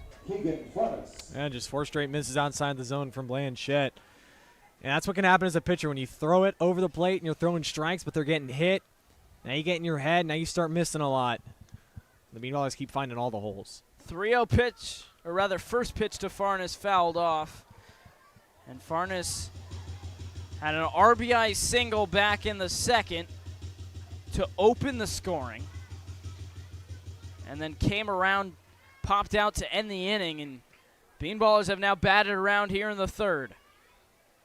Second straight inning they've batted around, and they're looking for plenty more. Only 1 out. It's now a 1-1 count as the 0-1 misses away, and already 4 in the inning. Bases loaded. Fabriette on third, Felice on second, Delgado on first. Blanchette deals. Farnes fouls it back and out of play.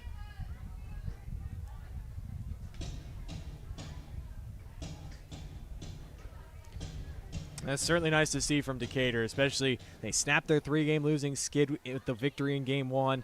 You got run-ruled badly Sunday. You also got beat handily Saturday by this Springfield team. You're kind of putting it to them here in Game 2. Farnes half swing, check swing, no swing. They say it would have been a strikeout, but instead it's now a 2-2 count to Keegan Farnes, who's a guy that's swinging a lot better of a bat here in the month of July. He's hitting 267 after he hit 244 in June, 214 in May. The 2-2 pitch, offers that, grounds it to short. Valentin to second. That's the only out they'll get as he bobbled it. Took a bit of time to get it to second, but did get the middleman. A run comes in to score, an RBI fielder's choice for Keegan Farnes, and the Beanballers lead 13-0. Yeah, he gets given new life after his check swing. To the chagrin of the Springfield dugout, they thought he went around for strike 3, but he gets new life, puts the ball in play, hits it hard enough that Valentin can't field it on the first hop, and they're only able to get one. So Fabriette scores, Felice to third. And Weiss swings at the first pitch, skies it on the infield, and Burkhart couldn't see it, but Valentin ranged over from short to make the catch in a natural second baseman's position to end the inning, but not before Decatur gets 5 more on several hits and a few free passes. We go to the bottom of the 3rd inning. Beanballers lead 13-0. You're listening to the official YouTube channel for your Decatur Beanballers.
Bottom of the 3rd here in the state capital of Illinois, Springfield, where things have really gotten out of hand after Decatur took Game 1 of this doubleheader 7-3.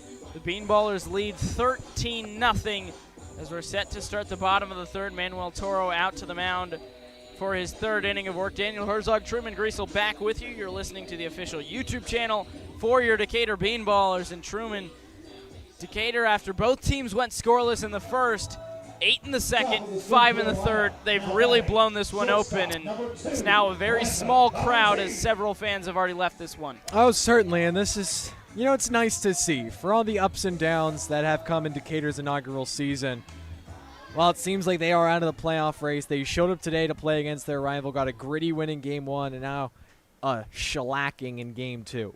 First pitch, Brandon Valentin fouls back into the screen for strike 1. It's now the top of the order. The Beanballers have nearly batted through the order 3 times, as Jackson Newton, the 9-hitter, the only guy who hasn't had 3 plate appearances. And meanwhile, this is just the 2nd time through the order for Valentin, who lines one sharply to right field. Delgado ranges over and makes a running catch. A nice play made in right field for out number 1, and Valentin is retired for the first time in Game 2. Yeah, Delgado's got great instincts as an outfielder. Gets a great jump, reads this ball perfectly, sticks out the glove, makes the grab, and even though it's hit hard, it's hit right at somebody, and he fits in nicely, taking over for Matthew Novominski, who really played the outfield very well, and should be one of the original Beanballers that will be remembered. Cannon Kirk to the plate. First pitch, breaking ball he sees is inside for ball 1. Kirk got all of a pitch back in the first, but it hung up in the sky and ended up being a long, deep fly out to the warning track in left field. check swing, takes strike one on the outside corner. Now 1-1 the count to him. And he's a guy who's really picked it up as the season has gone on for Springfield. As Kirk, who comes into game two, and he clubs this one deep to left.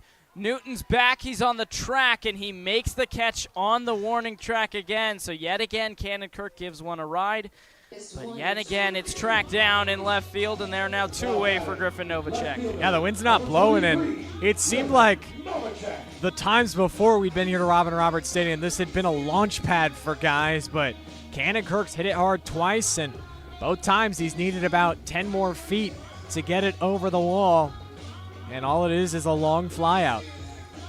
Yeah, again, Kirk, who is hitting .377 coming into game two in the month of July after hitting just .077 in May and .271 in June. Couldn't quite get out of the yard as Griffin Novacek takes strike one. And back to Kirk. He has 3 home runs on the season. All 3 have come in July. Speaking of home runs, it's Novacek to the plate, 13 on the season, 4 of which have come in July. A little cue shot up the third base line. Farnes Field throws on the run in time. A really nice play to retire the side. Top of the order go 1, 2, 3 for the Lucky Horseshoes. We go to the fourth. 13-0 Decatur in full control.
Now batting for the Beanballers. Bottom the top 2 up for the Beanballers here in the fourth, and Decatur leads this one 13-0.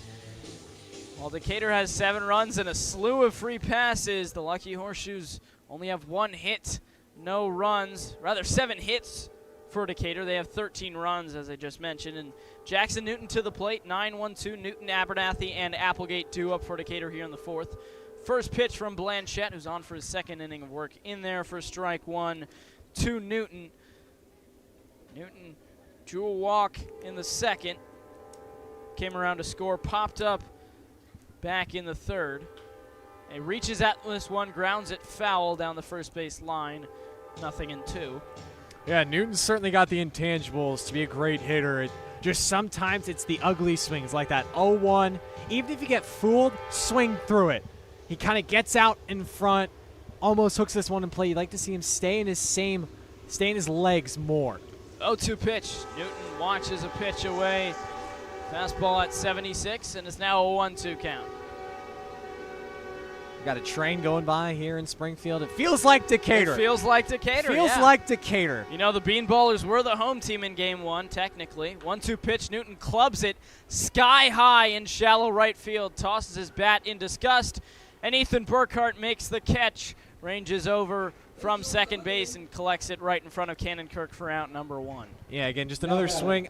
I compare it, I know you're not a Royals fan, MJ Melendez-esque. Melendez, he would get out in front, lose all his legs, and just throw his hands out there sometimes. When he would stay, again, as a machine is a batting stance, if all the gears align, it'd be great, but just right there out in front, hands slow, pops it up.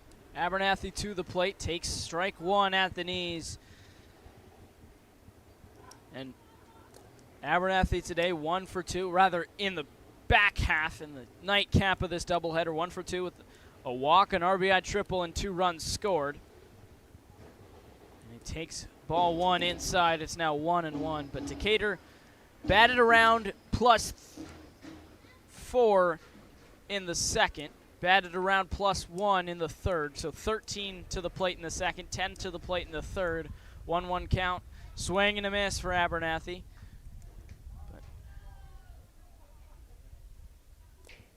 Blanchette got the leadoff man here in the fourth, though. Back in the second, the starter, Richie Snyder, did get the leadoff man, a line out from Fabriette, but then 8 runs came across by the time he recorded the third out. 1-2 was a slider in the dirt, 2 balls and 2 strikes.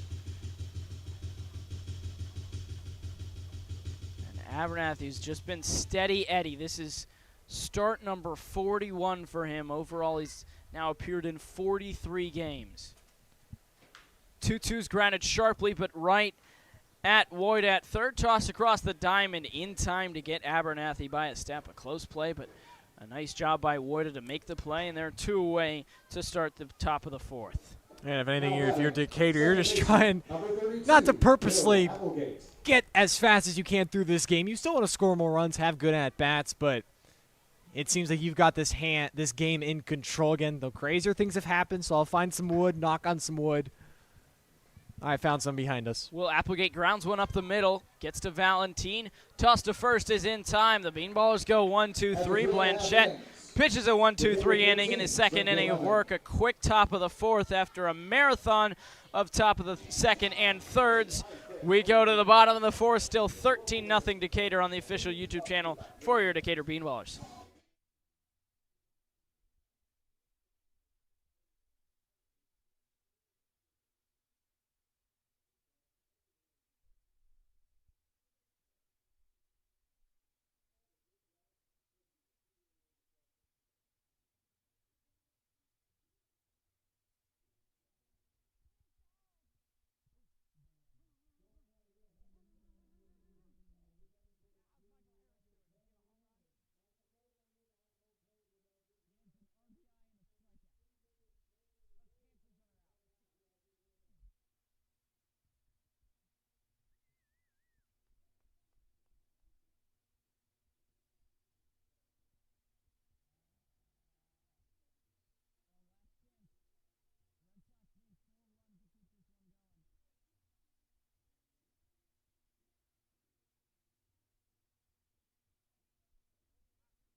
Manuel Toro back to the mound for his fourth inning of work.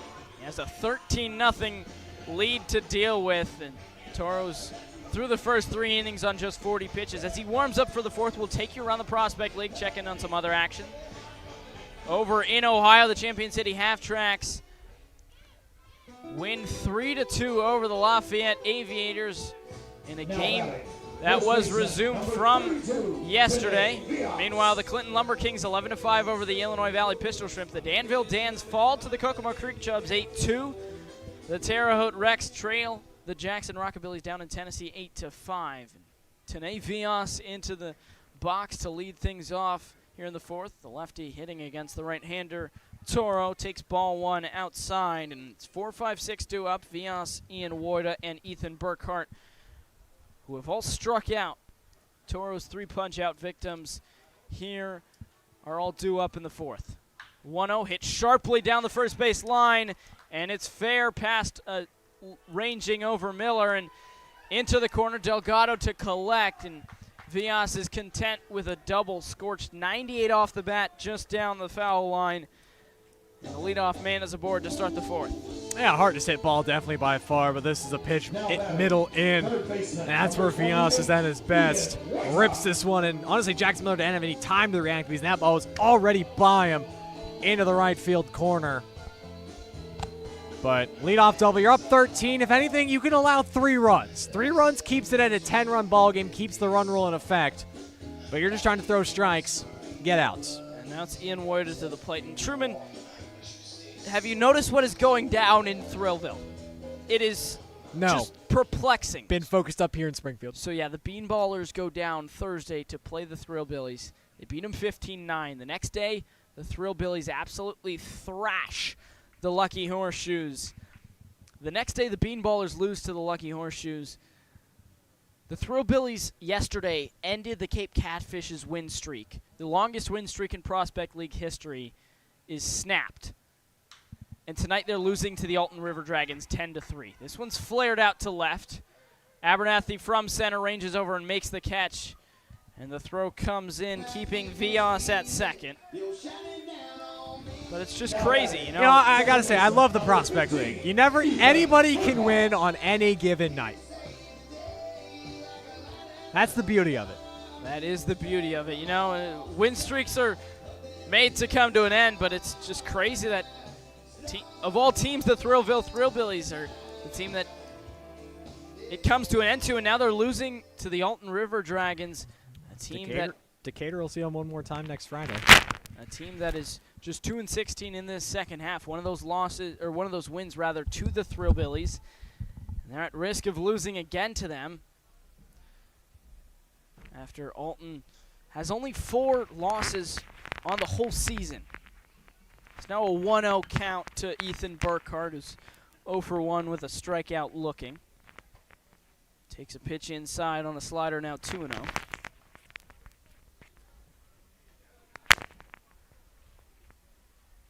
And Truman is needing to adjust our crowd mic as it has fallen off of its post. And Truman now is just standing and watching. He's maybe playing security guard for foul balls, and there is one, but it's not in his range, or so he says. You don't think you could have gotten to that, Truman? No, these old bones, you know. I'm not back in my prime like I was. I'm not a Zach Campbell. I'm not a push people out of the way. When I shag BP at MLB games, I'm gonna find my spot. 2 feet front, back to the sides. That's my zone. 2-1 is hit sharply deep to left center. Abernathy gives chase. He's at the warning track, and he makes the catch. Vias will tag and move up on the play. A dangerous play as Abernathy Newton converged. Newton was good to slide out of the way, and Abernathy, after making the catch, jumped over him. But a very long fly out for Bicey. They're now 2 away. Or rather, for Burkhart, now Jacob Bicey to the plate with 2 away. Yeah, that's certainly in Brandon Abernathy's range. He does a great job, and actually, I could hear it from up here. Not sure if you guys could hear it at home, but Jackson Newton did a great job calling out that Abernathy had room. He was on the warning track, and then he goes low, Abernathy goes high. First pitch, swing and a miss. Bicey swings over the top of a slider, 0-1, and talked about it. Toro, his first outing against the Lucky Horseshoes. Went 5 1/3 innings, struck out 10 in that one. 0-1 check swing, no swing, 1 ball and 1 strike now. We'll see his pitch count's low. He might end up going the whole way, and all he'll need is 5 innings in this one possibly. Beanballers just need to go -3 or better in these next 2 innings to end the 4th and in the 5th. 2-1 count. Vias is now on 3rd. Bicey to the plate, 2 out. Bicey doubled his first time up. 2-1 pitch. Grounds it, left side. Diving stop. Fabriette gets up, toss across the diamond on a couple hops, is not in time and not on line. So Vias comes in to score the first run for the Lucky Horseshoes. It's now a 13-1 ball game. Yeah, just a good swing from Bicey in the hole. Even though it hasn't been the doubleheader Springfield as a team wanted, you got to be encouraged by Bicey's performance. 5 for 6, he now drives in a run, and he's seeing the ball really well. And while there still is a chance for Springfield with their playoff hopes, Bicey's certainly a breakout candidate in this game. General Schofield to the plate. 0 for 1. It's interesting. It's gotten pretty chilly here in Springfield. We're still in short sleeves, but several fans have donned sweatshirts. This is, I feel like, couldn't imagine our general manager, Greg Gutek, who hails from Orlando, Florida, and even when it's 85 degrees, you will see him in a sweatshirt and jeans shivering. So this feels great, too, after it's been 90 or close to 90 much of the past 5-6 weeks. I feel like this is a day, late July, that usually get once a year that just lets you know that, hey, fall is coming, towards the back half of summer. Might get a little bit We're not even chillier. in the front half of summer. I mean, fall doesn't start till the end of September. Well, summer's just begun. We're about the halfway point. Is it halftime yet? Maybe this is halftime. Maybe this is halftime. Is it halftime in the summer? Well, I mean, they beat us up enough. This one's clubbed deep to center. Abernathy, a long run for him, but of course he can track it down. He makes the catch for out number 3. Through 4 innings, Decatur. He finds all 3 outs in the inning. The Lucky Horseshoes get a run back on a couple of hits, but there's still a whale of a way to go to get themselves back in this game. It's a 13-1 ball game as we head to the 5th.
At least 37 people remain at Robin Roberts Stadium. I was a little per Truman Griesel's little over my. I think it's more around 50. Per 50 Truman to 60. Griesel's estimations, but we're set to start the 5th inning, and as the score stands right now, this would be the last inning.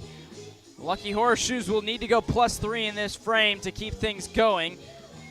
And it's Trey Blanchette out to the mound for his 3rd inning of work after allowing 5 in the 3rd. He pitched a 1-2-3 4th. And now he gets 3-4-5 due up. Jackson Miller, Moises Febri, and O'Neal Felice to lead off the 5th for Decatur. Yeah, it's just about tacking on more runs, getting good swings. That's what you want to see from Decatur. Don't check out. You still got baseball left to play. But Decatur well on their way to sweep the doubleheader. Jackson Miller, the first pitch from Blanchette. He takes downstairs. 1 ball and no strike.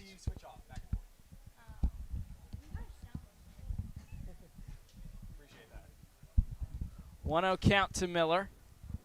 Blanchette deals, fouls it back into the screen. Miller in game 2 after going hitless in game 1. A 2-run single that 3 runs scored on the play, only 2 RBIs back in the 2nd, and then a single in the 3rd. Also came around to score a run in that frame as well. He takes a strike. It's now 1-2. It's been a big day for Miller. 2 RBIs, 2 hits, trying to add to it after an 0 for 4 in game 1. Miller fouls this next pitch off. Still a 1-2 count for him. And everyone in the lineup for Decatur, other than Miller, came up to the plate 3 times in innings 2 through 4. He's the only one who hit just twice, but he had hits in both of those 2 innings. Or in 2 of those 3, rather. As he takes a breaking ball upstairs, 1-2 now. He technically batted in the 3rd, so he's batted in 3 of the first 4 innings. 2-2 pitch. Swing and a miss. Miller down on strikes, chases a high fastball. It's the first strikeout for Blanchette, and there's one away. Yeah, the consolation prize, Blanchette has settled down, but not after Decatur put up 5 in the second, or excuse me, 5 in the third. So he settled down, but might be one of those too little, too late moments. Even though, hey, it's good to see Blanchette finding confidence on the mound because Springfield will probably need him again during their final couple of weeks. Moises Fabriette to the plate. Lofts one sky high out to left. Novacek calls off. Schofield makes the catch for out number 2, and the last 6 have been retired in order by Blanchette on the mound. Now batting, catcher. Yabanega O'Neal Feliz, who's reached all 3 times. He's trying to reach for a 4th time, and maybe he could do it on a walk. That'd be just amazing if he could do it on a walk. He's walked twice today. He's walked now 6 times against Springfield this season. Maybe he can finally get that extra point, get that 7th walk. It's been walk, single for him so far. As he swings away, grounds it on a couple hops to Valentin. Toss to first is in time to get Felice by several steps for out number 3. So back-to-back 1, 2, 3 innings for Blanchette, who's all smiles as he hops off the mound. But the damage is already done for Decatur. 13-1 as we head to the last of this game likely. Lucky Horseshoes down to their final 3 outs, and they need 3 runs to keep this one going.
Lucky Horseshoes down to their final 3 outs. Marco Lopez, Brandon Valentin, and Cannon Kirk, their last hope, and a lot of things at stake. The season series tied 3-3. Beanballers looking to win the inaugural Duel and I-72 series. They're looking to win 2 games in a row for the 2nd time in the span of 4 game days. And they're also looking to get their now 8th win of the second half and be 1 win away from matching their first half total. A lot at stake for Decatur, but they need to get 3 outs before Springfield can score 3 runs. Manuel Toro on to close it out. What might be one of his final starts of the year. His first pitch to Lopez is in for a strike. And his train continues to motor on down the tracks. Just 1 run on 3 hits given up by Toro. And he's looking for his 3rd win of the season. The 0-1. Fastball skips in there. Now ball and a strike.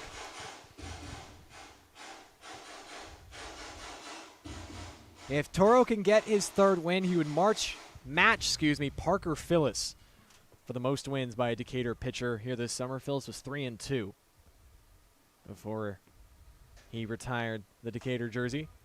Fastball misses on the inner half, 2 balls and a strike. Would also be the first complete game, special circumstances. A big asterisk on that one, not just 7 innings, but 5 innings for Toro. But nonetheless, it would be a complete game technically if he finishes these last 3 outs. 2-1 heater on the inside corner, 2-2. Lopez has only had 1 at-bat here in Game 2. He grounded out to Toro back in the 2nd and to end that inning after Springfield had 2 on in scoring position with just 1 out, but they couldn't get any runs home. 2-2 pitch. Doinks off the head of Lopez. That's one way to use your head. And he's on to begin the Lucky Horseshoes 5th. Yeah, he ducks out of this one, but as he puts his head back up, this is a slider, so it takes a little more time to get to the plate. As he puts his head back up, it hits off the back of it, and it's a 2-strike hit by pitch. Fortunately for Toro, it's a 12-run lead nonetheless. Springfield stays home tomorrow to take on the Quincy Doggy Paddlers, a fellow Golden Era Entertainment-owned group, before, as well as Friday, they stay home to play a doubleheader against the Du Bois County Bombers, but similar to this doubleheader, they will be the road team in Game 1 and then the home team in Game 2. First pitch to Brandon Valentine's upstairs for a ball. Then Saturday for Springfield, they head up to Burlington to take on the Bees before Sunday they're back at home against the Du Bois County Bombers. Next pitch from Toro. Fastball misses low and in. 2 balls, no strikes. Valentine's walked and lined out. As for Decatur, tomorrow and Friday, they'll be in Jackson, Tennessee to take on the Jackson Rockbillies. Saturday, the final home game of the year against the Du Bois County Bombers. Valentine fouls one off the top of the screen. 2-1.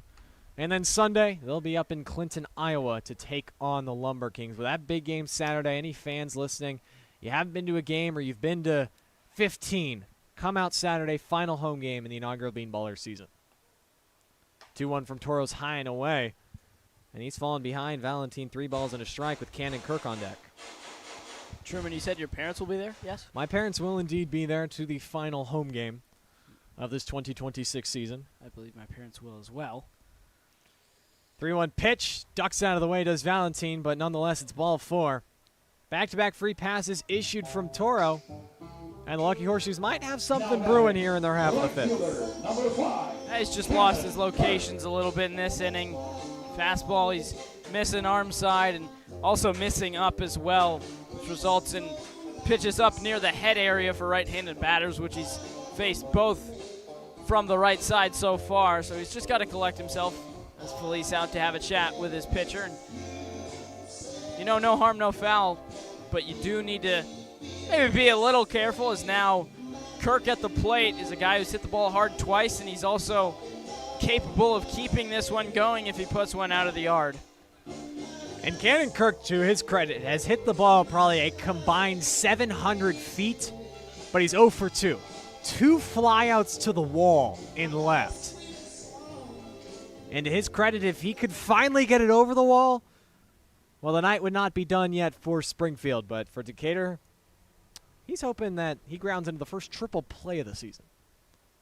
Tore out of the stretch. The first pitch to him misses at the shins inside, 1-0.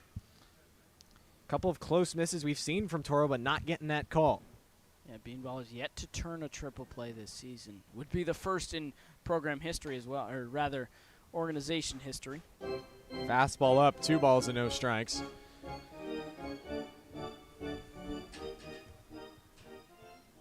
Kirk's got 21 RBIs on the year. He's third on the team with 35 hits. Excuse me, yeah, third on the team.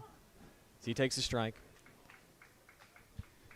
He trails Griffin Novacek, who is 39, as well as Ethan Burkhart, who's got 41. 2-1, off the hands, pop towards first, playable for Jackson Miller. He ranges into foul territory near the tarp, and he makes the grab and no advance from either base runner. A really good job from Applegate and Delgado, both talking to him, letting him know that he has plenty of room. He catches it just as he gets to that warning track, but still a little bit of breathing room between him and that tarp, and a good job to get the first out for Toro. And now again, got to be careful. Novacek, a plenty capable hitter at the plate, and he's capable of keeping this one going, but just looking to get 2 outs now. It is the dangerous Griffin Novacek. He swings and cuts through the first offering out in front for strike 1. Novacek 0 for 2 in this game, now 4 for 21 this year against Decatur pitching. They have certainly had his number. Toro from the first base side of the rubber. The 0-1. Fastball roll on the ground towards second and on into right center field. Coming around to score will be Lopez. Valentine heads to third, and it's an RBI knock for Griffin Novacek. Fastball that gets plenty of the plate. Novacek doesn't miss it. Puts it on the ground a couple of hops, but it gets through past Applegate. And then it just slows down, allows both runners to get more than one base on this trip around the bags as Lopez comes in to score and Valentin to third as both free passes looking to pay off for the Lucky Horseshoes. And now Novacek scores. We're playing through to 7. Tane Villas, first pitch to him is on the outer part of the plate for a strike. RBI number 46 now for Griffin Novacek. He joins Ethan Burkhart in the 40-plus hit club for Springfield, now 40 exactly. Villas ripped a double down the right field line his last time up. He swings, pops one up, third base side, well out of play. Quickly 0-2.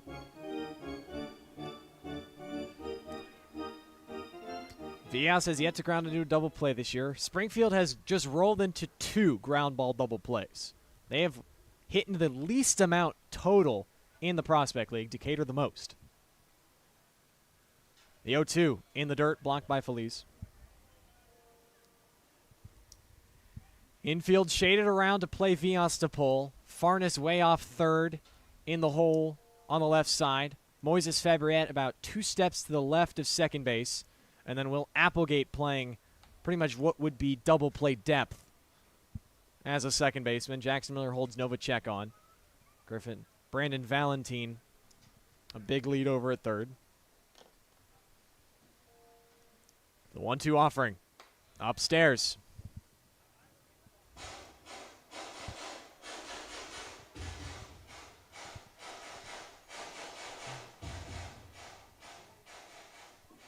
First inning where Toros allowed more than 2 base runners.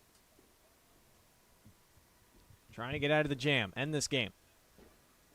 2-2. Hit in the air to left, but it's going to slice well foul and out of play. As Toro's putting plenty zip on this fastball. They're some of the best we've seen so far. 86 on this last one. A lot of them have been mid to high 80s. But he just needs that put-away pitch. Villas battling. Another 2-2. Rolled on the ground, foul outside of first. We do it again.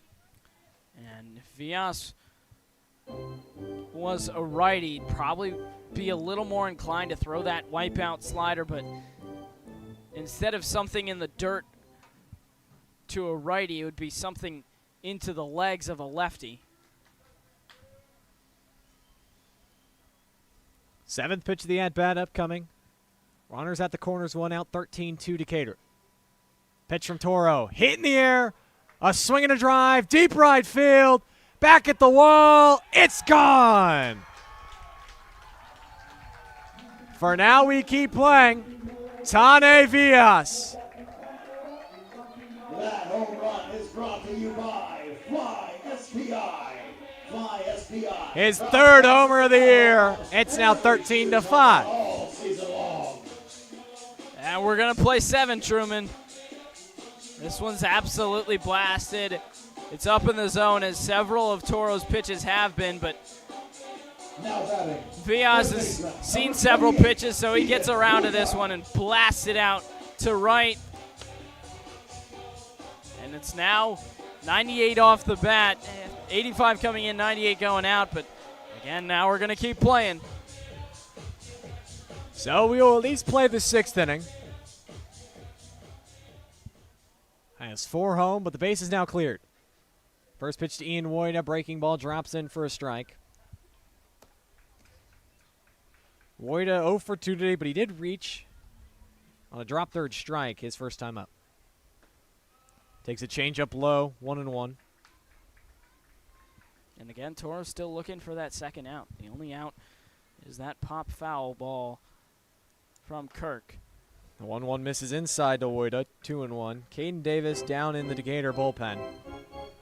Now, if you're Toro, you're just hoping he gets through the 5 innings. As for Villas, it was RBIs number 14, 15, and 16. Woida swings, lifts one in the air, foul. Count is even. This is an inning Decatur entered, needing 3 outs before they gave up 3 runs, and they've given up 4 and only gotten 1 out. 2-2 from Toro in the dirt. Full count. Now the damage has been dealt. The one thing you got to do is just collect yourself. And it's now bases empty. You don't want to give up another run in this inning.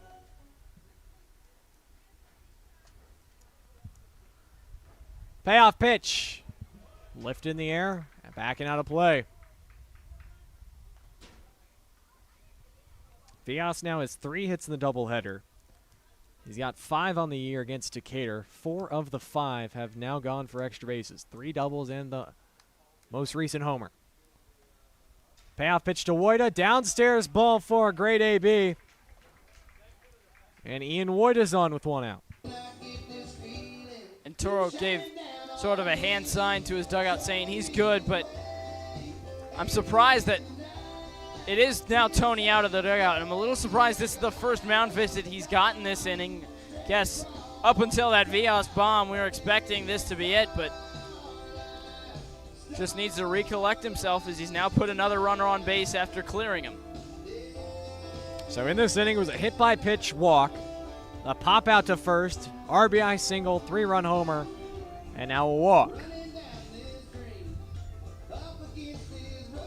Decatur still leads by 8, 13-5, 13 runs, 7 hits, no errors for the Beanballers.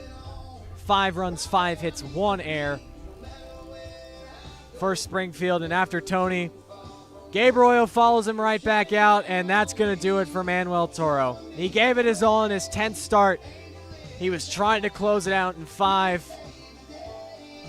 But this appears to be it for the Valencia, Venezuelan native representing Jackson State. Hopefully it's not the last time we see him, but it just might be. Toro walks off the mound. The few Decatur faithful that have made the trek give him a standing ovation, and we'll step aside. Caden Davis coming into the game.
Making his team-high 17th appearance of the season, it's Caden Davis, the lefty, who takes over for the Beanballers. Davis comes in with a 7.65 ERA across 20 innings pitched.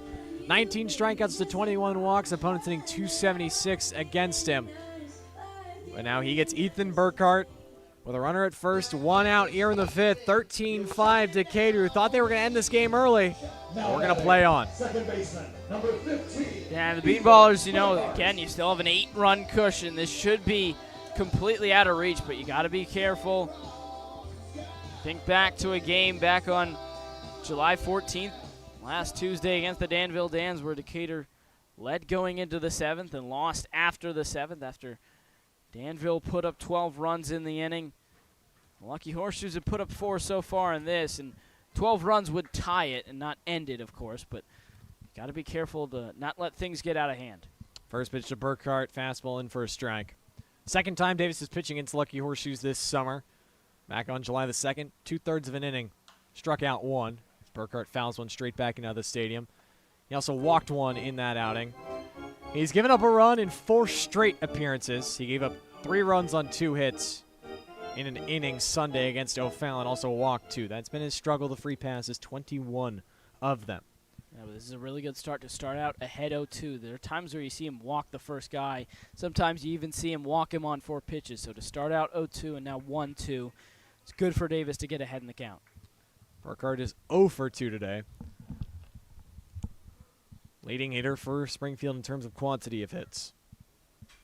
1-2 pitch, upstairs. Count is even. Sometimes actually, I would argue most times a walk after you start out 0-2 is more painful than a 4-pitch walk. 2-2 breaking ball rolled over to third. Backhanded by Farnes deep in the hole. Fires across. Scoop at first by J. Mill. Jackson Miller picks up his third baseman. It's out number 2. Yeah, great job from the Quincy guys at the corners. This is a play that takes Farnes towards the foul line. He backhands it. Gets a short hop, fields it well, and the toss across the diamond. It's not a short hop for Miller. This is well in front of him, and he does a good job going down and getting in front of it, fielding it on a hop in time. Does a good job reaching out to meet the ball, and lead runner advances, but the Beanballs get that second out. Jacob Bicey, first pitch to him, looping curveball outside. Almost an eephus from Davis. 60 miles an hour is his curveball. Bicey yet to be retired today. 2 for 2 with an RBI. Another curveball tried to be backhanded by Feliz. It trickles past him, but no advancement from Ian Woida, who's at second.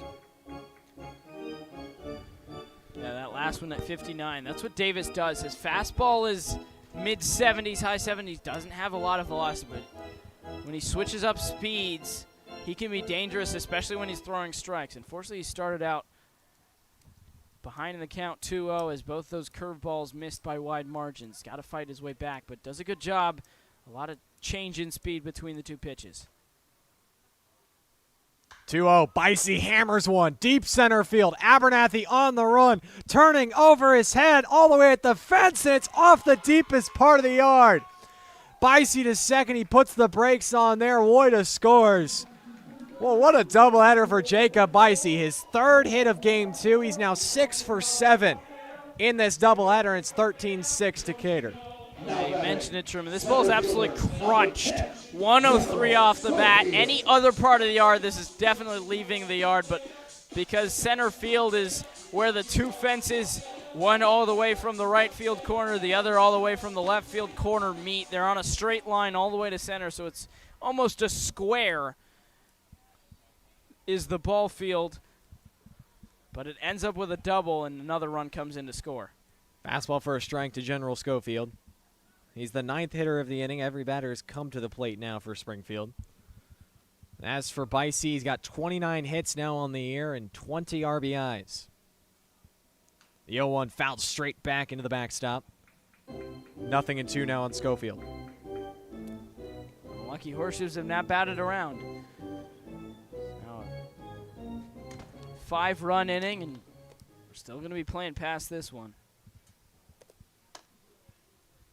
Schofield hitless through 2 at-bats. Davis is 0-2. Outside corner called strike 3. Freezes him on the heater, and Davis gets out of it, but we play on. Springfield's bats come to life. They put up 5 in the bottom of the 5th. It's 13-6 headed to the 6th.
Top of the 6th here in Springfield at Robin Roberts Stadium. Game 2 of this doubleheader between the rival Horseshoes and your Decatur Beanballers. Decatur is up 13-0, but 6 unanswered runs from the Horseshoes allow us to play on into the 6th. Trey Blanchette, it's his longest outing on the mound this season. He pitched 2 2/3 back on July the 16th against the Burlington Bees. Gave up 3 runs on 5 hits, including 2 strikeouts, but he's gone 3 innings here tonight against Decatur, giving up 5 runs. But he enters his 4th inning of work, having set down the last 7 in order for the Ballers. And he gets Delgado, Farnes, and Weiss to begin the Decatur 6th. As update from Jackson Terre Haute, now down 11-6 to the Rockbillies. That's where we will be at the next 2 nights, down in Jackson, Tennessee. 7 o'clock first pitch Central Time, Thursday and Friday. First pitch of the Decatur 6th is in for a strike to Noah Delgado. Delgado has not registered an official at-bat. He's walked twice and also been hit. Takes a fastball inside, 1-1. He has scored a run. This is his first day as a Decatur Beanballer. Showed up at Workman Family Baseball Field, boarded the bus at 1:45, and he's proved pivotal in this doubleheader, and he rips one, but foul onto the Pepsi patio down the right field line. Count is now 1 ball, 2 strikes. 13-6 Beanballers in the final matchup of the Duel on I-72. Both teams have won the 3 of the previous 6. Winner take all game 7. Fastball inside to Delgado. Count is even.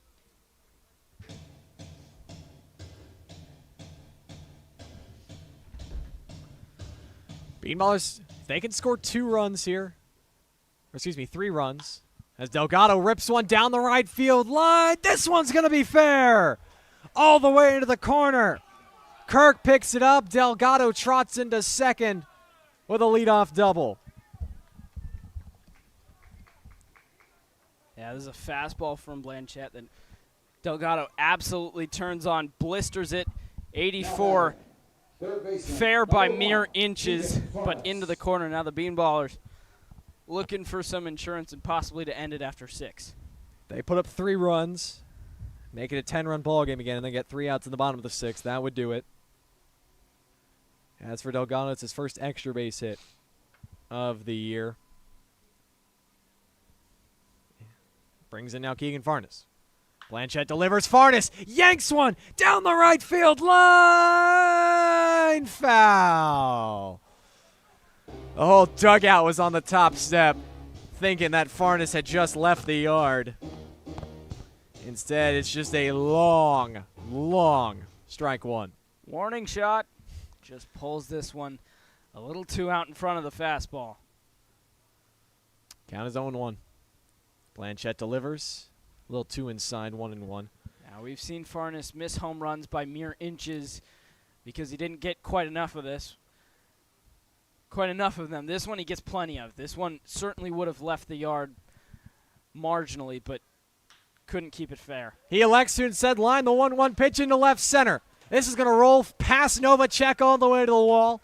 Easily scoring is Delgado. Farnes wants 3, and the man's going to have himself an RBI triple.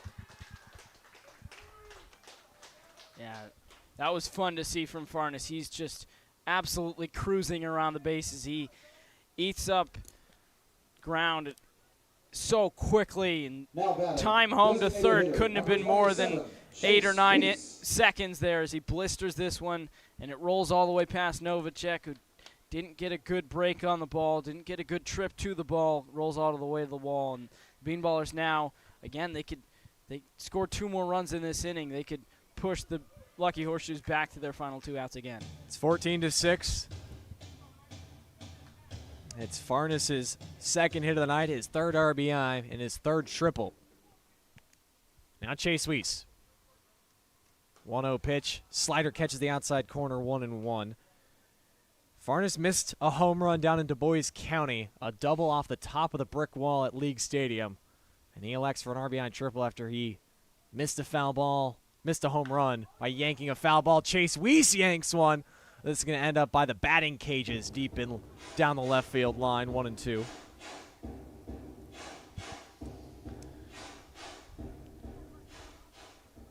Decatur needs 2 more runs to push the lead back to 10. Trey Blanchette comes set. 1-2 offering.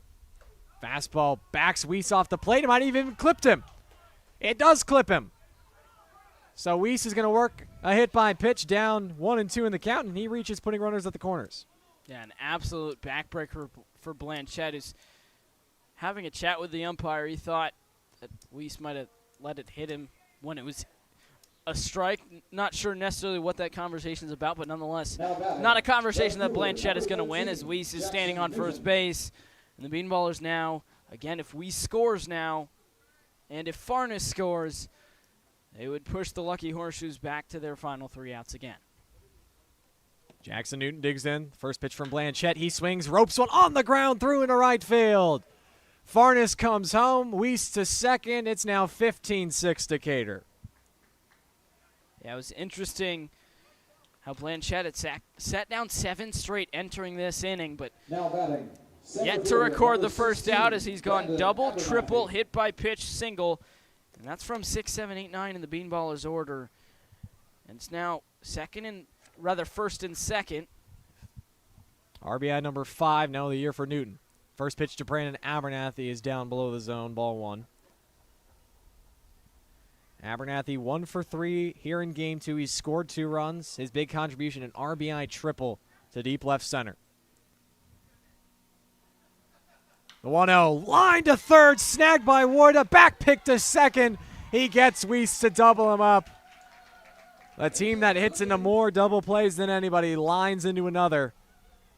As just like that, there are now 2 outs and a man at first.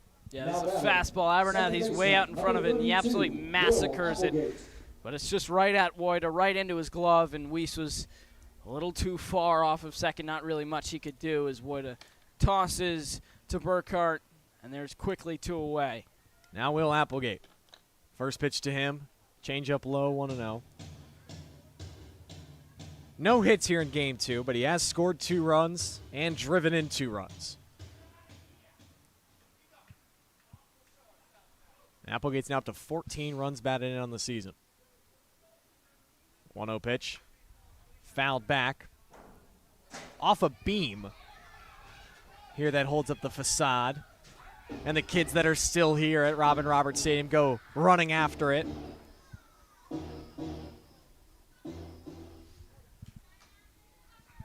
One ball now, 1 strike. Newton still at first. Blanchette delivers. Low and in. 2-1.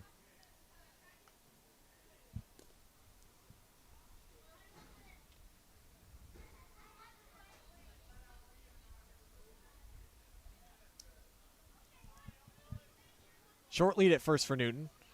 Blanchette fires, pitch up. 3 balls and a strike. Now to Applegate with Jackson Miller on deck.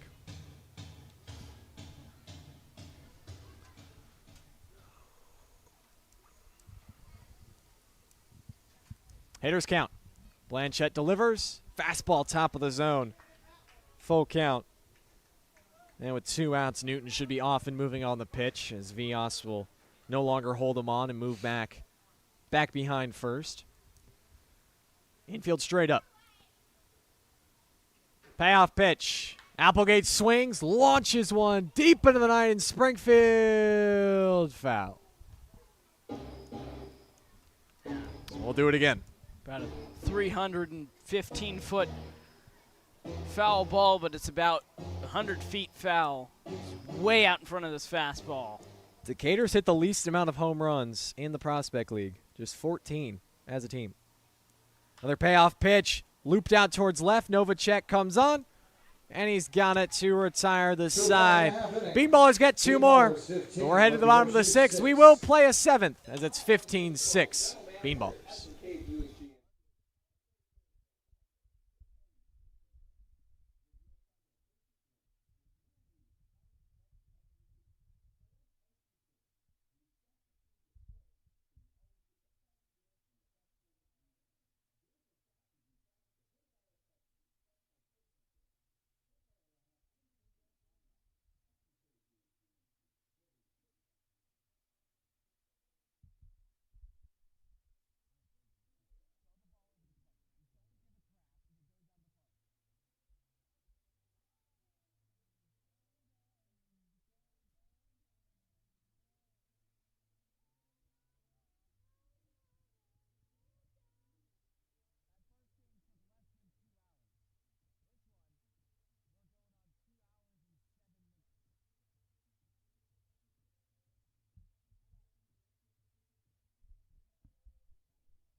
Well, there was a point in the game in this nightcap doubleheader where we didn't expect to play a full 7 innings, but we thought we'd be done after 5, but the Lucky Horseshoes put up 5 and survived by the skin of their teeth through the 5th.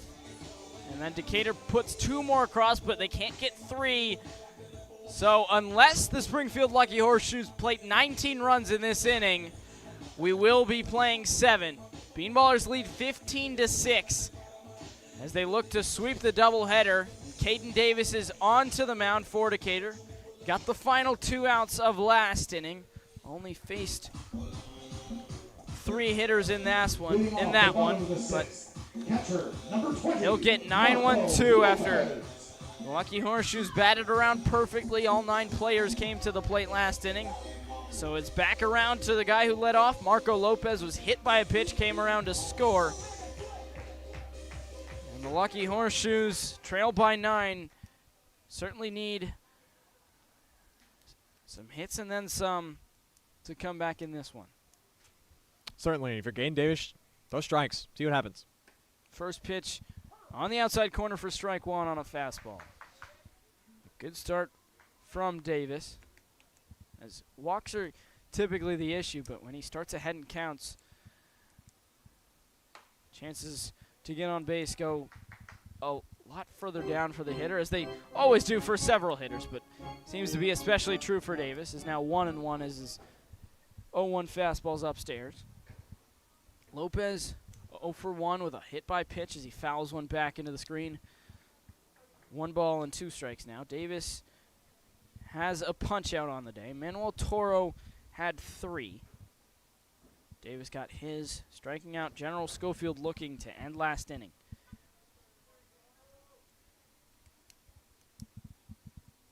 Oh, 1 count. Davis deals. Lopez takes outside. Now 2-2.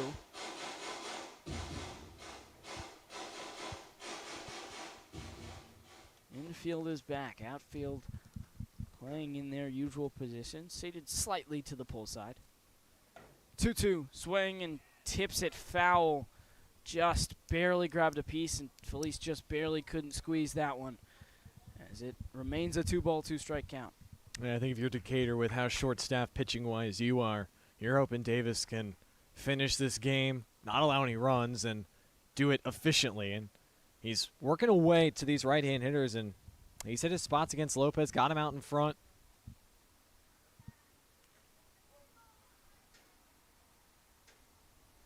Two count. Davis fastball up and away, and the count goes full. He had him down 1 ball, 2 strike, but Lopez has fought his way back. Hitting from the right side, Davis, a southpaw on the mound. Payoff pitch, swing and a miss. Lopez chases a high fastball. He's down on strikes. The 2nd strikeout for Davis, and there's 1 away here in the bottom of the 6th. Yeah, challenged him right there. 76 from Davis. It's kind of the hardest he can throw, but kind of blew it by Lopez. That's a great start. You know, we said Daniel Ruiz was Decatur's #1 stuff guy. Well, Caden Davis may be taking those reins. You know, Daniel Ruiz not here anymore, but you know, Davis certainly has the stuff that, while he doesn't carry the velo, that's not one of his stuff. He's got other stuff. Brandon Valentin to the plate, top of the order now. Just the 4th time through for Springfield, who hadn't even hit through 3 times until last inning. Lopez was hit by a pitch. Valentin walked. Overall in this nightcap, he's 0 for 1 with a pair of walks. Came around to score. But 2 free passes led off the inning for the Lucky Horseshoes last inning. 0-1 pitch. Sky high on the infield right side. Applegate calls off Miller and makes the catch in a first baseman's territory. And Miller puts his hands up saying, hey, what the heck, dude? But nonetheless, there's out number 2. Yeah, it's one of the things that shortstop has command over everybody, but then they usually say second baseman has over the first baseman. But that's one that I think will Applegate have a little fun with Jay Miller over at first base. Miller was right there, and he just had to watch as Applegate came over and stole it from him and got the put out instead of Miller. But now Springfield, nonetheless, regardless of it not being a 10-run game, down to its final 4 outs. Cannon Kirk swings and tips one into the glove of Felice for strike one. Kirk looking for his first hit. He hit the ball hard his first 2 times, a pair of flyouts to the warning track in left field, popped out in foul territory to Miller his last time up. 0-1, swings and misses. And at that point, after that pop-up, it looked like Manuel Toro might go the whole way, and he just needed 2 outs, and it was still a 12-run ball game. But nonetheless, Toro gave up 4 runs and ended up giving up a 5th, but the 0-2 swung on and missed. Kirk is down on strikes. He's over 4 in this nightcap.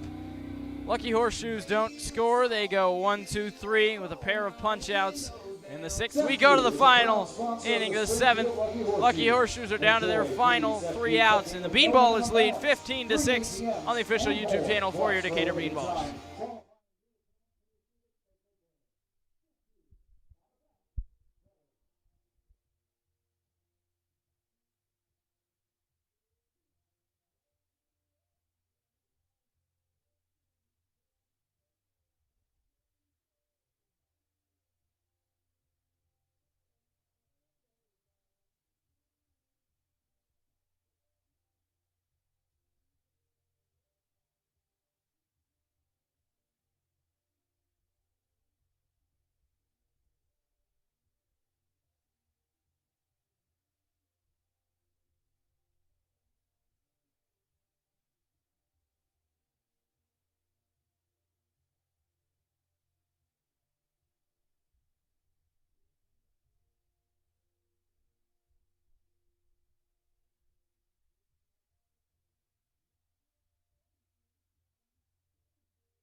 We've made it to the final inning here in this Game 2 of the doubleheader. The final time the Decatur Beanballers will take on their rival Springfield Lucky Horseshoes. 15-6 Decatur. They are 3 outs away from winning the season series, and Game 1 took just under 2 hours. Well, Game 2 here, it's now going on 2 hours and 16 minutes, but it's all smiles in Decatur. They led 13-0. Well, they led 8-0 after the top of the second. They scored the first 13 runs. And now they lead 15-6. They score 1 more run. It'll be the second most runs they've put up in a game this year. They will need 10 to top the 24 they put up in their first ever win. Jackson Miller greets the 7th ground ball up the middle, off the glove of Brandon Valentin and on into center field. It's a 3-hit day for Jay Mill, and he gets the 7th started right. Yeah, good job from Miller. This is a pitch that he puts enough on it, puts it back up the middle, and it's not quick enough for Blanchette to react to, so now he has to deal with a base runner. And again, at this point, we're only going to be playing this inning unless we, of course, are tied after it, so there's no reason for the Beanballers not to tack on, but they aren't going to end this one early. For Jay Mill, it's now his 32nd hit of the year. He's got 8 multi-hit games now this season. Moises Hebriet waves over the top of a slider, 1-1.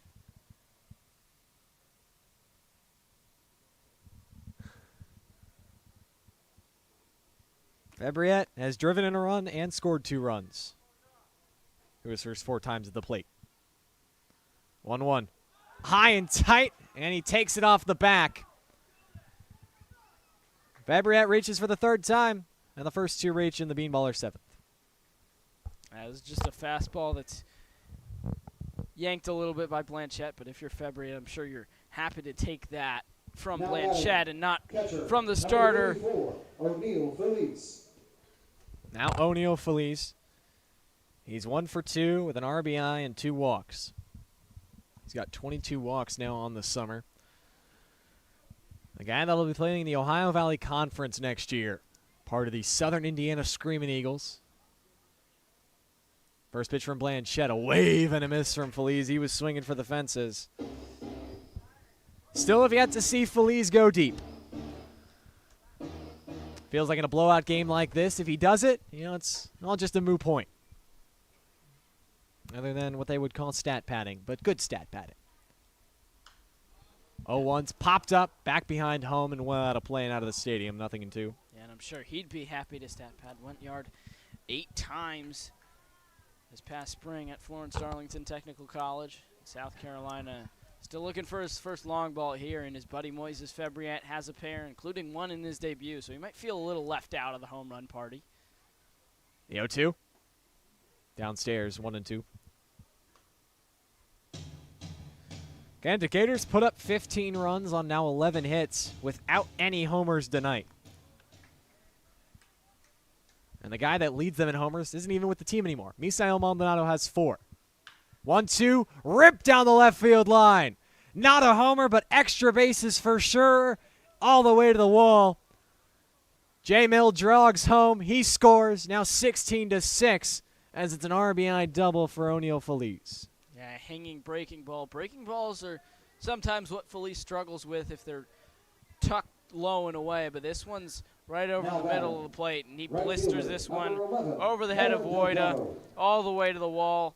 Miller comes in to score. Febriat not running too hard in a blowout game, makes it to third, and Feliz has yet another double.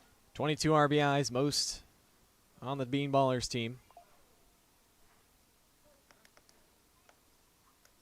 Runners at second and third, still nobody out for the new man on the block, Noah Delgado. He had a double his last time up. First pitch misses from Blanchette, ball 1. Certainly would be the cherry on top of the debut for Noah Delgado.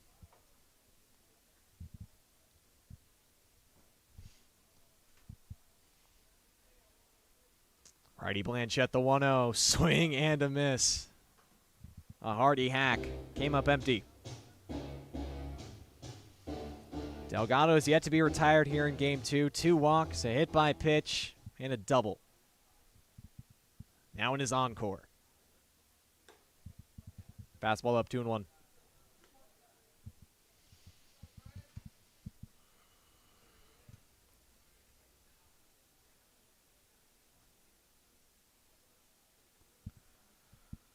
Two-one offering from Blanchette, ripped in the air, down the right field line. It's going to drop in. Febriat jogs home. Feliz advances to third. Second hit of the night now for Delgado, and it's his second RBI in a Beanballers uniform, now 17-6. Yeah, Kirk tried to deke the runners. There's not really much of a point with the score, what it was, but Feliz probably wouldn't have scored anyway, but he doesn't. It's now just first and third. This one's blistered off the bat, and because Blanchette has thrown so many pitches, this will probably do it for him, as Decatur's now pushed him up well over 80 pitches. He'll exit, and it'll be a new arm on the mound. So that'll do it for Trey Blanchette, his longest outing of the summer, 4+ innings. He's trying to get the few members that are still in the crowd hyped. But he's done. New pitcher will take over. But Daniel, when we went around the Prospect League, when our bus driver Kevin told you to hop on, you have your honorary CDL, you're going to take us around the Prospect League. The Alton River Dragons were up 10-3. Unfortunately, it's now 13-10 Thrillville, as the Thrill Billies have scored 10 unanswered. Well, I think it's only fitting that the Thrill Billies get a victory over Alton after they beat the best team in the Cape Catfish yesterday in the Prospect League. But it's interesting, yeah, just how we talked. The Beanballers mounted a comeback when they first played Alton. Ultimately fell short in that one as Alton pushed it back out and ended up winning that one by 6 runs, which was the largest lead they had all game anyway. But nonetheless, it was something that. Well, the Recs have gotten closer. It's 11-7 now. But you'd love it if Terre Haute could lose. You never know if you're Decatur. It's Brandon Valentine, the shortstop, who comes to the mound for Springfield. And then Jacob Bicey, who had been the DH, he comes off the bench to go to right. And then Cannon Kirk moves to short. Those are all the changes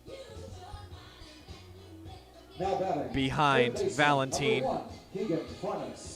Kagan Farnes the first one to green, and Valentine didn't need that many warm-up tosses. Farnes missed a homer his last time up. He had to settle for an RBI triple.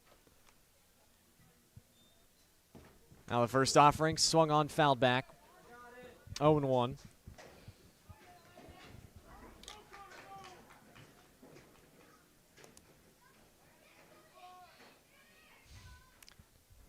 Yeah, Valentine actually, this is his third appearance. He's recorded 2 outs on the season. Hasn't allowed a run. He's given up 2 hits, 1 run, which was not earned. He has struck out 1, though. So if you're Farnes at the plate, you got to be careful. You're already down in the hole 0-2. Got to be careful not to get that 3rd strike.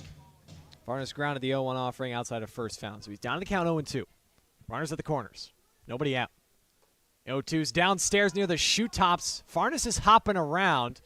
No signal that Farnes got hit by a pitch, and unless it was just a consensus that he did get hit by a pitch. O'Neill Feliz had trotted home, stepped on home, and went back to third.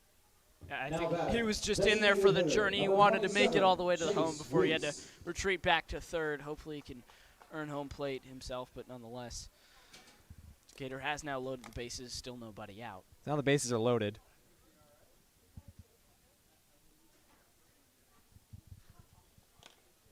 For Chase Weiss. First pitch to him. Misses the inside corner, ball 1. Decatur, it's the second most runs they've scored in a game. 17 of them. Weiss swings, pops it up first base side. Villas tracks it to the fence, but it ends up on the concourse. It's now 1-1. Again, the Beanballers still chasing 24. They beat the Terre Haute Rex 24-4, the second game of the season. 1-1, fouled straight back into the netting. 1-2 now on Weiss, who has recorded only 1 official at-bat. He's hit a sac fly, he's walked, he popped up, and he was hit by a pitch last inning. The 1-2. Off the end of the bat, floated towards right field. Backing up Bicey. He makes the grab. Feliz is going to tag. He will score, and then tagging and going to third is Delgado. Yeah, it's just a flare off the end of the bat, and it'll result in runs. It's put deep enough. And Decatur's now put up 18 runs. And now pinch hitting here for Jackson Newton will be C.J. Scheffel. He's on a 2-game hit streak, has 2 hits in his 9 at-bats. First pitch from Valentine hits him on the backside. Doesn't get to swing the bat, but Scheffel reaches anyway, and the bases are reloaded. Yeah, Scheffel's swinging a hot bat of late, so I can certainly understand wanting to just hit him and get that at-bat over with, as now the bases are reloaded for Decatur. First pitch to Brandon Abernathy in for a strike. He's got just 1 hit through his first 5 trips to the plate. Has scored 2 runs and driven in a run. Fastball from Valentine downstairs. 1 ball, 1 strike. Delgado's at third. Farnes at second. Scheffel at first. 1-1 pitch. Hit in the air. Right field. Bicey tracking it into foul territory near the bullpen, and he loses it as he runs up on the mound. Sees it go off his glove for a foul ball and strike 2. Yeah, Bicey was in pursuit of this the whole way, but it's once he gets to this mound, there's a change in elevation, and that step is a little awkward as he has to go up and can't come up with it, and Abernathy's gifted a lifeline. Down to count 1-2. Valentine delivers. Downstairs, count is even. Just 1 out in the inning after Chase Weiss had his 2nd sac fly of the night. He's got 11 RBIs now in the year. 2-2. Upstairs, full count. Abernathy, to his credit, has 22 RBIs. Him and O'Neill Feliz are tied for the team high. Payoff pitch. hacked in the air, shallow left. Wojda back behind third, has room and makes the grab in foul territory. Abernathy was swinging for the fences and has a smile on his face, but it's out number 2 in the 7th. Yeah, just a little flare. Wojda tracks it all the way, makes the catch, and just foul of the third base line, just past into the outfield grass. And there's out number 2. But as for Scheffel, he's now hit by pitch, so that won't boost the average, but he's hitting 500 in the month of July. It is just it is just on 4 at-bats, but he's 2 for 4 with 2 RBIs. He's also been hit by a pitch twice in the month of July. Paul Magnet. Will Applegate swinging a drive, deep right field, Bicey on the run, it's off the wall. This is going to clear the bases. Applegate stops at second. The throw home. Scheffel's in time. Applegate to third. Throw is in time. But 21 runs have crossed the plate for Decatur. Will Applegate, the exclamation mark. A bases clearing double. A 6th spot in the 7th for the Beanballers. We head to the bottom of the 7th. They're up 15. And they just need 3 outs. And you probably see him walking around.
Bottom of the 7th here for the Beanballers.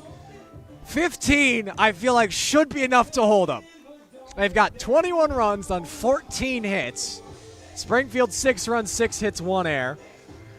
Daniel, do I dare say it again? I said it before at the end of game 1 and it backfired. Do I dare say it or just wait until the game is done? I'm going to wait till the game is done. I'm just going to pretend like I don't know what you're talking about. For the viewers at home, you'll find out if it comes to fruition or not, what I'm referencing if you were here with us for the end of game 1. But Caden Davis, he's got a 15-run lead to work with. All he's got to do is throw strikes, right, Daniel? He does. Easier said than done, though, sometimes. 3-4-5, Novacek, Vias, and Wojda. Hardy hack from Novacek on the first offering from Davis upstairs, but he swings through it. Nothing in 1. Yeah, upstairs is an understatement. That was at his nose that Novacek tried to go up and get. He's up on the roof. Now goes downstairs to the cellar, but Novacek doesn't hang out in the cellar. It's dark down there. He hangs up in the penthouse. It's 1-1. What a night for the Beanballers. Swing and a miss. Nasty pitch from Davis. Had Novacek all out of sorts. The second most runs Decatur has scored in a game. And to do it against your rival, to possibly win the season series, just special. 1-2's upstairs. And that 1-1 pitch that Novacek swung out of his shoes way out in front of it. It was a fastball from Davis. That's just how much the change in velocity is from his fastball to the other fastballs on the Beanballers pitching staff. And Novacek way out in front, couldn't hold up. Now the 2-2 clips him on the hip. He was down in the count 1-2, and he gets hit by a pitch. And the leadoff man is on to begin the Springfield 7th. Yeah, just tough time where it's a 2-strike count. Yet again, another hit by pitch for the Beanballers pitching. But, you know, if this was a tie game, that would be really painful. This is a 15-run game right now. And even if Vias, who already put a ball out, puts a good swing on one and makes it a 13-run ball game, it's still well out of reach for the Lucky Horseshoes for now. Vias got us here to the 7th, hitting a 3-run homer in the 5th. He takes a first pitch strike on the outer half. He's got 2 hits today in game 2, both extra base hits, double and a homer. He's now got 18 hits on the season. The 0-1, little half swing, 0-2. Yeah, you mentioned it, Truman, how game 1 took under 2 hours, and game 2 is now well past 2.5. Could have been about an hour and a half had Vias not hit that long ball, but nonetheless, here we are. Well then, C.J. Scheffel wouldn't have gotten a chance to get hit by a pitch, and the Beanballers wouldn't have got a chance to hang 8 more runs on their rival. 1-2 to Vias. Behind him. He steps on the plate to get out of the way of it, so instead of back-to-back hit by pitches, it's just 2-2. Maybe an intimidation tactic. Throw a pitch behind him and then get him to strike out. Davis comes set. The 2-2. Broken bat flare into right field. It's a 3-hit night for Tane Vias. And the Horseshoes' first 2 hitters have reached in their 7th. As a fastball that in on the hands, and Vias gets to it. Again, it's a flare. Doesn't get a lot of it. Only 69 off the bat, but finds the green grass in the outfield just past Applegate's reach, and first 2 are aboard for the Lucky Horseshoes. They're just not going to make it easy, are they? No. I don't blame them. It's your rivals. You don't want to go down like this. You're going down with a fight, kicking and screaming. Ian Warda, high fly ball, deep left field. Scheffel on the warning track. He makes the grab, and it pops out of his glove. Hits the ejecto button, and now coming home to score is Griffin Novacek. Yeah, this ball's sky high. It had to be, hang time had to be about 7 seconds on this fly ball, and Scheffel tracked it all the way into the glove, but forgot to squeeze it, and it pops out. And instead of out number 1, there's the first error for the Beanballs, and Truman. I'm sorry. You didn't even say it this time, so I need the second error of the day for Truman Griessel. I need to just not even think about it. That was what I was referencing. The Beanballers have still yet to have a game in the month of July where, win or loss, they've completed it with 0 errors.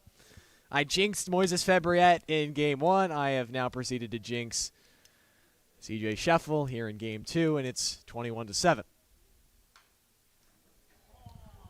Foul back off the bat of Ethan Burkhart, 1-1, as the Horseshoes trail by 2 touchdowns. Yeah, well, again, if this was football, it'd be a 2-possession game, but fortunately it is baseball, and, well, technically an inning would be a possession, so this could be a 1-possession game because you can get however many runs you want in an inning, but nonetheless. Fastball misses away 2-1. I'm kind of surprised maybe Gabe Arroyo doesn't go to a position player of his own.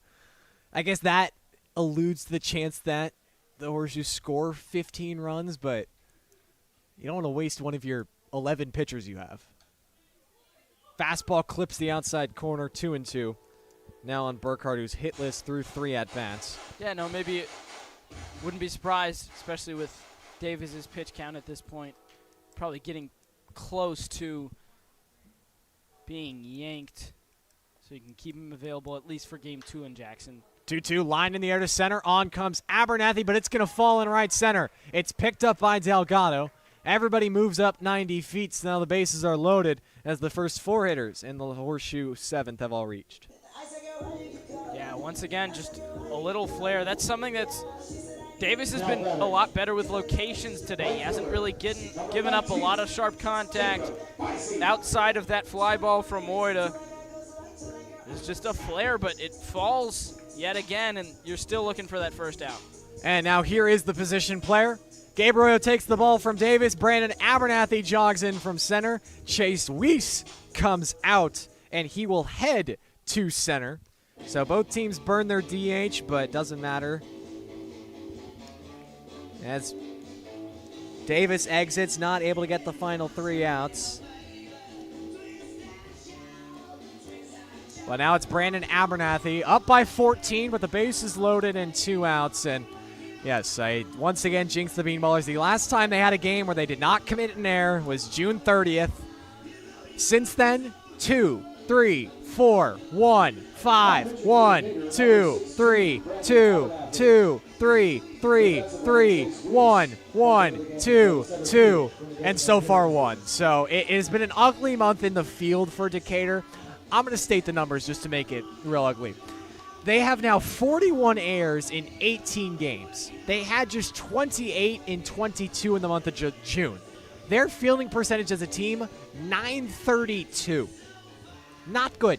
Not good. Not good. Not good, but the silver lining is the bats have come to play, and that has resulted in Decatur so far 7-10 in the month of July. They have matched their win total from the month of June with still 3 outs to play in this one, which seems like it's going to be win number 8. Knock on wood. And then you still have 8 games left to really do something with it. But Abernathy on to pitch. And, well, we've seen Abernathy probably a few more times than we thought we would. It's his 4th appearance. His ERA is at 40.50. But he just needs 3 outs. He can give up 7 runs. Be a little closer, but hey. So, yeah, I'm just doing a quick math. 40.50 would mean gives up 4.5 runs in an inning. So even if all the Beanballers need, it's a very inflated ERA due to a small sample size. So even if he does stay on pace with his ERA and allow all 3 to score plus another 4 or 5 to keep that ERA up, Decatur would still win convincingly by a touchdown. Well, here we go. Abernathy on. He gets the hottest hitter in the Horseshoes lineup, Jacob Bicey. You know, if he hits the grand slam here, you would take that because then the bases are empty. Yeah, home run is a rally killer. Home runs are rally killers. First pitch to Bicey. He fouls it off. He's swinging for the fences. He's got 2 doubles, 3 hits total, and 2 RBIs. He's looking to have an all-time doubleheader in the Prospect League history. He's got 6 hits. He's looking for number 7.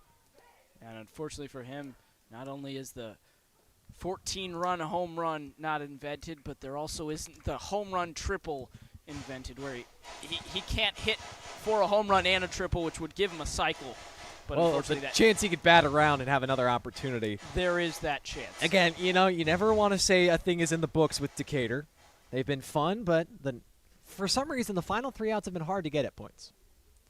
Count is 1-1 on Bicey. Abernathy delivers. Bicey cranks one deep left field off the scoreboard, and it's a grand slam.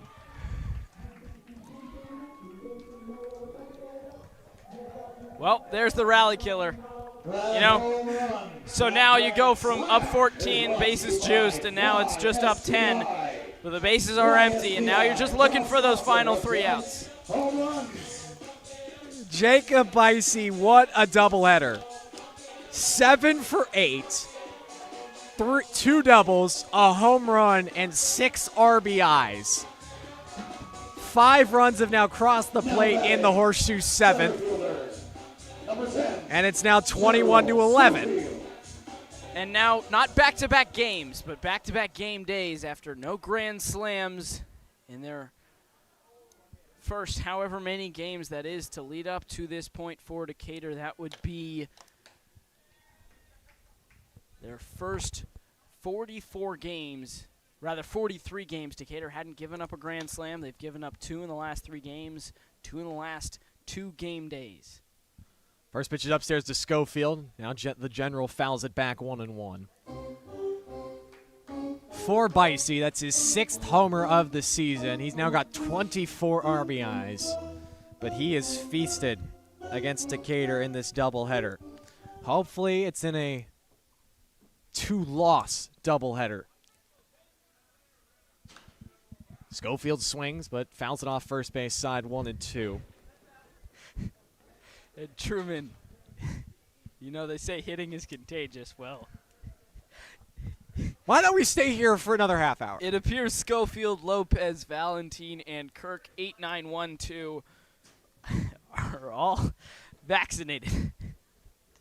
Hit list between those 4 spots in the order, and all 9 hits have come from Novacek, Vias, Wojda, and Burkhart and Bicey as well.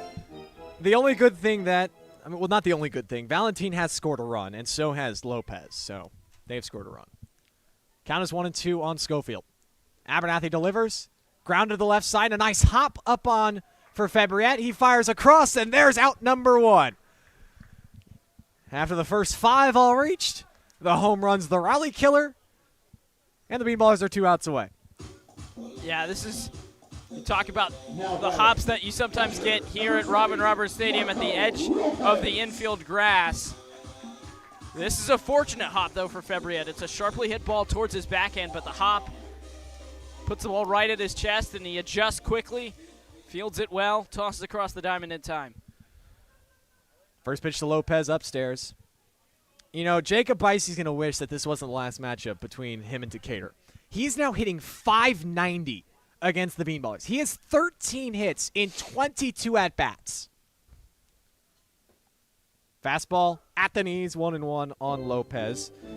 Otherworldly, 13 of his 27 hits this season have been against Decatur, including 2 homers and 8 RBIs. Lopez fouls one straight back out of the stadium, clears the bus, and out into the parking lot, might be onto the railroad tracks. Yeah, that bus that was probably getting started. And I hope our bus driver Kevin has some tunes he listens to. Back in the, yeah, it probably started the bus back in the 5th, expecting it to be done after 5, but no, we're still playing here in the 7th. 1-2, called strike 3. Abernathy freezes Lopez, and now the Beanballers are 1 out away from a doubleheader sweep. Now batting. The fastball. Abernathy has a really flat fastball. He's got a fire hose on him, despite his small frame, only 5'8", but he can really throw the ball. He rears back all of this one, 82, and dots the corner to get Lopez. Second time he's down on strikes, a hitless day for him as well, and now down to their final out are the Lucky Horseshoes, and there's no amount of runs they can score except for 10 to keep this one going. Last hope is Brandon Valentin. Takes a fastball upstairs, ball 1. Abernathy has said he's good in the first inning. Well, he allowed a grand slam his first batter, but back-to-back outs recorded. Last life for the Horseshoes. Fastball inside, 2-0 on Valentin, who's 0 for 2 with 2 walks. 10:20 p.m. local time here in Springfield, Illinois. 2-0, upstairs. 3 straight misses now. Cannon Kirk, the only man who hasn't batted in this 7th on deck. 21-11. Valentin not swinging 3-0, and he takes a strike. Hoping this is it. Now we can get home, get a good night's rest, and be back on the road to Jackson, Tennessee tomorrow. The 3-1 offering, hit in the air, right field, to the newest Beanballer. Noah Delgado squeezes it, and that'll do it.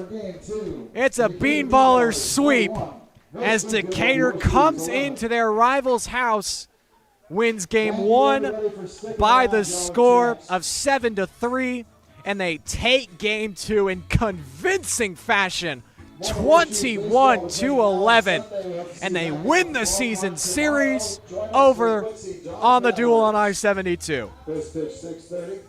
The bats started early and really never stopped after both teams were scoreless in the first. Beanballers put 8 across in the second, and that was the closest really the Lucky Horseshoes would get.